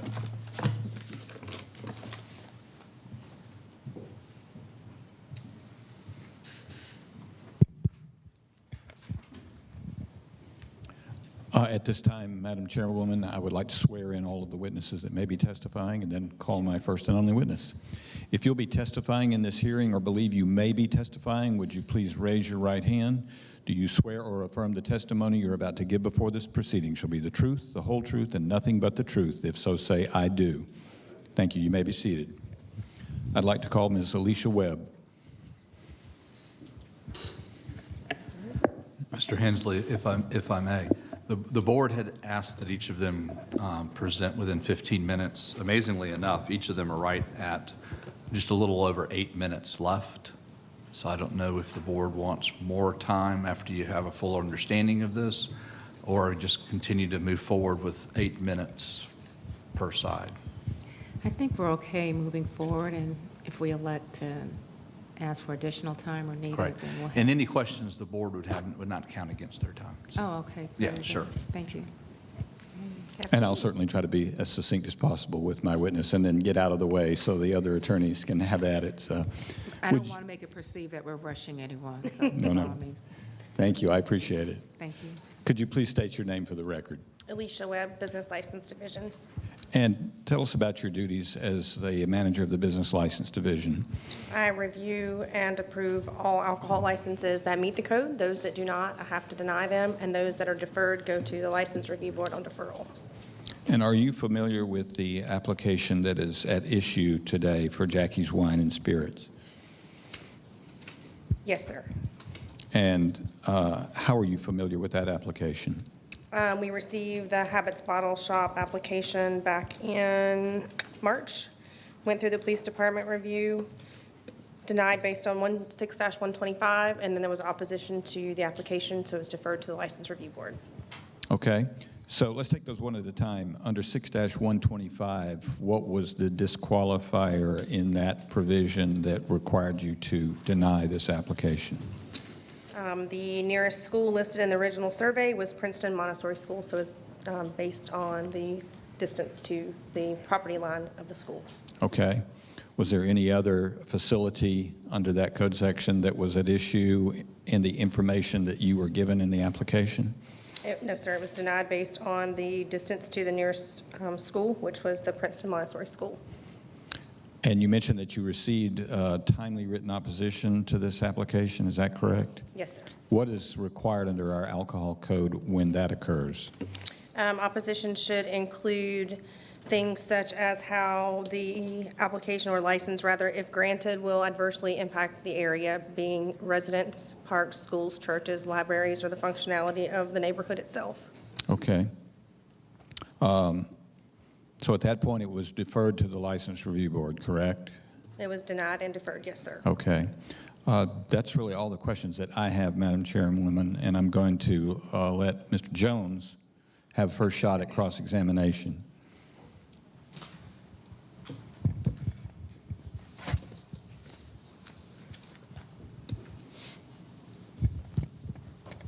Thank you, Mr. Hensley. Ms. Webb, Yes, sir. when you initially reviewed this application, did you make a determination of whether or not the Primrose School qualified as a school under the county's ordinance? I did not. I denied the application on the nearest property line to the nearest school, which was listed as the Princeton Montessori School, based on this survey. Do you recall the definition or how a school is defined in the county's alcohol code? Not word for word, but yes. And is a daycare a school It is under that listed in the definition? definition, yes. And is a kindergarten a school under that definition? If it meets the state requirements for education, yes. And did you review my partner Christina Moore's objection that she filed attached as Exhibit B to the hearing brief I distributed earlier? Yes, sir. And in that, did you see as an attachment evidence that the Primrose School is accredited with the state of Georgia? I saw attached that in your survey that the school, that is listed as a school, and it is on the survey as a school. But did you see the attachment to our objection showing records of accreditation of that school at the state of Georgia? No, sir. Okay. But you did review it, correct? Yes. Okay. If I gave you a copy of that, would that help you remember what's in there? Yes. Is this the original or is this the most recent? This is the original, Okay. dated April 1st, and that's Exhibit Thank B. you.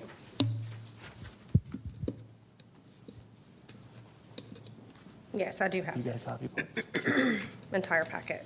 Yes. And in that Exhibit B to the hearing brief, which was the initial objection we filed, do you see that accreditation information? Yes.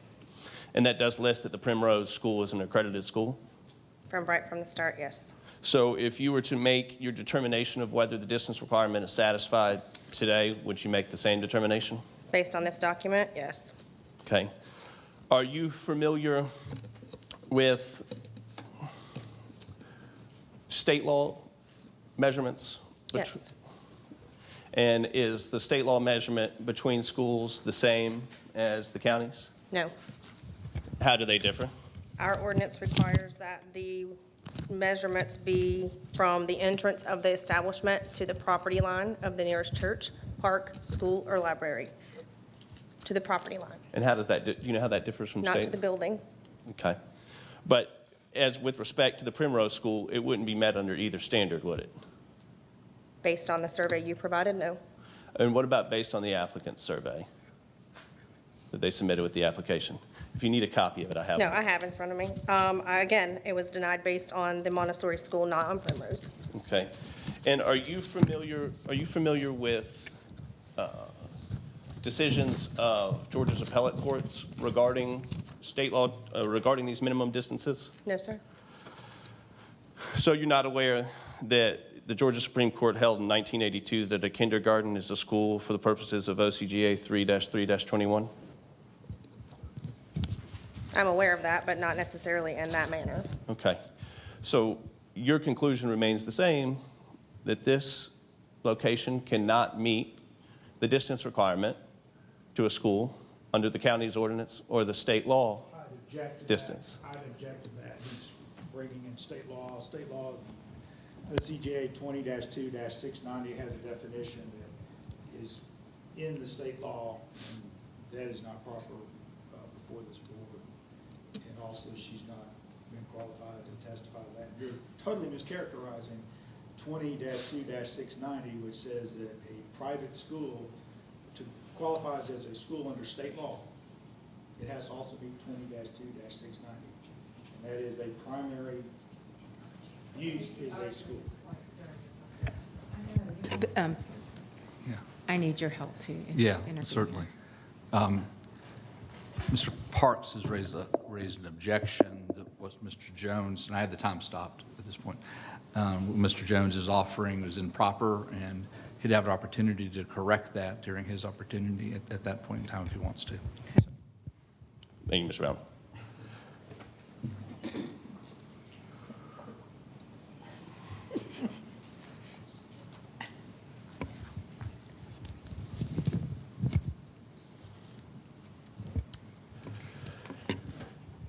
Ms. Webb, just briefly with respect to the Sacred Tapestry Church, did you reviewed the survey that the objector, Chemic LLC, tendered? I have reviewed that survey, yes. And that also showed that the subject property could not meet the distance requirement to a church as well? Based on that survey, yes. Okay. Thank you so much. You're welcome. No further questions.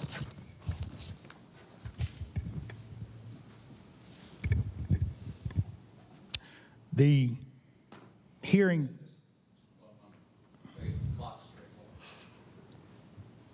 he can take it from his time. The hearing today was posted on the subject property, advertising that if anyone had any objections or concerns, that the hearing was today, and it's been posted on the property. Is that correct? Yes, sir. Okay, and you haven't received anything since the license review board of any community concern, and The no same one. concerns from the law firm of Taylor English. That's the only things we have, the continued objections. And no one is here today. Other than Mr. Jones, no, sir. Not that I'm aware of. Okay. And the state law, are you familiar with the state law that it states that to qualify as a school, it has to be a public school or a school as qualified under 20-2-690? Yes, sir.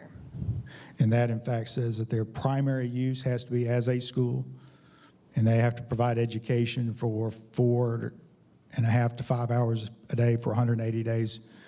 Is that Yes, sir. your understanding? Yes. And you've been submitted the Montessori school that was initially the reason for denial was it has since closed down. Is that correct? That is my understanding. Yes, sir. Okay. And so the only other issue is that south of this subject property, there was a Montessori school, and that was reviewed by the License Review Board? The original denial was based on the Montessori school, yes, sir. And at that time, the recommendation for a distance waiver was granted at the License Review Board. Yes, this survey that we are talking about right now is the original survey, which was the survey I used to base my decision upon. And in your experience, pretty much most daycares that are close to public shopping center or Kroger shopping center, there's a waiver of a distance requirement if in fact it did qualify as a school because proximity to those businesses. The county has issued distance waivers to schools and daycares, yes, sir. Okay. And in fact, this is within 300 feet of the convenience stores that sell beer and wine at the intersection of Lassiter and Johnson Ferry. There are several alcohol establishments in the area, yes, sir. Okay.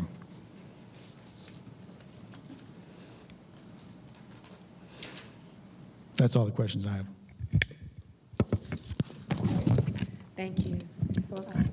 Board members, do any of you have any questions for Alicia? Commissioner Braun? At the License Review Board hearing, were there residents there that opposed that are the emails in our book? So the emails in your books, I can't be certain that all of the opposing parties were present at the License Review Board. I do believe there were a couple. However, the attorney who was present that day on behalf of Jackie Spinewine and Mr. Kimmick, she presented the opposition on behalf of the opposing parties. Okay, but today it's just Jack's, It's just the opposing parties' counsel, yes, ma'am. but he's not representing any of these folks? I don't believe so. Okay.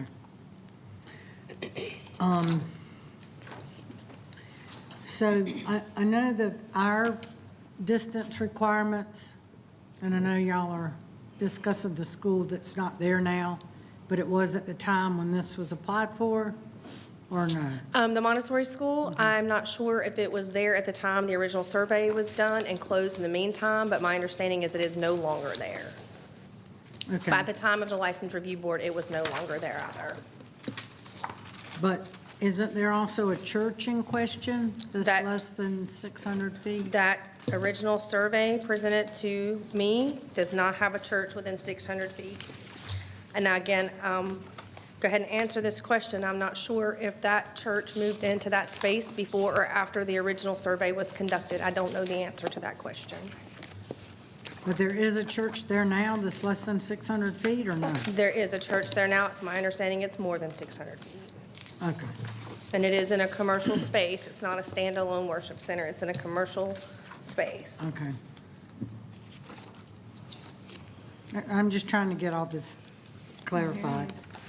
Thank you. You're welcome. Yes, Commissioner. Thank you. So I understand that the denial was based on the Montessori school, the original denial. Yes, ma'am. Where does Primrose play a role into the analysis? Did it play a role at all? It could. On the original survey, it's listed as the nearest daycare, which is outside the 600 feet.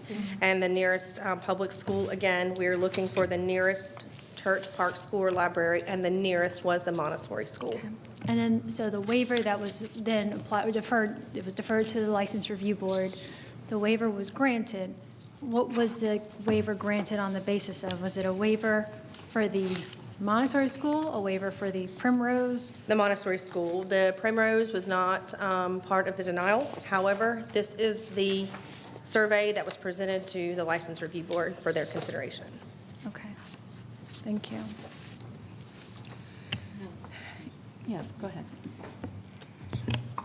Regarding the surveys, were both measured from the same point? Because there was a reference earlier that one was measured from the property line to the front door, but based on state's requirement, it's front door to front door. So with both those surveys, are they measuring from different points? So that's my speculation. I don't know that to be fact. I'm sure that the legal counsel on each side could answer that for you. But ours is from entrance to property line, whereas state is from entrance to building when it comes to churches and parks, and from entrance to entrance on the liquor store issue, where ours is to the property line, which is generally more restrictive. Okay, thanks. I'd have some questions, and they may be redundant, and forgive me for that. I just trying to get some clarification from all these names and what I'm seeing here on this sheet. The Primrose School of Lassiter, is that the issue? Because I see two on this Betterton Surveying and Design. I see Cresco Montessori School on Johnson Ferry Road, and I see Primrose School of Lassiter on Lassiter Road. So, Chairwoman, the survey submitted by the applicant is what we base our decisions on. I have seen the other surveys, the opposing survey stating that the schools or the daycare and the schools are closer, as well as the church. But they don't match, and I can't tell you the method that the measurements were done. Again, I think the attorneys could probably, or the surveyors, but I don't know exactly the method that was used. Okay.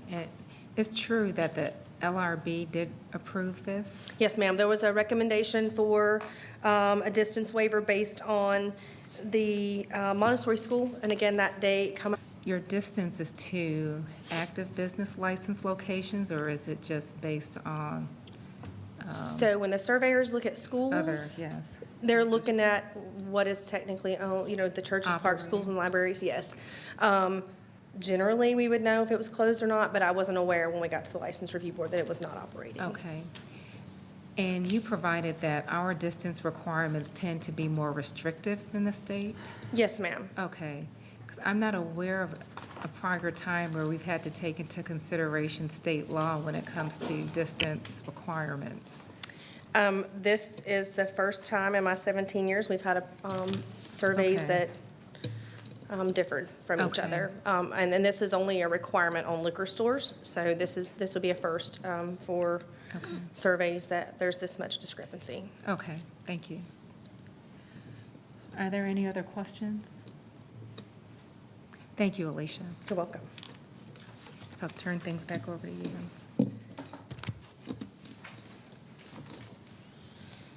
Are you done with me? Thank you, Madam Chairwoman. And I'll be very brief here to summarize. And we have several other attorneys in the room here, so they may need to weigh in on my summary of what we're looking at here. Again, to reiterate, the Business License Division was acting upon the application it had before them and the survey that was attached to that application, which, first of all, did not show a church, I believe, and did show a school that may or may not be a school under Georgia law. It did not address at all, to my recollection, the 1,500 feet requirement from another liquor store. So what we have here is a fact question as to the accuracy of the surveys, as well as the definition of a school, whether it meets that under Georgia law. Because under 3-3-21, and this was brought up by Mr. Jones, or he kind of alluded to the fact that state law generally does not allow deviation from these distance requirements. In that code section, there is specific provision for licenses for retail packages of wine and beer to be governed by regulations or ordinances by cities or counties. It does not say that as far as distilled spirits or liquor. So there is that provision that allows a waiver by this body, the License Review Board, in regard to those sales. So it really comes down to a question of what is a school and what are the accurate distances between the school, if it is a school, and the proposed licensed establishment, and also whether there's a church there and whether that church is in existence and operation, whether it meets the definition of a church and whether it is within that 600-foot requirement. So as I try to summarize where we are, I think those are the issues that this body needs to weigh and come to a conclusion about. The other attorneys may have additional comment on that, but I think that's where the posture that we're in right now. For clarification, I perceive I heard the way that distance is measured may differ between the state and the county. Yes, it does, in fact, because the county measures it from the front door, the main entrance of the proposed establishment, to the property line of those facilities. Just using a radii approach. That's as the crow flies. Yes. And then I think I heard one of the attorneys state that the state uses the distance based off of, I perceive, the roadway. The most direct route of travel. Yeah. And gentlemen, correct me if I'm wrong on that definition. So if the county were to issue a license based on how we measure distance, and it differs or conflicts with the state county of measurement, whose onus would it be to correct that? Because I'm perceiving today is because we're being informed it's our responsibility to assess how the state measures.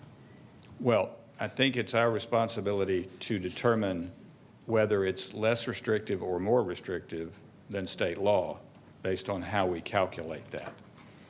And that could differ based off of how the direct route of travel is laid out. Correct. Okay. Yeah, so I perceive that our standard would be more restrictive, but in our process, we have a waiver process, whereas the state provides no waiver process. That is the other issue, yes. For beer and wine, we're free to set our own standards. Okay. So That's again, where we a lot of this information now is coming forward today, was not part of the initial application and the consideration by the License Review Board. And most of these originate with state definitions and questions. I'm sorry. Most of these things that are open are state definitions and questions. Well, yeah, there's state law that applies to both. We have nothing to do with the requirement of the distance between liquor stores. There's no provision in our code. That is strictly handled by state law. But there are provisions both in our code of ordinances and state law as far as the distances between churches and schools, certainly. And college campuses as well, but that's not at issue today. Thank you. Any closing from either one of these gentlemen, unless there are other questions? Before that, I'm sorry, I have a question for our county attorney.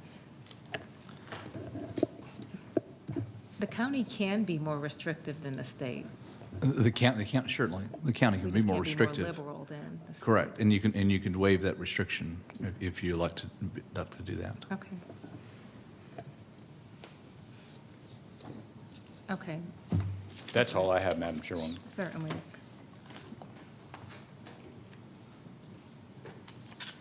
Are we at closing already? What's going on? Thank you. Thank you, Attorney Richardson. Oh, justice repair. We may be reopening the evidence here, which, we follow the rules of evidence loosely in these administrative type hearings, but I think Mr. Huff is putting up another witness, which may be helpful to what we're talking about. Okay. And I also have the surveyor here who can testify to. Just real. Briefly, can you tell the board your name?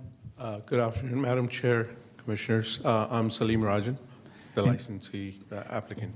And you live in the area? I do. I've been a Cobb County resident since 2016. And you're familiar with this location? Absolutely. And you're It's, familiar with the Jackie's location? I'm sorry? You're familiar with the Jackie's Yes, location? I am, very much. And you think there's plenty of room for 2 package stores in this area? Absolutely, absolutely. Competition is only good for us to be better businesses, to have a better variety. It keeps us on our toes, and the only people it benefits are the patrons. And you're familiar with the Primrose School location? Yes, I am. And to get there, you have to go 2 roads south. There's a Pike's Nursery between it and that. There's 2 convenience stores down there. In your opinion, as a longtime business owner, property owner, does it have any impact at all on that daycare? It does not, in my opinion. When you are a package store, it's predominantly what you do is that's what you're selling. You are more geared to making sure that everything is right, everything is correct. Unlike a Kroger or a gas station that sells multiple items, you're geared to one thing, so you're making sure that everything is correct. You're making sure your employees are trained properly. You're making sure that it is a safe place for people to come and do business without worrying about things. Okay, that's all I have. Thank you. Thank you, ma'am. Commissioners, did you have any questions for the gentleman? And if I can get Mr. Betterton to come up here real quick.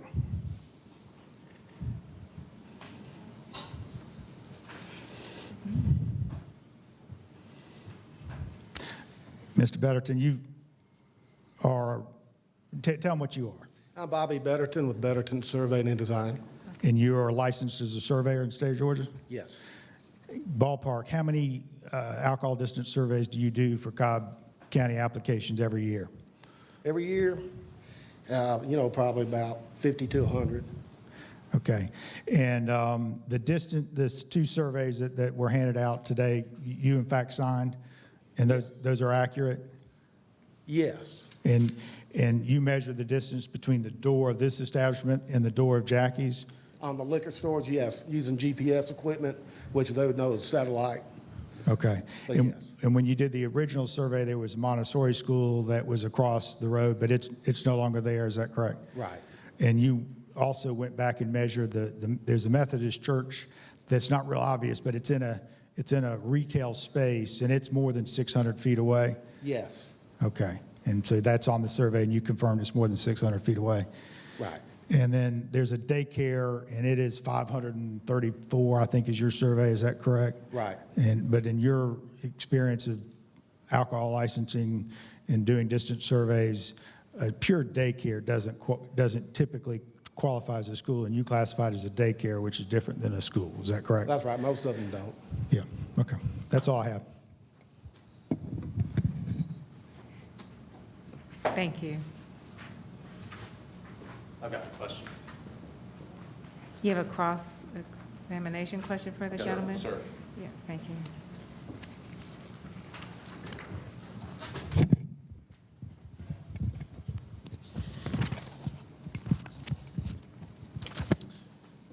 Good afternoon, Mr. Betterton, and here most of the day. Thanks for your time in advance. When you measured the distance between the Primrose School and the subject property on this survey, and it's not exactly clear from the face of the survey, so how did you measure the distance from Primrose, or from the subject property to Primrose? With a GPS. Is that we're asking the type of equipment? Well, first the type of equipment, and then exactly from what point to what point did you measure? From the door to the property line. Okay. And I'm sorry, Mr. Betterton, if you just speak into the microphone. I know it's natural to respond back to the person asking you a question, but it's hard to hear if you're not in the microphone. Thank you. Would you repeat that? We measure from the front door to the property line. For both a school and a church? Yes, in this case, yes, we did. And you measured that as a crow flies, or on the most direct route along the line? As a crow flies. Okay. But did you measure the distance on the most direct route of travel along the ground? To the church? To the church or the school? No. Okay. So you looked at measurements based on how the county measures the distance, correct? Yes. But you did not look at the distance as how the state measures the distance, correct? Correct. And so both your surveys, the one that was filed with the application and the one that was tendered today, measure solely on county regulations, correct? Yes. Okay. No further questions. You want to redirect? Redirect real quick. If you went by the most direct line as the crow flies, but if you went a traveling path, that would be longer, correct? The distance would be longer. So you made it the shortest it would be, and it met state law and county regulations, correct? Yes. Okay, that's all I have. Thank you. Commissioners, do you have any questions? Thank you.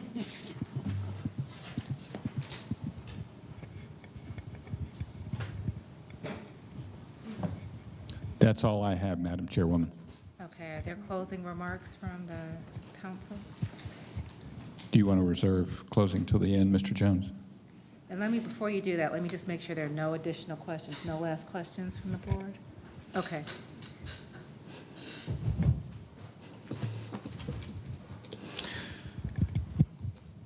Do I have 2 minutes and 27 seconds? Well, you actually have 2:40. I'm going to do a countdown to 13 before I start the clock. Okay.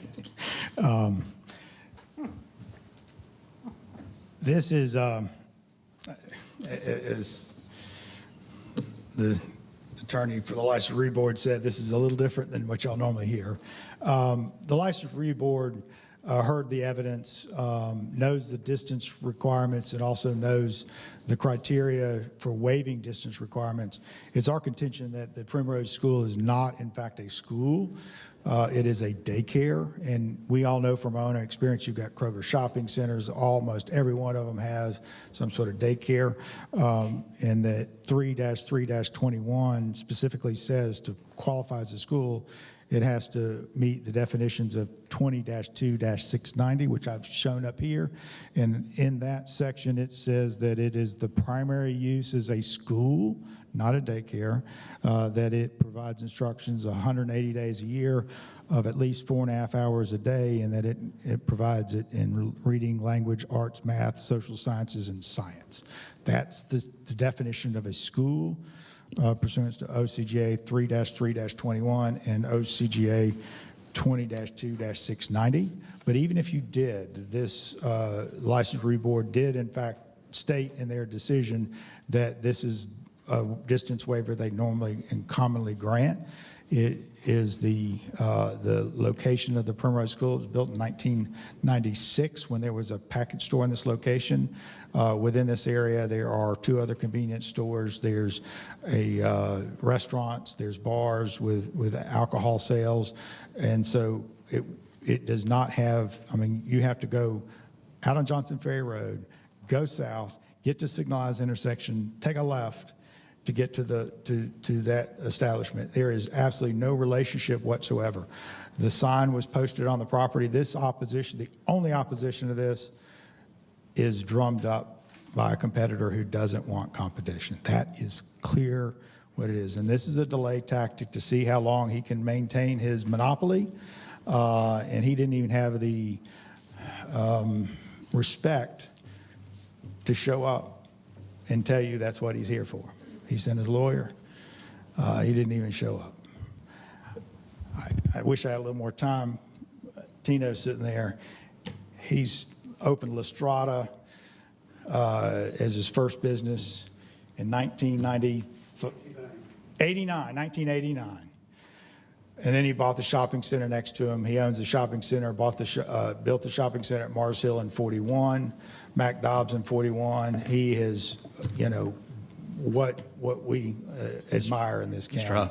And so we have our folks here. And again, any questions we'd ask, thank you. I just simply ask, approve the LRB decision. Overtime.